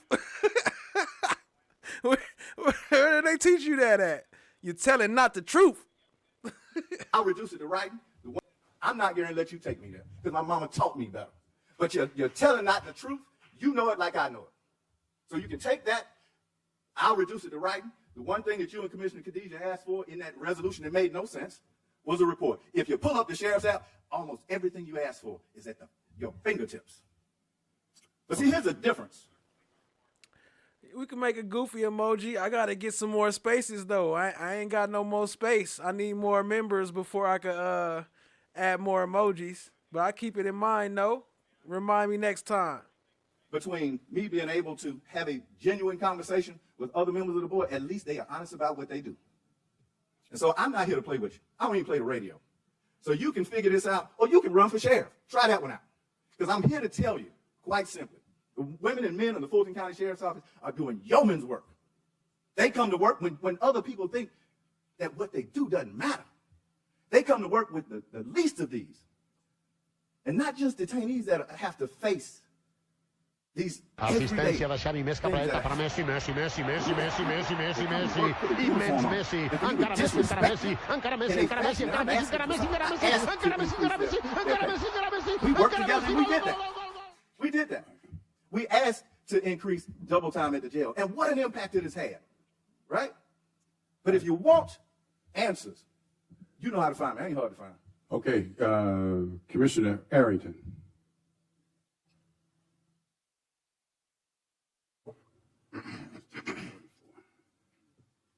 Oh, yeah, y'all did have a meeting with these companies. Don't be disingenuous. Y'all, some of y'all had meetings before I had meetings. Sheriff, Commissioner. Eric, you have the floor. Thank you. All right, so I want to know about these numbers, because what I didn't hear was, what I heard was apples and oranges. I heard 2.5. What I heard was apples and oranges and breakfast. Kingdom of Kush, what up, fam? I see you. Appreciate you joining. $5 million a month for one facility, and then I heard $75, $80 a day for another facility. Yes, look, so you know when Marvin Arrington show up, you know what it's about. It's about time to get back to the money. Let's get back to the money. I like that doesn't compute. If you're gonna give me one thing in a per month number, give me the other one in a per month number. If you're gonna give me one thing in a per day number, give me the other one in a per day number, because otherwise I can't compare the two, and I can't reconcile either one of them. Yes, sir. So happy to do that. What we did was we asked the both entities to Becky, I'm the one, not the 2-3. Provide the best pricing that they had. In the first instance, Geo Group said that the best pricing they had was to do a flat rate for the facility. If you broke it down to per diem, right, then it would be roughly at 1,000 inmates, it's roughly $116 per day per inmate. For 1,000 inmates, right? And that includes both the medical care, all their programming, as well as transportation. The cost for a detainee here to stay at Rice Street or some other facility here in Fulton County is roughly $105 a day, based on what we learned from the county manager's office yesterday. So that 116, I want to go back. Is that based on the 1 to 500 or the 5? Hey, you heard him, Rochelle? I'm not here to play. I don't even play the radio. He thought that was a bar right there, too. He practiced that one. 500 to 1,000. 500 to 1,000. Yes, sir. All right, so what is it at the 1 to 500? At 1 to 500 is more expensive. It is roughly, and that was just a number that was provided just so we would have an idea of what would be required financially in that first month when they were would be transported. And so that number is roughly 166 per day. 166? Yes, that is 166 per diem, but that is not the ultimate. That's fine. Yes, I'm not. I appreciate the explanation. I don't really need the explanation. I'm trying to figure the numbers out. Yes, sir. Right? Like, I just want to know what the numbers are.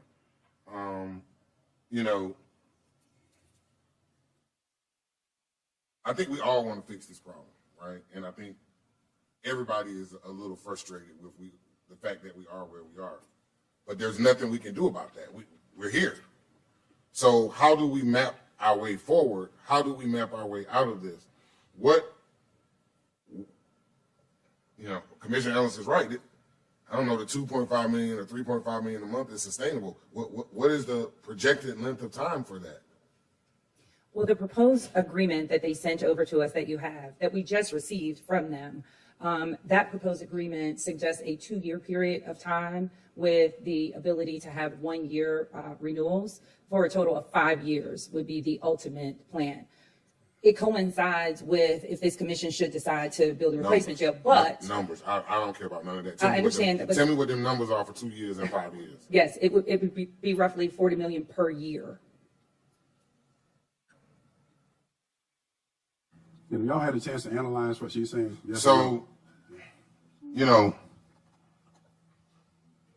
I think we all agree that we need to get as many local beds as we can first, right? We need to get as many local beds as we can, and I think we all realize that is somewhat the biggest challenge to that is staffing up, right? Is one of the biggest challenges to that. And so I don't know how we get there, but For me, I'm just trying. I want to hear numbers. I ain't trying to get into the theory and all of that stuff. I got to evaluate this. This is a budgetary thing for us. So for me, I need to know what are the numbers that we're looking at, right? And so 166 a day. We're doing 105 a day is the cost for the inmates. Is that right? You got that from the county manager's office? Yes, that's correct, Commissioner. All right, and then this other place is only $75 to $80 a day. Now, Could be, yes. Is that correct? That core civic? It could be, but that is minus a lot of different services. So we again, all of this is simply a visionary approach to a complex problem that we wanted to make sure you all had the information prior to even attempting to enter into any contracts, so that you had the information. So again, our chairman and a bunch of other people have met, right? So having this conversation was, how do we solve both problems at the same time? Ultimately, to Vice Chair Ellis's point, we can't improve the technology if we can't get people off the floor in order to wire the building. So I know you just want numbers. For me, I don't care about for me, it's really life safety. I don't want nobody else to die first. Period. I don't want nobody else to die in that jail. So that's why I can't think about even the numbers until I know that everybody can be safe and the numbers are down, so that the staff that you do have can control the people better. Like to me, everything else is secondary to life safety. Making sure that everyone is safe and not getting potentially shanked. I was in court the other day. I was at the jail in court trying to get a bond for a client. The guy in front of me in court said, "Hey, they came at me with a knife. What was I supposed to do?" And I don't think it was a knife. It was probably a piece of the building. So, I mean, I don't need the tool. I go down there all the time, right? But this is a real issue, and for me, I'm more worried about. Remember, he the one that said it's only one problem: this pesky Constitution. About saving people's lives first and foremost, and then I could deal with if we could save their lives, then we could deal with any other issues they got. And so that's where I am. Thank you, Commissioner. Commissioner Barrett. And the Fulton County Sheriff's Office says this is some of the contraband recovered in the massive shakedown we were on inside the Fulton County Jail, and a lot of the illegal cell phones, which can go for thousands inside the jail, drugs and tobacco recovered, came into the jail via illegal drone drops. Wait till you see the ingenuity involved, however misguided. The assignment is very simple, ladies and gentlemen. The only thing we're going up here to do is a massive shakedown. We're looking for any weapons, drugs, or any contraband that the inmates are not supposed to have. Sheriff Pat Labatt says the Fulton County Sheriff's Office jail strike team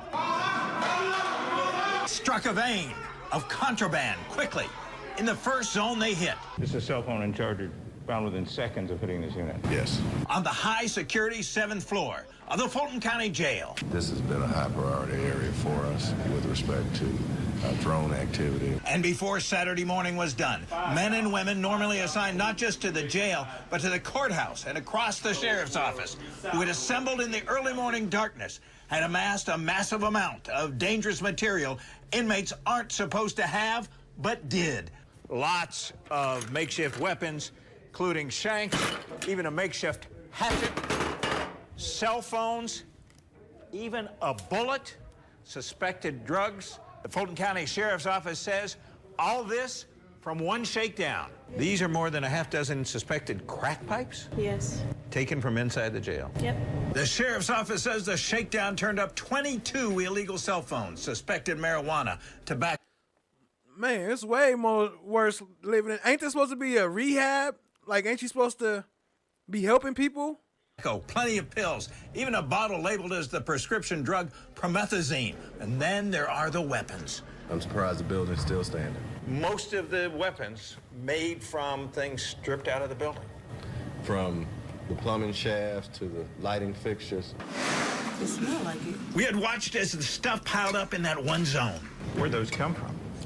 Cell 504. Just our commissary kiosk. But what's it turned into?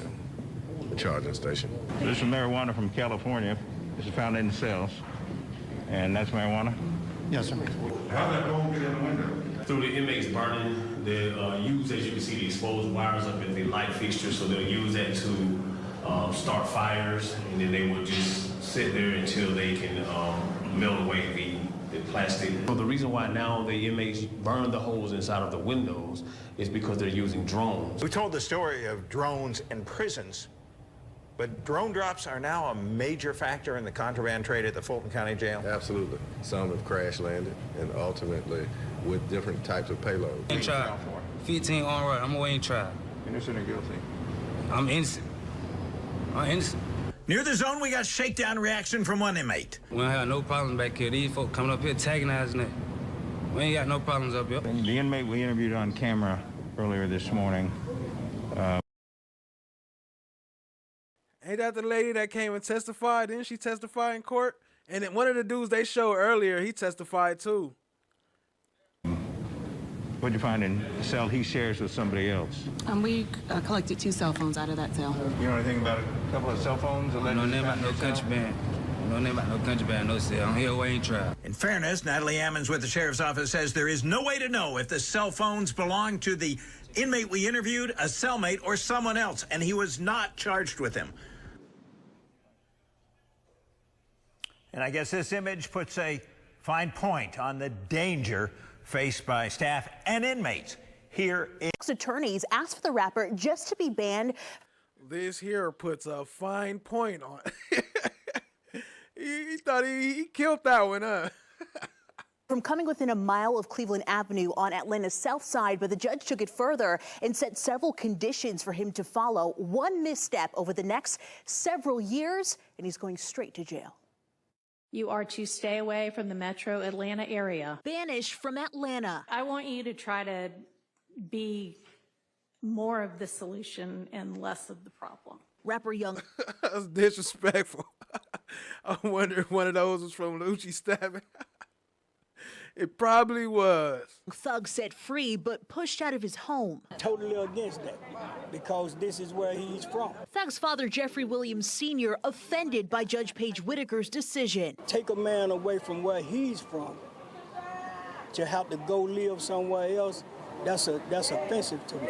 But the judge's choice isn't uncommon. I've seen banishments before. Robert James, a former DeKalb County district attorney. You can't banish someone from the state completely, so they have to be able to go to at least one county in the state. The reason for the ban? If most of the gang That's facts, that Lord. They can't blame that on nobody. And now I'm gonna play Lucci at the end where when he got stabbed. Like, that's all they fault. Like, there's no way y'all can blame that on anybody. Y'all jails messed up.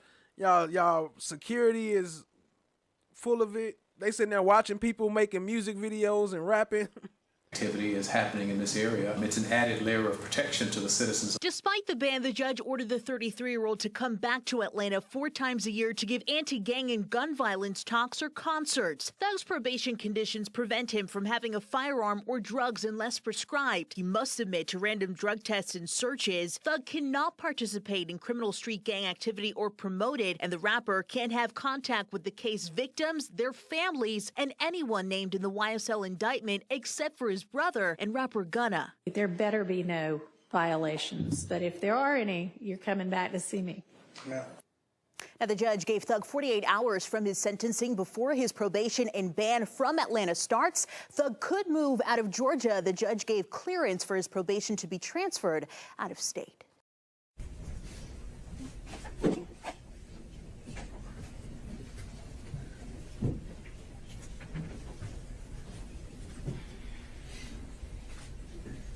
So like this fact here, her ex-husband Fred had run into a financial, I have no information about that. I just asked about if you were, what they represent from their interviews with you was broke and that you had clients that weren't able to pay their bills. Can you show me where that is? Because this is where you put the tab, so that's what I read. Broke, but didn't pay their bills. Yeah, I'm sure I characterized myself as broke as leaving that $50,000. I don't know that I had her nascent law practice at Portugal Rep. Well, I didn't have. I thought I had a law practice. So this is not. Y'all check out new one, dropping new tracks all the time. Appreciate you, family. Hey, y'all want to see the FANI intro? I kind of want to play it. Correct. I'm sure just I didn't have any asset forfeiture cases. So I had one case where they had took one of my clients' money at the airport. I don't know if that's what they're carrying. I don't know. Paltry rate. I did have family law cases. I guess that's what they're talking about. And clients who couldn't pay their bills ain't clients. So no. So my question was just if this was a fair and accurate representation where it says you were trying to make it month to month at that point. No, I don't think that that is actually a fair and accurate representation, but I am certain that after the 2018 election, I'm still not really happy about having given up that $50,000. You know when you paid your tax lien? I don't. You don't? You know if you paid it? I know I've paid some taxes. I don't know. I don't want to speculate. Yeah, we good. We rocking and rolling. We just trying to push through this FANI mess. Appreciate y'all, family. Hit the like, hit the subscribe, tap in, share with a friend. Did you tell anyone at Fulton County Board of County Commissioners about your relationship with Mr. Wade? No. Did you disclose your relationship to anybody at Fulton County? No, I don't think so.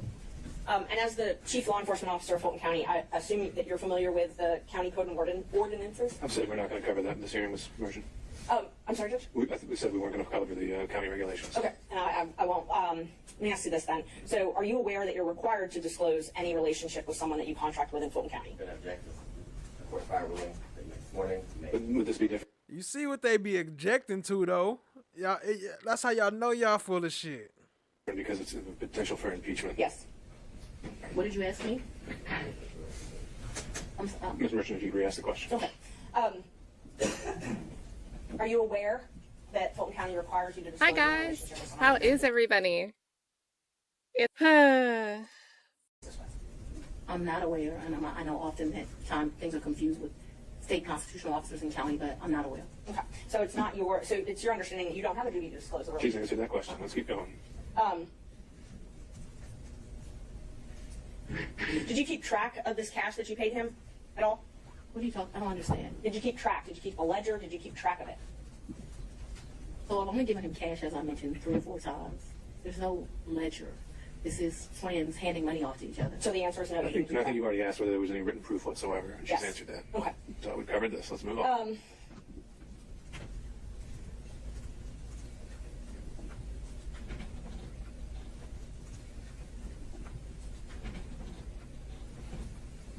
Who were you referring to when you suggested that Mr. Roman's motion to disqualify was racially motivated? You already said we're not talking about the forensic misconduct that's been alleged. And just so the record is clear, I don't believe I said that his motion was racially motivated, so I don't want that to stay there. I've never said his motion was racially motivated, so that should. Look, even when the judge told Ashley Merchant, like, we're not talking about that, don't ask that question, but she got so much of attitude, she had to come and still answer. I think it would be best if we don't need to go down that road. We're going to save that for argument. You once said that you would not engage with a personal relationship with anyone that worked for Fulton County. Is that correct? An employee? Anyone that worked for Fulton County. I think I said an employee. Okay. So that's the qualification you give an employee? You would. I think that's a statement that I made, so if you want to quote me accurately. So is your position because Mr. Wade was not an employee? Or is your position he wasn't an employee, correct? Mr. Wade is not an employee, and he will tell you that over and over again. Just one minute, Judge.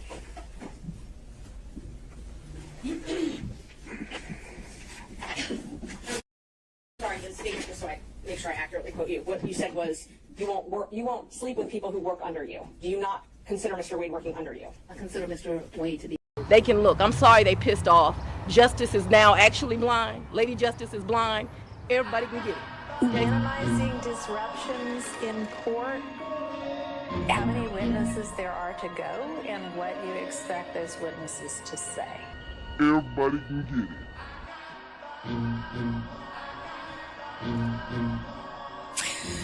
Not really, but several parties have asked for mistrials. It was a goal of my predecessor and any person or prosecutor in this office to make sure that Justice is now actually blind.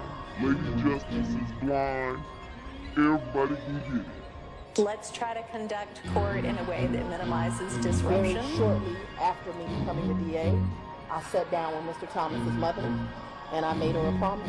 There is a rule that lets me exclude cumulative evidence, and I might end up using that. I was a prosecutor, as you know, for 16 years, 4 months, and 4 days in this office. You would? The murder of Donovan Thomas in 2015 created violence like Atlanta has never seen. Justice is now actually blind. Lady Justice is blind. Everybody can get it. But the sheriff says that this is the best way. At all? What are you talking? I don't understand. Did you keep track racially motivated? Can you give an employee? Way to be an agent. Agent? Yeah, an appointee is what I really would think of him as. Your point, whatever Meredith has, Ms. Merchant, is on the record. Next question. All right. We need moments in a minute. Mr. Sadow. Yeah, I'm ready to go. All right. I'm going to try to ask you questions that you can actually answer without having to explain, okay? Yes, sir. My comprehension skills are pretty good, so we should do all right. We shall soon see. If I heard you correctly, you moved into what I will refer to as the Yurti condo in either March or April of 2021. Is that correct? Sometime between late February and April. Yes, I don't. Just so we're clear, yes. But in that time period, you're in the ballpark. We're in the ballpark. And is that Yurti condo? Would you say that it is in Hapeville? It is in Hapeville, yes, sir. And the answer to the question was yes for safety reasons, correct? Those were all of the things that caused the safety concerns. I'm sorry. I'm not questioning whether they are or are not safety concerns. I just asked that you moved into this condo, the RT condo, right, for safety reasons, right? Yes. Okay. At the time that you moved into the condo, be it from February to April of 2021, yes, was your father still living in your house? Right, because my father... That's all I ask you. But I get to explain the answers. I don't know if there's an explanation. If I ask you, was your father still living at your house, the answer is either he was or he wasn't. Yes, but you are going to get to argue at the end of this, as we both I'm know. not going to argue anything. I'm going to ask. Explain why. I'm going to. So yes, because my father is an older gentleman, he was worried about COVID, and he stayed. Mr. Wilson, I have to say this second time. Whenever we have to put a pause, we stop testifying. Okay? You'll have a chance to explain yourself. This time, say what I pretend there. Stacey with 30 and into. Whether your father was not staying there at the time, and you're clarifying that in your answer as well. You can have a brief clarification, but it shouldn't be something that reaches well beyond the question. All right, Mr. Sadow, we can re-ask the question. We'll see where it takes us. Okay, thank you. Was your father still living in your house at the time you moved to what I would refer to as the Yurti condo? Yes, sir, he was, due to his concerns related to COVID. Okay. The safety concern was that there was potential danger at your house. Is that correct? Yes, my address had been exposed, so yes, there was concerns about potential danger at my house. Okay, so anyone staying at your house in the time period after you went to the Yurti condo was still in danger, correct? Yeah, well, no. I think you have to, it's your attorney, Ms. Wells. Sorry, Mr. Bob, your objection is speculation. Yes. To the question of whether someone was still in danger at her condo. I can just let me answer the question. Or Mr. Sadow wants to rephrase. I was able to understand it. I've got the objection, and then I have... I'll withdraw the objection. Okay. So, and I don't remember the question, so I can answer it. But you can now that the objection's been withdrawn. Can you try to... Look, here she go again. A body over there objecting, and she still want to talk. She overruling her own team objection. Answer that question? Yes. There's still a safety concern for people staying at the house. Yes, I was very concerned about my father still living at the house. However, if you have dealt with an older gentleman, he was not leaving the house, despite my urging him that I thought he should leave as well. He did not want to leave the house because he was particularly worried at his age about COVID. But that became, I don't want to say, I was not happy with that decision of my father's, but I can't ultimately make him leave. And he stayed there too long, in my opinion. Okay, thank you. During to the Yurti condo, did any of your children stay at your house? So I don't think that they were there at that point. Certainly my baby wasn't there. I'm talking about this entire period. We're talking about, if I remember correctly, and you'll correct me, I'm sure, you said that you stayed there at what I would call the Yurti condo until January of 2022, correct? Yes. Okay, so I'm asking you in that period, which would be February to April of 2021 until January of 22, did any of your children stay at your house? And you don't have to yell at me. I'm able to understand. So I would ask you to not yell at me. That being said, I don't actually expressly remember, but I can tell you, since I have left my home, there have been times my oldest daughter came in. But I can't tell you with certainty the time window that you said, if they did or not. And so I don't want to speculate to that, but there was some time that my oldest daughter came back. Whether it was that period or after I left the Yurty residence, I'm not sure, okay? Okay, so if I continue to go into more detail on this, you're You not going to be would? able to give me an Move answer for whether or time. not, in fact, any of What? your children were still at the house or stayed at your house during that time period, correct? What I can give you clarity of, so that we are clear, is from the time I moved out in February-ish of 2021, after I left. Her ass do not answer questions. He said, was your daughters living there? Yes or no? There was a time period that my oldest daughter came back. But if you're asking me, was it in that window or after, I just don't have a recollection of that, because, you know, your kids come and they go. And for those who don't know what he doing, he working up to see who was living there, because she was really living there with Wade, low key. That was like their second house. So I don't remember the specific time period, and I apologize for that. Did your children ever stay with you at the Yurty condo? Like maybe a night. Like for a girls' night or something, but live with, no. Okay. Did anyone else stay with you at the Yurty condo, including Miss Yurty? Never. Miss Yurty never lived in the condo. She met her husband, and they moved. They weren't quite married, but they moved. Nobody ever lived with me in the condo. That was my word was stayed, not lived. Stayed with you at the condo. I guess I don't understand the distinction, but no one ever. I think my baby's my oldest child. I think she spent one night with me, maybe my oldest and my youngest. But I think that whole time I was in that place, other than that one night, I don't think anyone ever. That was a very lonely period in my life. I don't think anyone ever spent the night other than maybe one night. I remember a picture of my baby. Hey, Cha Diggy is back. Welcome back, family. I was trying to wait for you before I dropped the 5 on it. Did you catch it? I know you've seen it before, but Sitting on the couch in that place, and I'm thinking she spent that night. But just a very lonely time in life. Okay, we'll stay with the lonely theme just for a minute. Did Nathan Wade visit you at the Yurty condo from the time you moved in until he was hired on November the 1st of 2021? So I moved out of that condo, but during that time period, yeah, I'm sure he came to visit. He came to visit. I can remember us going, I think the restaurant's Lickety Split. I can remember him picking me up, going to Lickety Split and ordering some food and coming and sitting at my table and eating. So I remember times that he visited me at that condo, yeah. Okay, could you give us an approximation of how many times Mr. Wade visited you at the condo between the time you moved in and prior to November 1 of 2020? I don't think often, but I don't want to speculate. Can we say more than 5, more than 10? she know damn well it was more than 10, because they was down there living together. Talk about, I remember he came over and we had some dinner. What happened after the dinner? Was you clapping cheeks? What up to the D-Lifes, Jenny D? Appreciate you joining, family. We still rocking and rolling. Got about an hour left. I'm going to tell you the problem I'm having here. Let's say more than 10, but I'm not sure that that's even accurate. He certainly has come and picked me up, gone and grabbed some food to eat. I don't remember him being in that condo a lot. Okay, I'm sorry. You want a number, and what I don't want to do. Giving me your current and best recollection is all I'm asking for. That's all I can give you, sir. How many times did any of the prosecution team, how many times did Anna Cross come to that condo between the time you moved in and November 1st of 2021? I don't think Anna's ever been to that condo. What about any other prosecutor that's involved in the prosecution of this case? I don't think any of them have. Just Mr. Wade? That's correct, sir. But it was a lonely time. Oh, Just Mr. Wade, huh? Just Mr. Wade. I thought you said anybody could get it. That's false advertisement. Everybody can Lady get it. Justice is blind. Everybody can get it. I have a lot of guilt about this time period in my life. Let me tell you why. Yes, it was a lonely time. Okay. I was very appreciative to the citizens for giving me this responsibility and this duty. But what I very, very quickly learned is that this is a very isolating job, and 2021 was a lonely time. I turned 50 in 2021.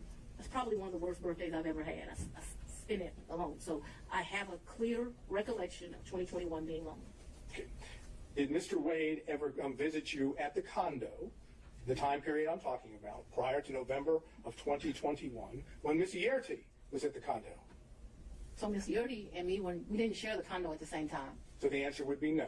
But we never stayed there together, so it's an impossibility. It's an impossibility. Yeah. Okay. Now, Miss Yerty, because we need to get clarification on this. Miss Yerty stayed in that place. There may have been a time that me and Mr. Wade visited, like went and saw Miss Yerty, but me and Miss Yerty never lived there together. Just so we're clear. Hold on. So you and Mr. Wade used to go visit the place before y'all moved in? Well, maybe that was clear, but I'm going to have to try again. Okay. Was Miss Yerty still living in the condo when you moved in? Not a day. Okay. So what I'm talking... misrepresentation in this. We never lived together. I never lived with Miss Yerty. My question, though, I'm trying to understand that after you moved in to the condo, Miss Yerty she was out of the condo, right? She got a house. That's all I'm asking. She's not in the condo. We never stayed, Miss Yerty and I never stayed a day together in the condo. All of her stuff was out of the condo, and all my stuff, some of my stuff, not all of it obviously, was moved into the condo. So we never stayed there together. No, sir. All right. So when I asked you about Mr. Wade visiting the condo when you were staying there, yes, Miss Yerty wasn't staying there, correct? That would be correct, yes. She wouldn't be at the condo, correct? No, she would not have been. It would be you and Mr. Wade alone at the condo, correct? They was using the gift cards. They was eating ham sandwiches out the gift cards. Yes. That is, there weren't any other witnesses to Mr. Wade and you at the condo, correct? Yes. No security. None of your security detail. An objection. She said it was just her and Having baby oil freak-offs with ham sandwiches. Mr. Wade. You made your point, Mr. Sato. Let's move on to the next one. Your Honor. Roman, who in the prosecution team knew of your personal relationship, and now I'm talking romantic, with Mr. Wade? So, sir, I am extremely private. All I ask is who knew. It's not, if the answer is no one knew, that's fine. No. I ask you who knew. Answer it and then explain this to us. I am very private. When I supervised Mr. Body and Mr. McAfee, they didn't know who I was dating, but I can assure you I was dating somebody. So that I kept something private, that's my private life, is not any mystery to anyone. It's like a woman doesn't have the right to keep her private life private. And I'm speaking on this because there have been all these intimations. You still haven't answered the question, Ms. Willis. I'm sorry, what was the question, Your Honor? Is there anyone else who knew about it? And then you can explain. I don't know. I don't think so. I certainly didn't go out telling my business to the world. So, the best of your recollection, you didn't inform anyone on the prosecution team that the individual that you had chosen to lead the prosecution team had a personal relationship with you. So Is that correct? That's inaccurate. Your question is inaccurate. What?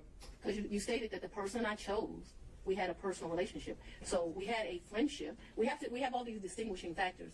Remember, when I chose him in November of 21, first of all, let's get this straight. Mr. Wade was not actually my first choice. That's no insult to him. No, it is because of the way. He didn't stay the night. Freak-offs don't count as staying the night. Because he left, he had to go home to his wife after they was done.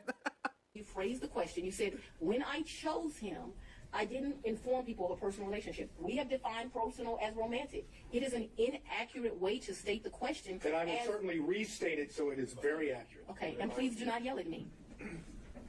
You hired Mr. Wade for the first time on November 1st of 2021, correct? November of 2021, yes, sir. Your testimony is, whether one accepts it or not, your testimony is that at the time you hired Mr. Wade, there had never been a romantic relationship with Mr. Wade before you hired him, correct? Yes, my testimony is that we were very good friends, but we're talking about sex, so let's just don't. No, I'm not talking about, I'm saying romantic relationship doesn't necessarily have to be just sex. It can be dating, it can be holding hands, it can be any of those things that one might call romantic. I'm asking you whether or not prior to November 1st of 2021, there was a romantic relationship with Mr. Wade. It's very simple. It's either a yes or a no. I don't consider my relationship with him to be romantic before that. I'm not a hand holder, so no. That's fine. Now, let's move beyond November 1st of 2021, excuse me. The honey baked ham or the gift cards? I understand your testimony. There was no romantic relationship with Mr. Wade until early in 2022, whether it be January or February or March, early in 2022, correct? I would say sometime between February and April. Yes, sir. All right. Now I'm asking you about that time period when it became romantic. Yes, Okay? Thank you. Okay. You didn't see the need, if I understand, to tell any of the people on the prosecution team when you had established a romantic relationship with Mr. Wade that the lead prosecutor, that is the man that was basically giving orders to others, was dating or having a romantic relationship with you, correct? I'm going to object to relevance at this point, Your Honor. Just say no relevance. Just to prove what we're attempting to show, that there is an issue on the credibility about the relationship. The failure to have informed anyone on her team that she was having a romantic relationship with the lead prosecutor, I suggest gives rise to that inference. That's the relevance. The inference that they were concealing this because it was not as it's been characterized to the court, and that in fact it started earlier than what they say. All right, overruled. Mr. Sato. I just want to make sure that we're clear. From at least 2020, me and Mr. Wade were friends. At least that time period. Okay, I'm not talking about. No, I want to be clear because my credibility is being evaluated here, right? We were friends. We hung out prior to November of 2021. In November of 2021, I hired. Dang, I ain't even been looking at her hands. Let me find out. She got the white nail tips? Let me look. She ain't got the white tips. Come on. She ain't about that life like that. I do not consider our relationship to have become romantic until early of 2022. Because I don't know a date and time, I'm saying sometime between February and April of 2022, and very early April of 2022, because I know that trip that I discussed with you was like the first week of 2022, that the relationship had become romantic. I hope that answered your question, but I can't have it where, we're saying something differently. All right, so you established. So that trip is when it became romantic. But the question is, when did y'all first start bunging? How long was y'all bunging before it became romantic? The timeline, as you put it, the question originally was, at that time, did you tell any other prosecutors on the prosecution? I never tell people at work who I'm dating. All right, Mr. Sato. Okay. Did you take any trips to D.C. with Mr. Wade? No. I could show you, but I think the court has already indicated you can take judicial notice of the statute. So assume that what I'm telling you is accurate, okay? I ain't gonna lie. If I didn't know, if I never heard her talk and never heard her speak, she would be kind of attractive for a 53-year-old. But now that I've seen the type of person she is, that makes her look ugly. I don't even mind her fupa. I'm cool with the fupa. I don't mind a little cushion for the pushing. Yes, sir. Okay. How would an answer of none bring infamy, disgrace, or public contempt upon you? So, as I explained in direct of Mr. Roman's counsel, the minute she elected to intervene into my divorce proceeding, I then started to understand the bigger picture, which was that all the attorneys in the election interference case were colluding with Joycelyn's divorce lawyer, and because of that, I said, privacy. I don't want my divorce proceeding to bleed into this criminal proceeding. I just didn't want that. So you raised a privilege, if I understand, that indicated that your answer would bring infamy, disgrace. All right, Lo, appreciate you. Them replays definitely count. It definitely helps. Have a good night. Or public contempt upon you, right? Your Honor, I'm going to object to the relevance of this and ask to answer several times. Mr. Sato, where are we heading with this? I think I can finish that up by saying you didn't say none again. You asserted a privilege, correct? That's correct. Okay. And you did the same thing, did you not, with number 5? That's correct. That is, you didn't say none again, right? Correct. Okay. Is the answer to the interrogatory number 4, as you have it in front of you, is the answer none? Is that the truth?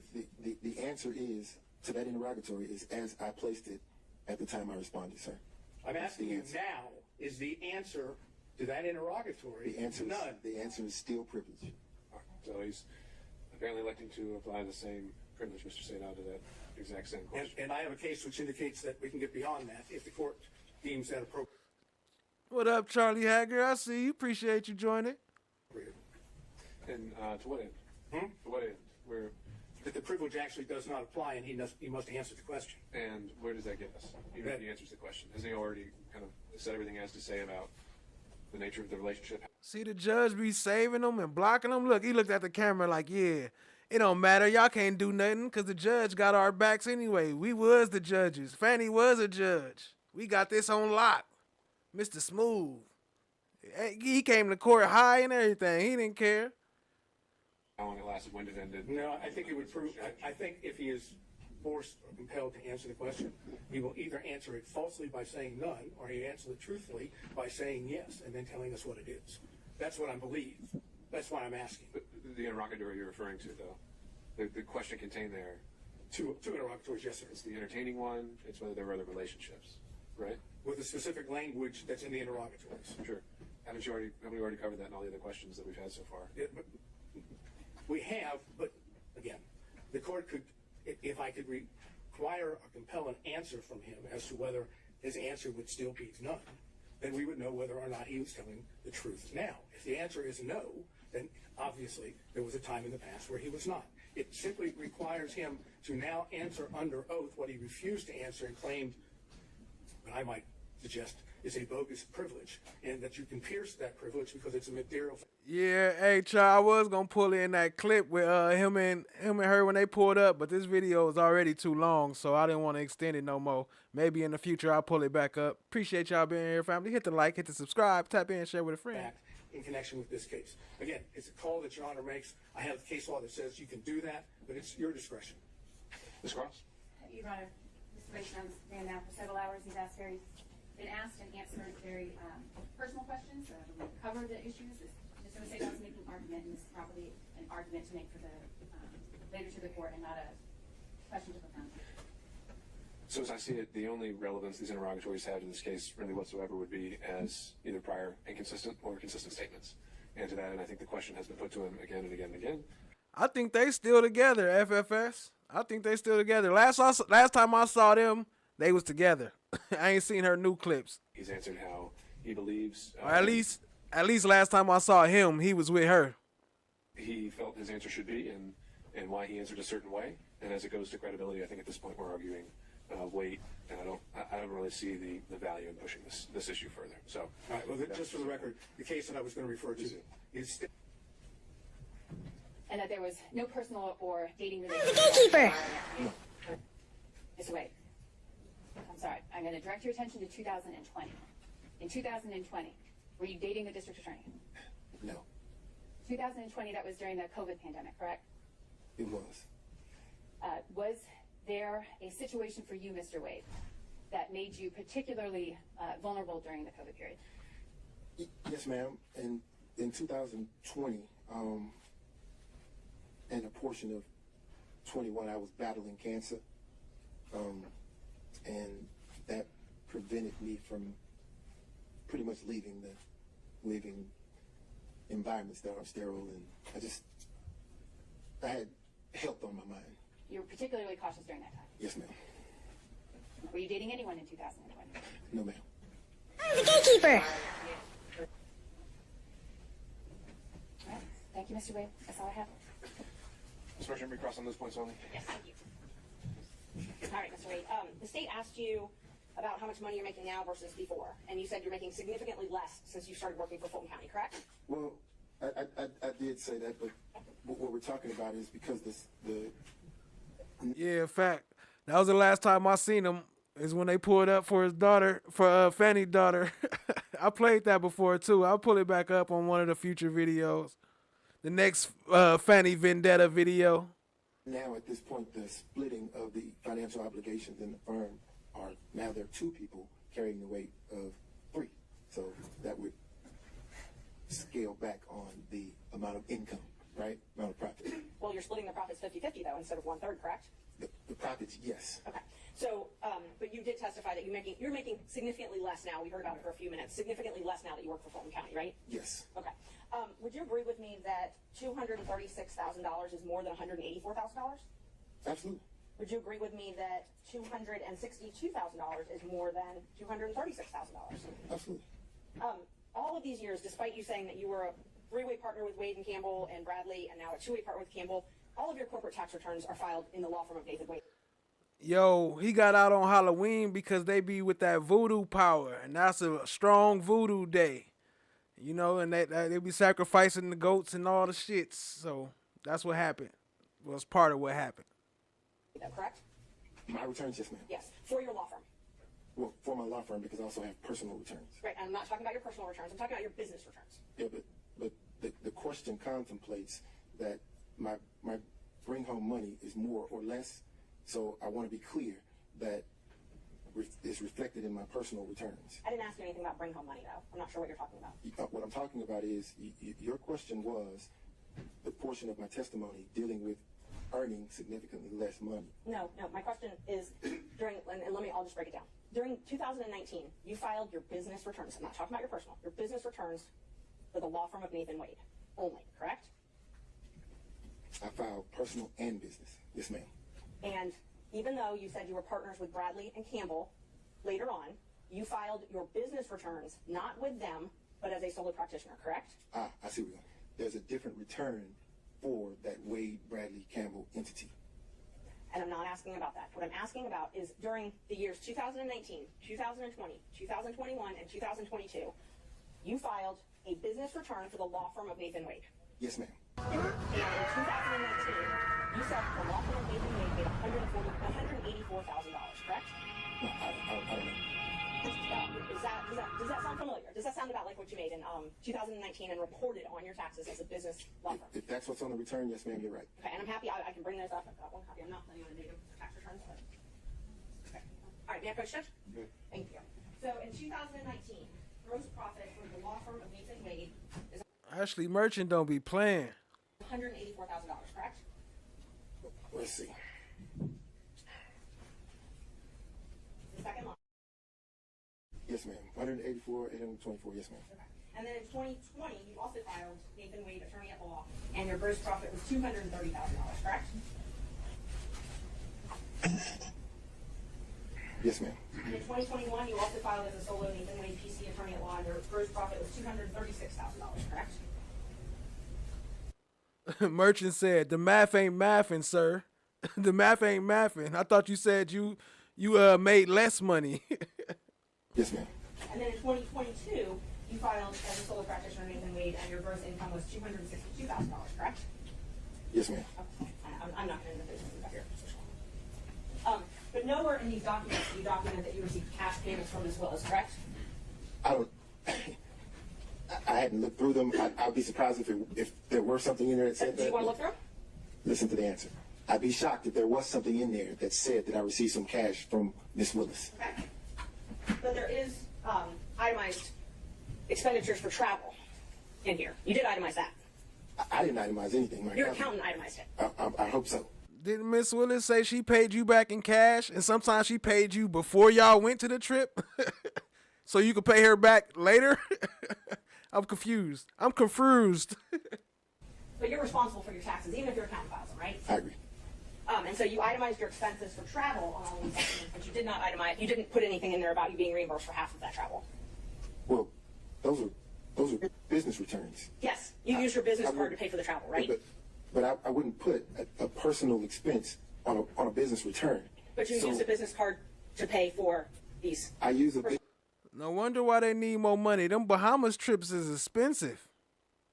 I use a business card to pay for everything. And what I do is turn over the statement to the accountant, and the accountant then says, okay, this expense, that's personal. We'll put that over here. This expense, that's business. We'll put that over here. And they reconcile it. So This time, say what like the tender, Stacey with 30 and into from Ms. Willis on a business return. Okay, so they're not anywhere there. Nor would you find, well, go ahead. No, I'm just asking. So there's nowhere for any of that cash to be reconciled there, right? On the business returns, no, ma'am. Okay. We talked a lot about the financial affidavits. I know the state asked you a couple questions about them. You filed one in 2022. In that one, you stated that you only had $5,000 in cash, correct? I believe you. Yes, ma'am. That was sworn under oath? At the time of filing, yes, ma'am. Okay. And then in January of 2024, you filed another one that also swore that you only had $5,000 in cash, correct? At the time of filing, yes, ma'am. Okay. So in 2022 and 2024, you only had $5,000 in cash? At that time, yes, ma'am. At that time. And then you also, all of those interrogatories, I'm not going to go through them in painstaking detail, but every single interrogatory you filed, there are 4 of them, all verified ones. Every single one, you said you didn't have any cash stored in a safe, a safety deposit box, or any other location. Plaintiff rarely carries cash. What's a shiesty? I thought shiesty was a person. Pooh shiesty. This does carry cash as a nominal amount, correct? That's correct. Okay. So we've got what? 2021, you said you don't have cash. 2023, you said you don't have cash. Again in 2023, you said you don't have cash. And then in 2024, you don't have cash, right? So you're assuming that I received the cash and I stored it. I received the cash and I saved it. Well, you didn't put it in the bank, right? What's wrong with receiving the cash, Ms. Merchant, and spending it? Nothing's wrong with it. So you didn't put it in the bank. that would contemplate why the Right? She the DA with a tax lien talking about it's just like when you got a bill and you still go shopping. So tax lien is just like a bill. It's a lien on your but you still shopping? Miss DA? The response is what it is on the interrogatories. So you spent the cash. That's because before when it was asked, you said you didn't want to disclose where the cash was. No. For privacy reasons. No, well, I said that if I were to store cash in my home, then why would I share that with the world, is what I said. I didn't say that I had some cash stored up in some place, because that's not the truth. And you've talked a lot about this, I split with a third, I split with half. From the check you received from Fulton County, July 15th, 2022, all the way back for July 2022, not a single check that you've received from Fulton County. Wait a minute. What the hell? The mask is called Pooh Shiesty now? Who did that? Has gone into a joint banking account. Every single check has gone into your own personal banking account, correct? All of them, with the exception of the checks that were going into the WBC firm, went into my business bank account, which is solely in my name. Right. Your WBC account that you're talking about, that account was closed, though, in June of 2022. Correct. So everything after June of 2022 was put in a Nathan Wade bank account, not a corporate bank account with partners. I think the question right before that only needed a yes or no. So no, ma'am. The checks were deposited into firm accounts, law firm accounts. Law firm of Nathan Wade PC. Yes, ma'am. As a solo practitioner. Yes, ma'am. Okay, so they were not deposited into accounts with Campbell or Bradley. No, ma'am, they were not. However, there were checks written to Campbell and Bradley that will reflect the third. And we tried to get those bank records, but you've objected to those, correct? You tried to get what bank records? We subpoenaed bank records, and you've objected to all of those, right? Your Honor, I'm going to object to the relevance. It's relevant if he's saying he has all these records, but yet we've tried to get them, and he's trying to keep them from us, but he doesn't bring all of the records. And you can make an inference if there's law that says you can make an inference if some documents are within the party's control and they won't provide them, that there's an inference that they're not positive. Your Honor, there was no obligation for Mr. Wade to produce evidence that Ms. Merchant couldn't find an admissible way to produce. I believe it's irrelevant. We've covered the ground, and I object to any further questioning. All right, I'll sustain that. Ms. Merchant, let's find some new ground here. Okay, thank you. Are you willing to waive your privilege with Mr. Bradley so that he can testify? I am not willing to waive attorney-client privilege. Okay, thank you. How can they do their job adequately? I want to talk to you a little bit more. I'd love to get your response to some criticism about these multi-defendant indictments that your office is doing. YSL, the election interference. Some say, or they see, you quickly trying to get those to trial where there are individuals at the jail that have been waiting years for their cases to go to trial. When you look at it, that some people say that's not fair. But when people file speedy trial demands, no matter what level of case it is, we have a case right now that the public will never pay attention to. Speedy trial is a complex case, meaning a trial division case, so not a sexual assault, not a murder case. That defendant filed a speedy on time, and we'll have to try him. And so those cases are always going to take precedent where defense attorneys file them. I don't think we are trying to move those cases any faster than any of the others. I guess it just depends on who the criticism comes from. Some say we took too long. I think it's criminal defense attorneys who have defendants in the jail or out of the jail just waiting years for their case to go to trial. Each of them could have filed a speedy trial demand. They know the process, and if they had done that, their case would have been brought to trial. They weren't able to even do that up until like last year. Chief Glambo put a stay on those speedy trials. So you say it's a gamble for him to get out on Halloween, but that's a gamble to say they might not have found him guilty. Y'all seen old boy? We played Lucci earlier, and he had 12 charges, and they dropped all 12 of the charges. They only gave him the gang charge, and they gave him 20 years to serve 10, but he only got to do a quarter. But that was a hell of a deal. Like, ain't no telling what he could have got, because he already got the one charge, and they gonna find him guilty for the gang charge. So I don't know. It's kind of risky. He could have been facing like 20, 40 years if he would have stayed in there. So it's hard to tell. We see all the stuff they doing, but we don't know if the jury see it like that. Well, that was for the entire state. Yeah. Glanville did it for us. But what was to happen during COVID when you couldn't bring juries here to hear cases because people would die? So that is not something that lays on the foot of anyone. It was a pandemic in this country. What else specifically could you use or have in your office to get cases moving? You said you need more investigators. Like, tell me why that's important for more investigators, more prosecutors. Just simplify. And you seen all them shanks that from the prison falling apart that I showed you, right? Ain't no telling if you're going to make it another 3 months. All them knives and stuff around there. You see what happened to Lucci? For the public. When police make a case, they do it to the standard of probable cause, which is the lowest standard in the law. They have, I see you do something, I say you did it. That's it. That's enough for the police to arrest. We live in a time where juries demand more, and they deserve more. And so what happens once the police make that arrest is the case has to be investigated. So my investigators are police officers. They're all former police officers. They will work with the police, and they will work outside of the work that the police did to make sure that we put those cases together. So they do very important work. Without their work, we would get a lot less convictions. My office conviction rate is right now 93%, trying some very difficult cases. Then you need lawyers to try those cases and to analyze them. Defendants do have a right to be treated fairly. It is unfair to charge people with crimes, felony crimes, and give them that scarlet letter of an indictment if they did not in fact do it. In fact, what we find is about 12% of all of the cases that the police bring that we do not pursue, that we either decline them altogether or we find it's appropriate to send them to diversion.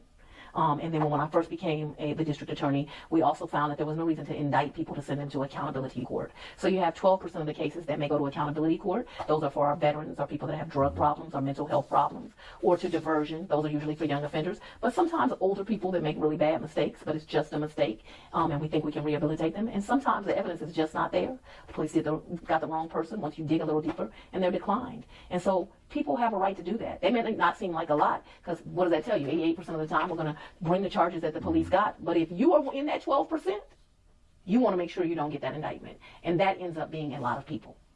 What are we not talking about that you think is important? Because I guess what I'm sitting back and I'm thinking, if Commissioner Ellis or other commissioners are voicing frustration about the unindicted number at the jail, and you're saying you're looking at this completely wrong, are you having conversations with them? Are you trying to educate them of what you're saying is the truth? Yes. We have tried to have sit-down conversations where we educate them. Some of the commissioners are very receptive and very supportive to what is going on. There's not a commissioner, no one wants to see people harmed. And so I'm not going to cast that disparagement, right? But when you do nothing, that's what happens. The jail is inadequate.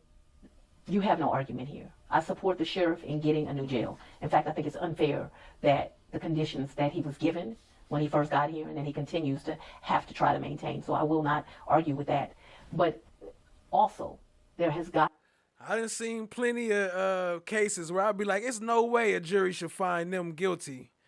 But then also, I've seen the difference of when you got black skin in the jury in there, even if they are black. Black people don't like black people either.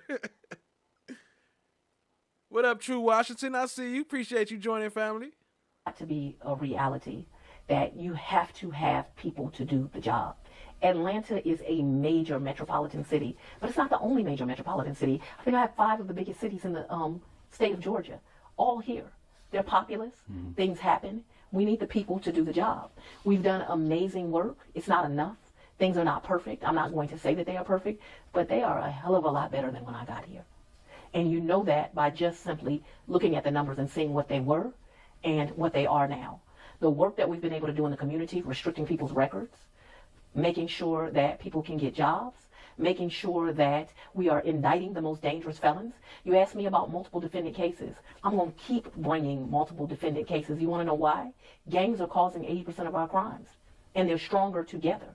And they're going to be indicted together, held responsible together, so that juries get full pictures of the harm that they're doing, because they're doing everything from running drugs to killing people to human trafficking to employment fraud. And so I'm not going to apologize for bringing indictments that tell the full story. Anything else that you can think of? I'm Should glad go that through you're my covering notes? this Yeah. issue. I think it's important. I think that it's very important, though, that when people look at those defendants with those, that 19 was concerning, right? When you look at that time frame, it's very concerning until you I mean, does understand. it frustrate you that it's 19 defendants who have been waiting 5 years for their day in court? Is that frustrating even for you? What's frustrating for me is also those victims lost their lives or they were raped.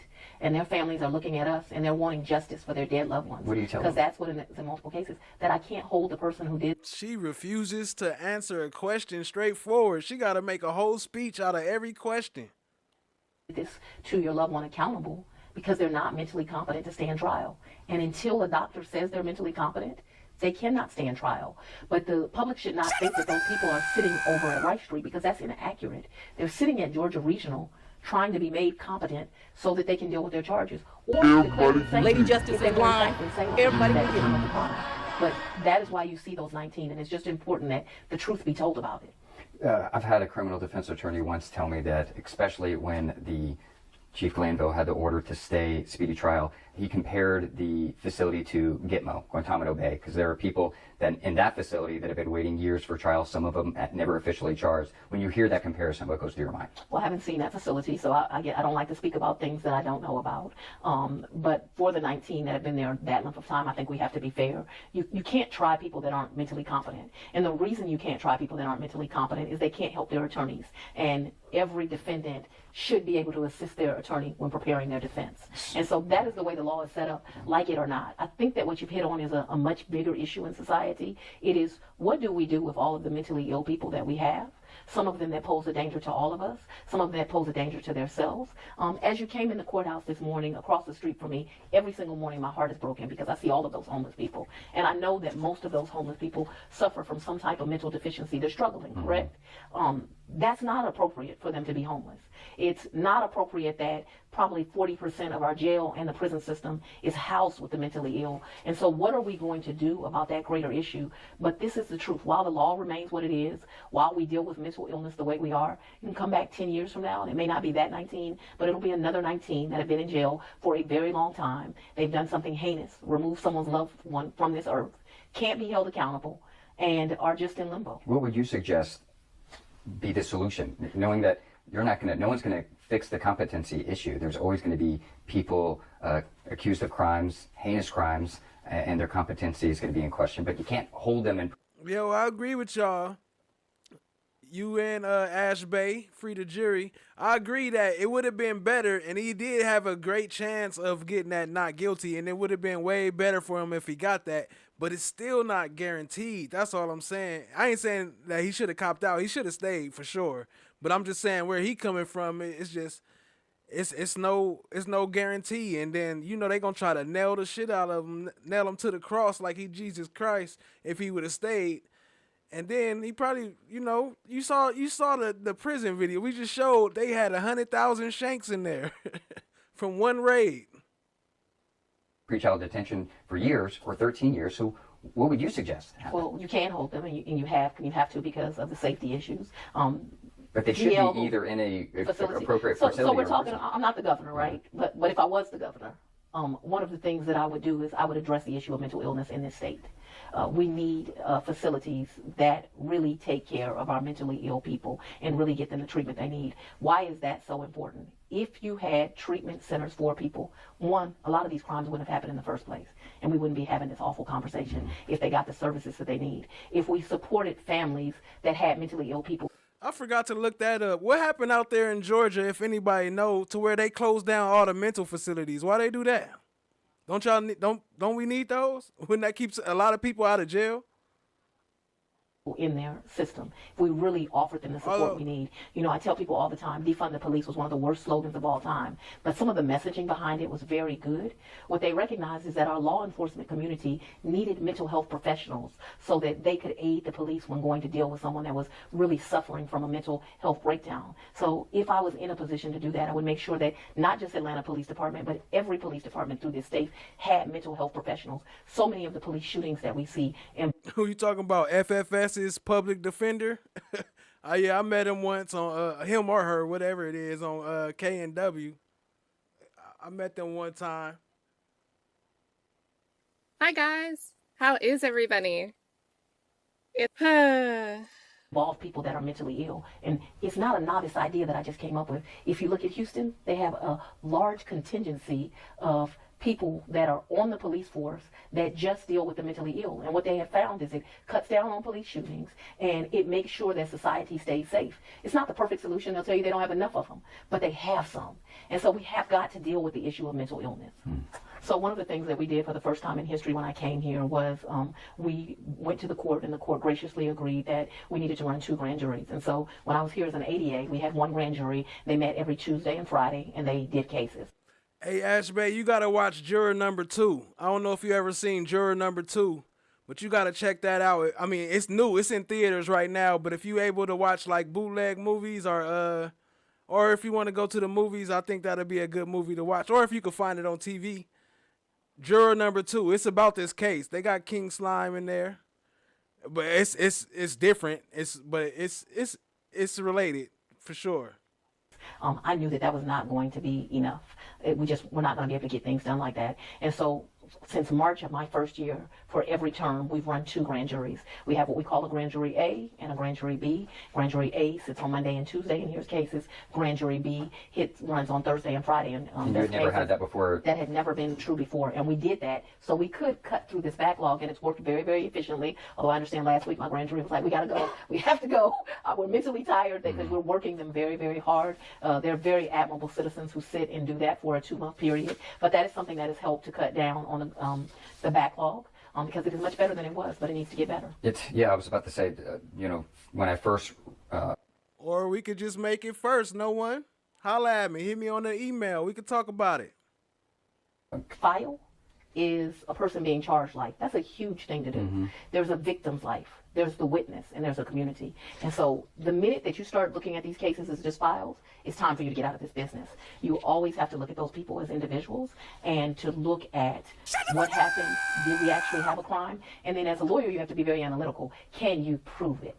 That's one of the frustrating things of being a prosecutor. Sometimes you feel like they did it, but you don't have the evidence to prove they did it. And in those cases, we have to decline. Why not track how many cases you're declining to prosecute? I'm sure we could go back, but I've been very meticulous about tracking indictments. That's why it's even more of a risk, because all the stuff they getting away with in court, who knows what they get away with the jury.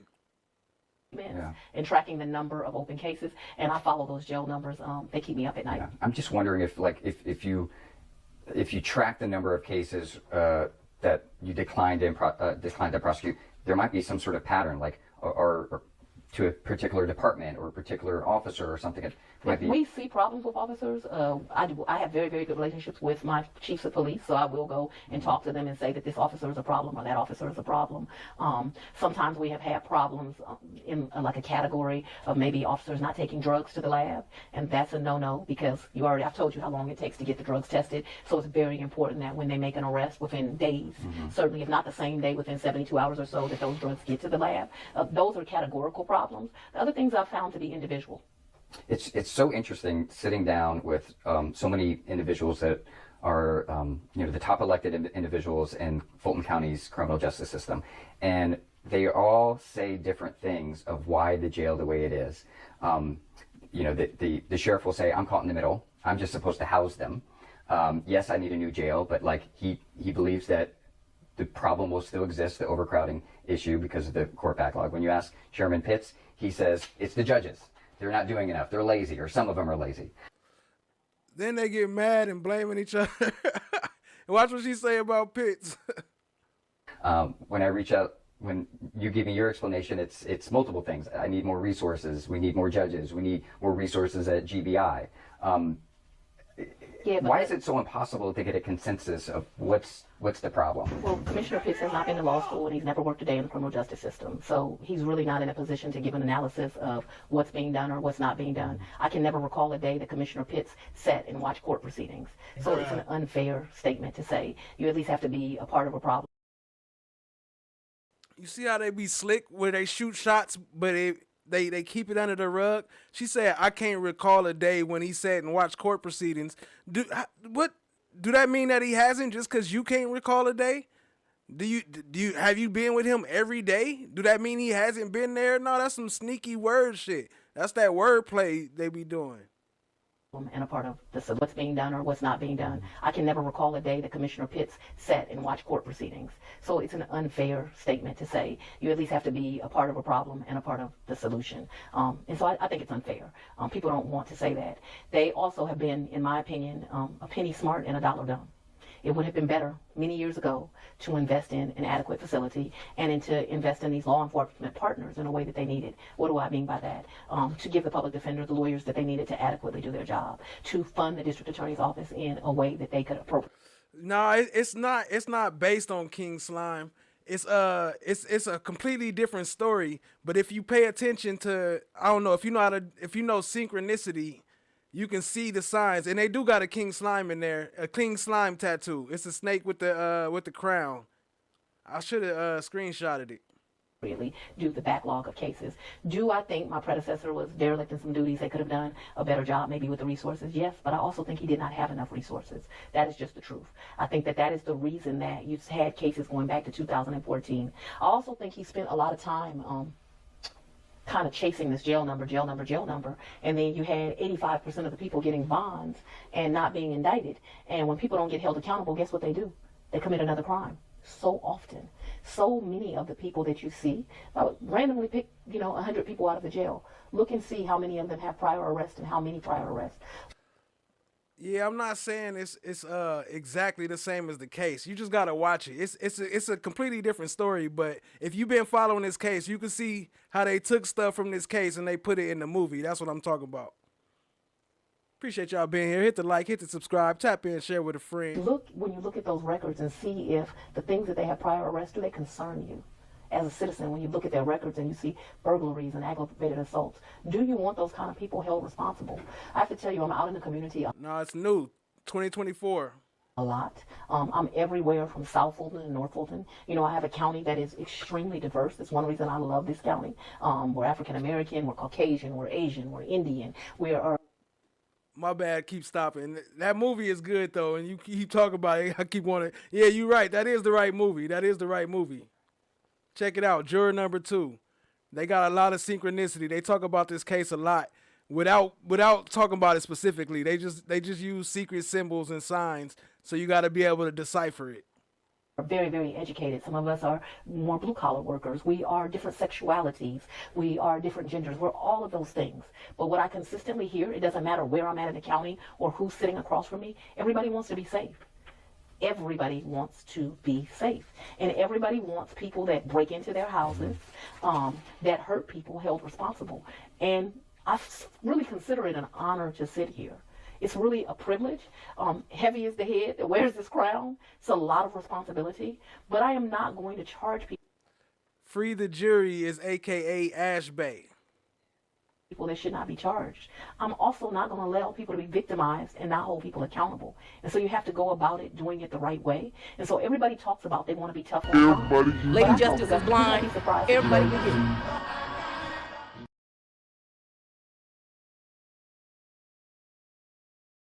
Says the DA says you need to give more money to the GBI. He'll say, I've heard that before, because it's the truth. Is there any? It just seems like so many people are on different pages. Is there a discussion to say, let's get together in the same room and talk this out? Fact, fiction, here's why. I just have a couple questions. On the staffing issues, you mentioned some of the counties, they have space, but there's no staff. Is that something where they would have to hire staff or where they would allow you? Okay, so we wouldn't even have control over that. Correct. I mean, Cobb County, again, we have a great relationship across the board. And as Amelia mentioned, Ms. Joyner mentioned, I've reached out to 158 other sheriffs and said, if you have 1 bed, 10 beds, 1,000 beds, we need your help, right? We have some one-offs, so Coney County, Forsyth County, Fayetteville, those kinds of things. But ultimately, Cobb County said, we have the space. You just got to provide the employees, because we have our own problems hiring. 40% capacity at Douglas County. We have the space, but you have to provide. So they would let us provide staff. Yeah, I mean, but we aren't able to hire people. But again, to both Commissioner Ellis's and Arrington's point, as we hire individuals and we send them over to 4 at a time, 5 at a time, over to ACDC to open up a 50-person unit, again, our attrition rate is equally as comparable to our hiring rate. I mean, this might be an overly simplistic question, but is there a dollar amount in terms of salary that would help? And have we mathed out, if we did something like that, what would be the difference in versus paying for a different facility, like these numbers that we're talking about, these $2 and $3 million per year numbers? And so that's a great question. So Cha Diggy and FFS, y'all might not have been here, but Free the Jury said earlier that her account was blocked as Ash Bay. So this is a backup account. And one of the things the chair and I talked about was when we went about doing the 20% pay raise for detention officers and deputies, we left out sergeants and above. And so now I got sergeants and above leaving, right? Going to these other facilities where they can get either promotions or get those. So we comparably across the state, we do a good job. Even the double time has really increased people's attitude toward working these longer hours. Chairman Pitts and I talked about, again, remember we talked about double time, we talked about triple time in the jail, what this looks like. So here's a unique fun fact. We are paying comparable salaries, but even down south in Geo, they're paying the same salary, less cost of living expenses, right? So they're having an opportunity to attract more people. Berta ass, it's in theaters right now. I don't know if you could find it on platforms. I can't say the platform I watch it on, but you can find it. But it's in theaters though. It might be on Prime or something. I don't know, but you might have to pay for it. People to bring them into the facility. So to answer your question directly, we want to make sure that there are a couple things. And here's a point that Mike just brought out, right? Our vacancy rate since January was on a decline since we put in the double time, since we increased the salaries. Now it's going back up. It is plateaued, right? And so right now we have 89 vacancies, right? I know the county shows 110, but we have 21 people in process. So what that looks like. So we are hiring at a nice clip, but retaining people becomes a difficult proposition. It may end up being something along, and again, keep in mind, we're paying $10,500 in signing bonuses, which comes out of our budget, right, in terms of how we allocate and go through those processes. So what is the retention issue? Is it because they stayed long enough to get that signing bonus? Is it because the conditions are bad in Rice Street? Is it because that would be different, obviously, if they're stationed at Cobb? So it's a couple things, and the chairman and I had this conversation as well. When we went about as a society and fixing the pension issue, we went from a defined benefit plan to a 5-year plan where people are maxing out their 5 years and then going to another county for 5 years, going to another county for 5 years. So they have. Appreciate y'all being here, family. We got about 20 more minutes. Appreciate the love. Appreciate y'all sticking it out. It's some crazy shit going on out there in Fulton County. I had to gather it all up. I know this is a long one, but it's some deep, deep dives. 2 or 3 pensions. And then the conditions, you have to recognize as much paint as we put on the wall, as often as we fix it, again, the young man that got up and spoke said, listen, we don't have anything to do. All we do for 24 hours, 7 days a week is think about defeating these systems that you all have in place, making change to protect ourselves. And so all that trickles down to each and every woman and man that works in the Fulton County Sheriff's Office. I guess I'm just wondering if we could, I mean, I know it's magical thinking a little bit, but it just seems like there'd be some way to do some sort of hiring, at a different price point or something to get people to work. So I don't know if it's adding that cost of living to the amount, because we were saying that people in the other part of Georgia, South Georgia, that are making the same amount with lower cost of living. Do we somehow try to account for that? Do we provide some other benefits? I don't know. I'm just trying to think creatively here. And I'm going to just add to that I understand Vice Chair Ellis was frustrated that we didn't get materials until we got here, but I would sort of push back and just say I thought this was supposed to be a discussion item. So I thought we were here to have some discussion. So for me, as long as we're not making a vote right this minute, I'm good with learning about this with you all and having a conversation. So that's why I'm trying to just have a conversation about how can we help you think creatively about how to solve that problem and address the concerns about moving people further away. I think that's helpful. It'd be nice to see these numbers for these two. Appreciate you, the D Life's Jenny D. My bad, I'm getting tired. It's hard to move my tongue. Laid out in a way that they're easier to compare. I don't know what the best way to do that is, but then maybe also trying to figure out what would be a timeline if we could convince City of Atlanta to do something different and we did need to try to staff up locally. What would that look like? How could we accomplish that, and what would the cost of that be? And first of all, thank you. And this was intended to be a discussion, right? Informative at best. You we would want to make sure that people have the right information to help make those decisions. I tell people all the time, don't worry about thinking outside the box, just move the box, and you don't have a problem. So the other thing that needs to be said, and I know the chairman put it in his blog, even with respect to the penitentiary, right? That's the first space that we wanted. It's 100 acres over there. It's the first space. We met with the penitentiary. And they said, sorry, since the presidential order came out, we're getting ready to increase our inmate count from 500 to 1,500 just that week alone. So I would submit to you that we have, and I'll tell you the same thing I told the DOJ when they got here. If you can think of something that we have, a rock we hadn't overturned, please, we want to hear it. And so we want to have these work sessions to say, okay, what is the best criteria? Do we look at pay parity, right? Do we look at deputies versus detention officers? What does that look like? How do we have that conversation with HR? Right? Again, speeding up the hiring process. Those kinds of things will help us deal with these numbers. But to look at where we came from and where we are, our team is doing an incredible job. It is simply that, and to your point, the conditions at the jail. And now here's the interesting piece. People leave and then they come back. They come back because of the leadership. They come back because we are taking the right steps to make sure that we take care of our people. And this is something that Commissioner Khadija and I grew up, right? We don't take care of our people. And that's just how, and so to your point, we are focusing on our people, and we are forced to focus on the circumstances of the jail. I had another question just about the numbers of people in Rice Street right now, and I think, you know, obviously the first priority is that we try to do whatever we can so that there are no more deaths. But secondarily, I think, you know, we all know getting people off the floor is ideal, lessening the population so that we don't have people in that situation. But I guess my question is from a numbers perspective, what is the sort of minimum number that we need to move out to start doing the maintenance blitz that we've talked about? Because that seems like an important number to know as we make these decisions. And we, after visiting the different facilities, after taking all the data in consideration, between 800 and 1,000 people we have to move. In order, we have 78 zones. In order to rehab each one of those zones without the connotation that ultimately when we get to 77 and 78, we're going to have to start over again.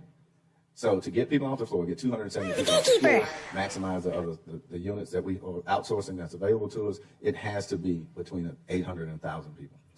Well, maybe I'm confused about those numbers. So we need to get 270 off the floor at a time. Where does the 1,000 come from? The 1,000 ultimately is we get ready to empty these units out so that we can really bring them up to code, bring them up to standards, right?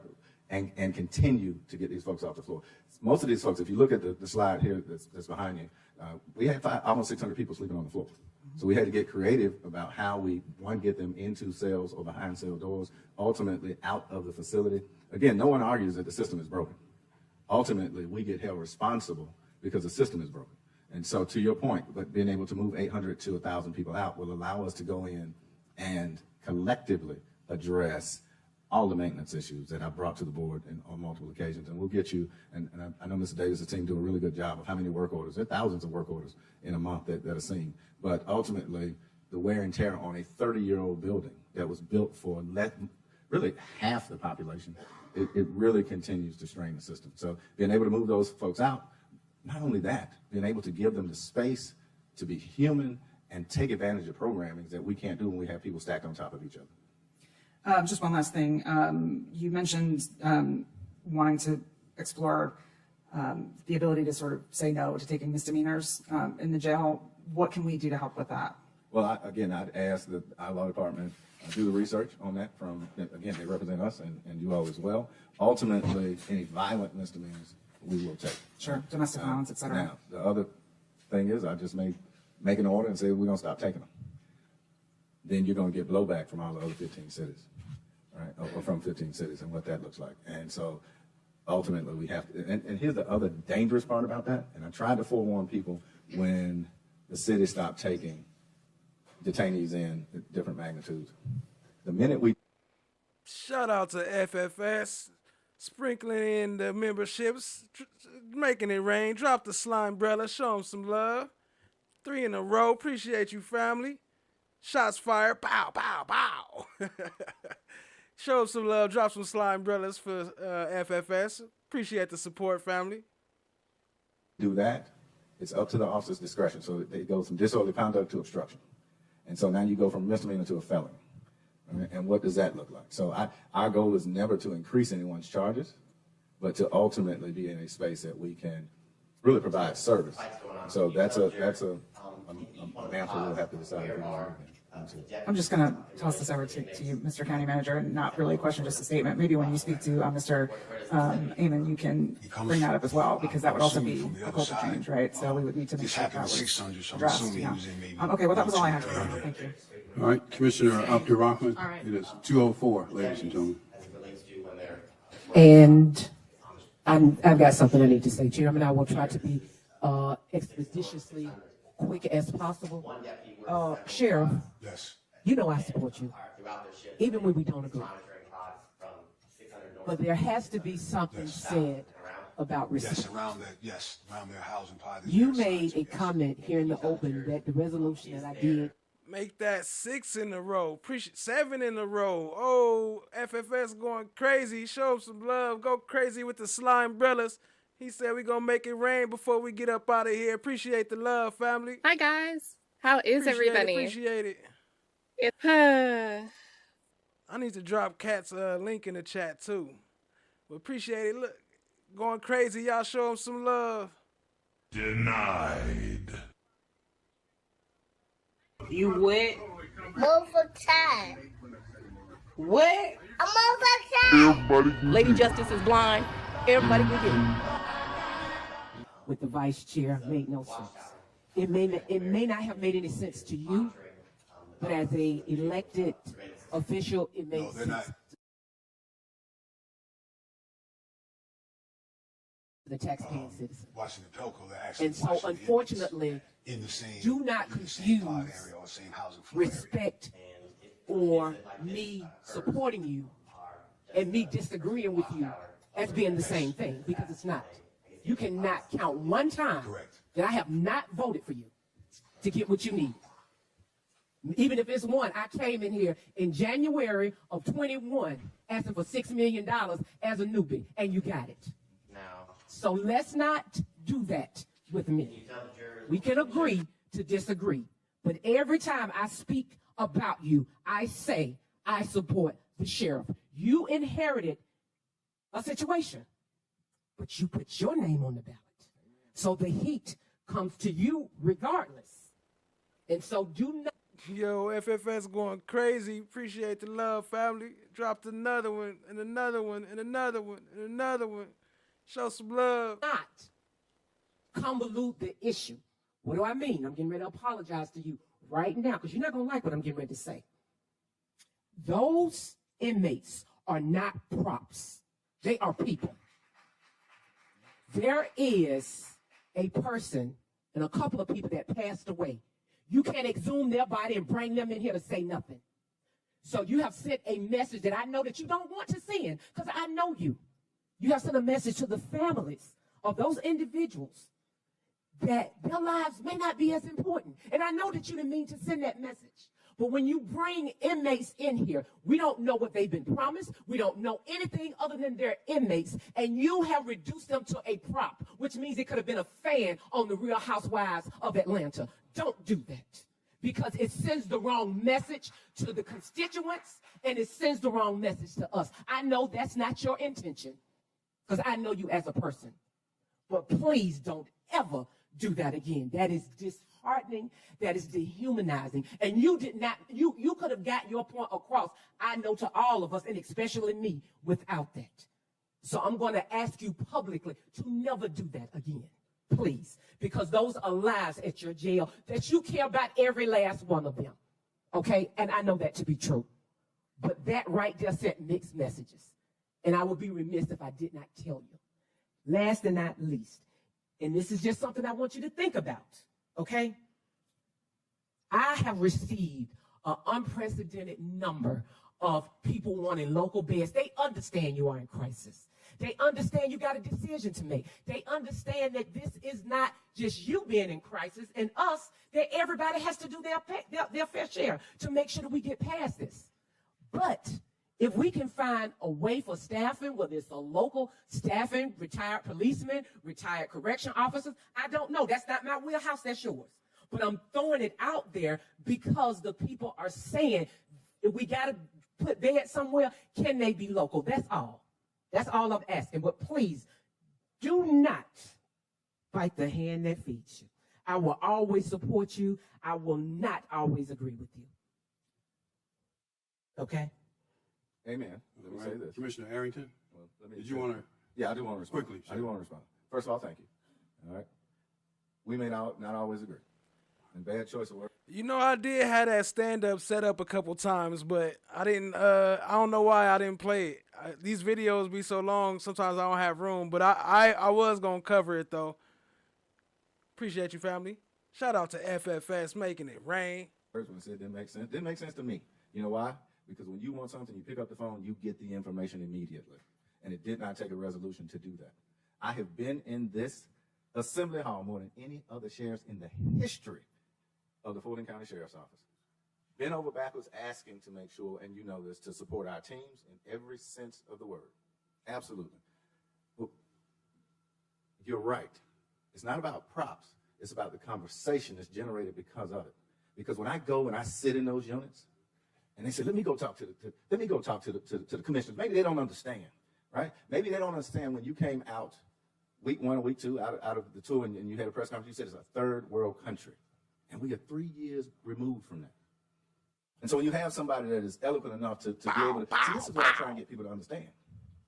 Just because you are incarcerated doesn't mean you're not human and you cannot express yourself. So when that young brother said, I'd like to go, right? I'd like to go have that conversation.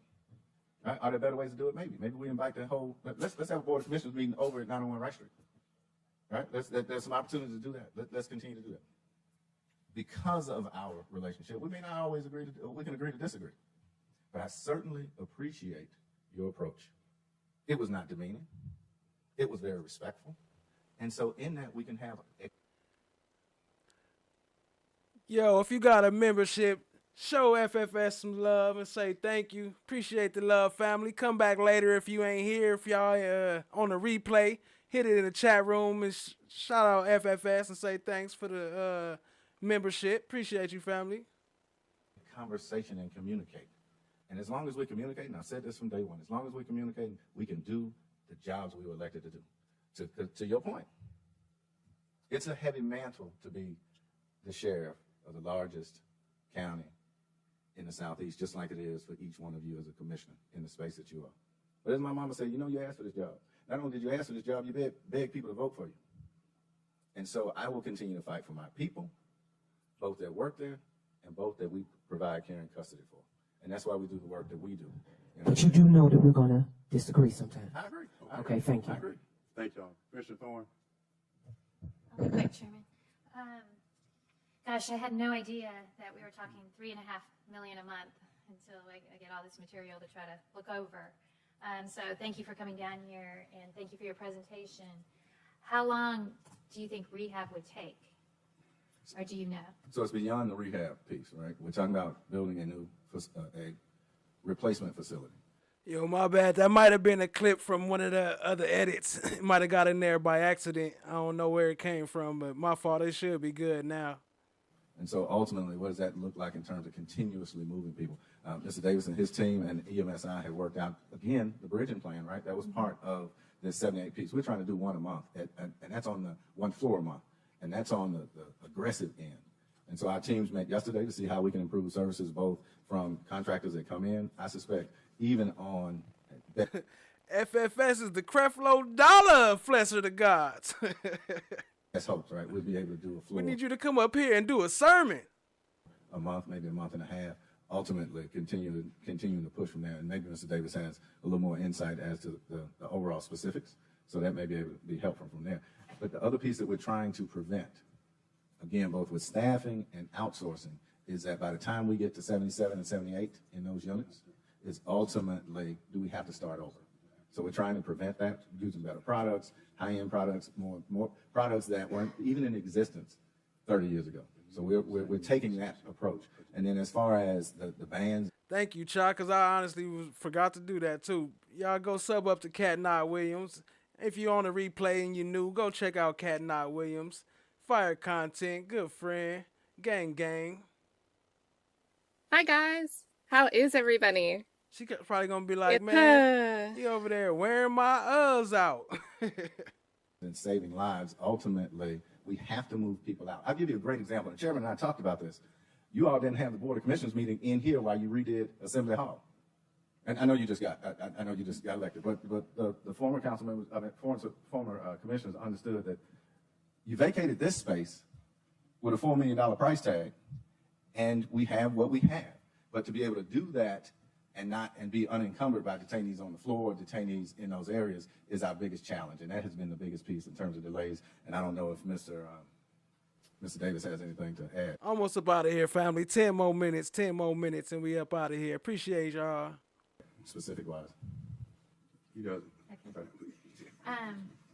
Yeah, I mean, I've been, I went to the opening of the PAD or the kickoff of the PAD project, and one of the things that they really do to hopefully keep people from being incarcerated is connecting them with family. Another one. Connecting them with community. And I really see that as a vital thing in so many things. Another when I one. went to Austin, Texas, and I visited God did. a tiny home to get people off the streets from being homeless. It was about community.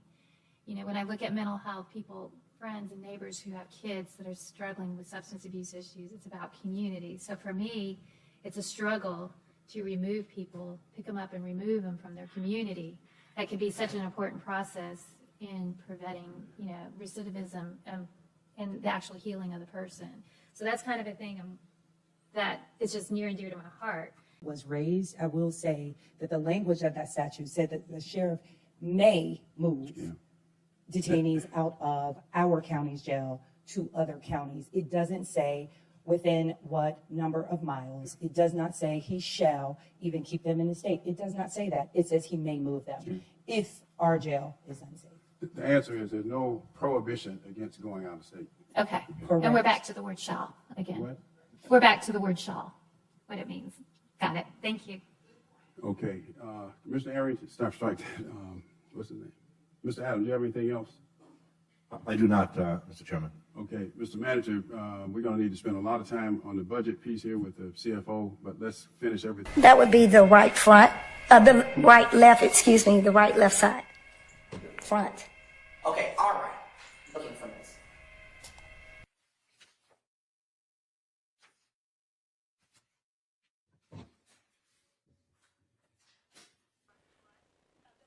Yeah, that's mostly it. We're going to watch a little bit of this.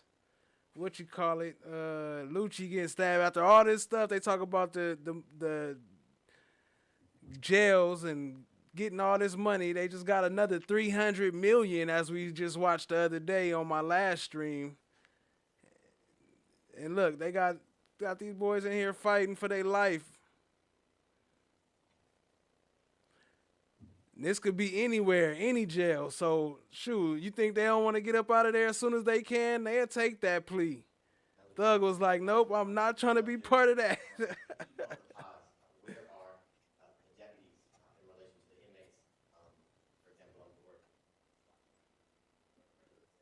Appreciate y'all being here, family. Let me see. Let me go through and shoot some shout-outs real quick.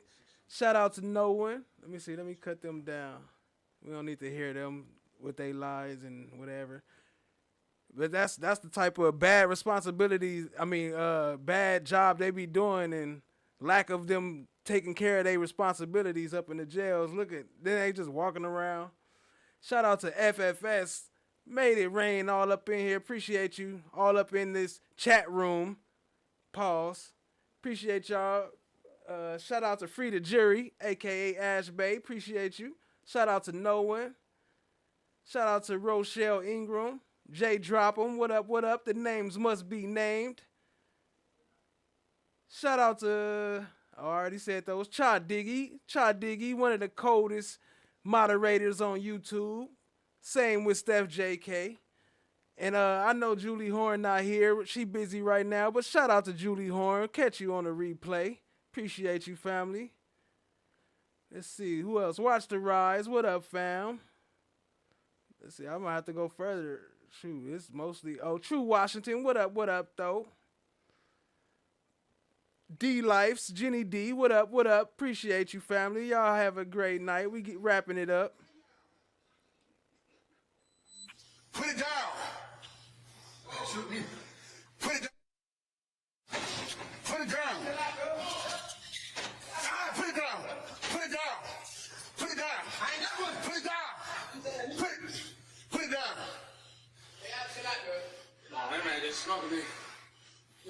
shit. Put it down. I can't want to go straight up. Move. Listen, you stab me. Step back.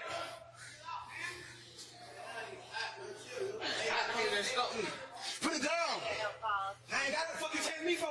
Let it go. Let it go. Let it go. Move. Step back. Step back. Step back. Step back. Step back. Step back. Save an inmate, zone 600. Get down. Get down. Don't slide the weapon nowhere. Get down. Get down, motherfucker. Get down. Get down. I'm down, bro. Roll over your back. You want to shoot me? Why you shoot me? Check out No One with the Music. Sub up. Go show him some love. Man, you shot me. I ain't had no. Sure you do. What you did? What you did? Man, you shot me.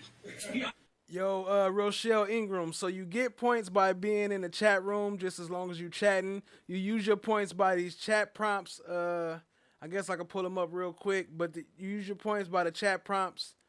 Like when you saw the stuff popping up on the screen, like the gatekeeper and the power up and all that, those is from people hitting chat prompts in the chat room.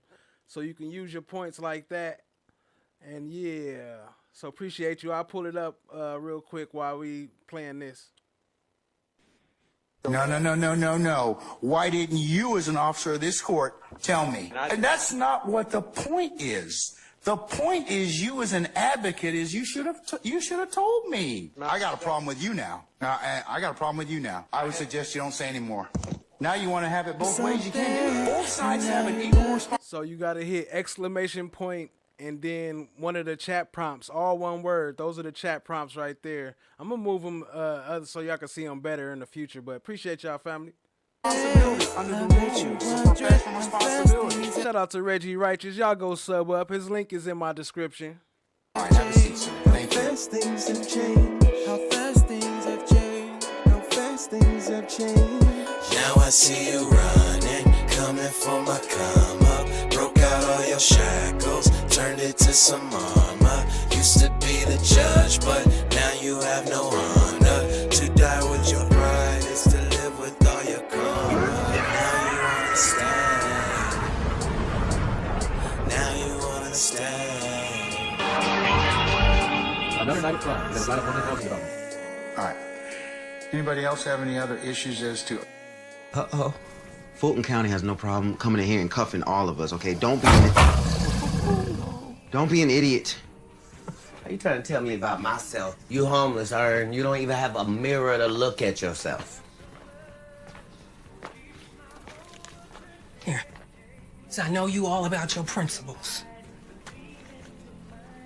But can we please listen to Earl so we can get out of here? It's 4 cops on the other side of that door. You know if they come in here, they're gonna get your ass on a whole lot of other shit.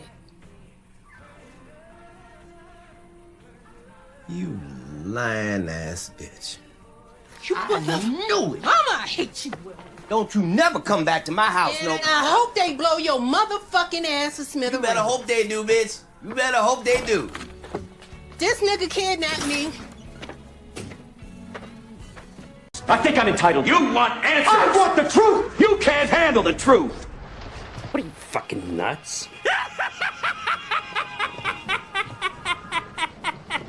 You thought...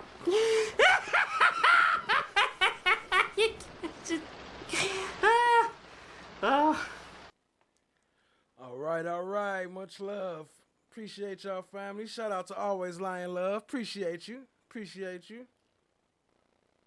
Do take a lot of time and effort, but I'm glad to spend it with y'all. Appreciate it.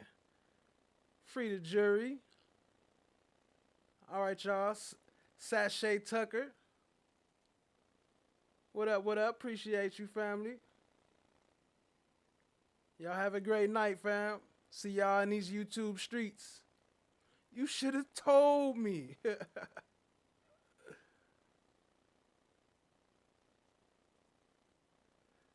me see. I want to click through some more of these. Let me run that outro one more time. I want to click through some more of these chats before I head out. No. Why didn't you, as an officer of this court, tell me? And that's not what the point is. The point is, you as an advocate, is you should have told me. I got a problem with you now. I got a problem with you now. I would suggest you don't say any more. Now you want to have it both ways. You can't do it. Both sides have an equal responsibility under the rules of professional responsibility. All right, have a seat, sir. Thank you. How fast things have changed. How fast things have changed. How fast things have changed.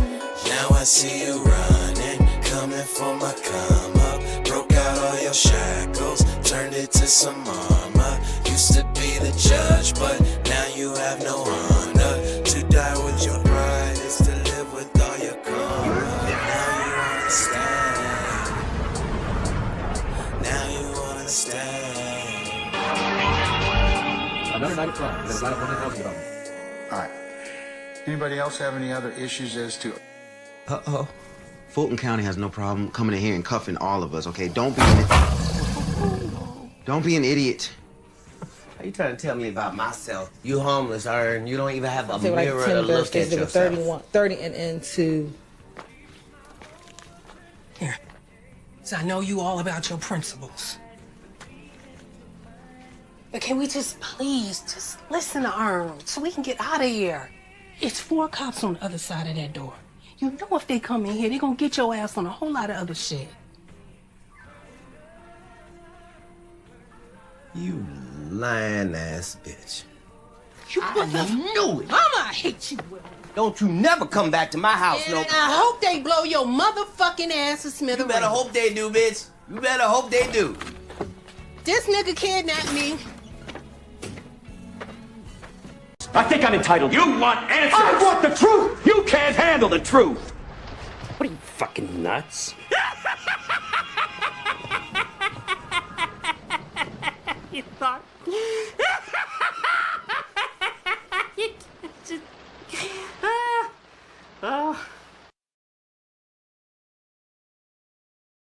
This time, say what I did 10 birthdays, there were 30 and into. Assistència de Xavi, més cap a dreta per a Messi, Messi, immens Messi, encara Messi, encara Messi, encara Messi, encara Messi, encara Messi, encara Messi, encara Messi, encara Messi, encara Messi, encara Messi, encara Messi, encara Messi, gol, gol, gol, gol,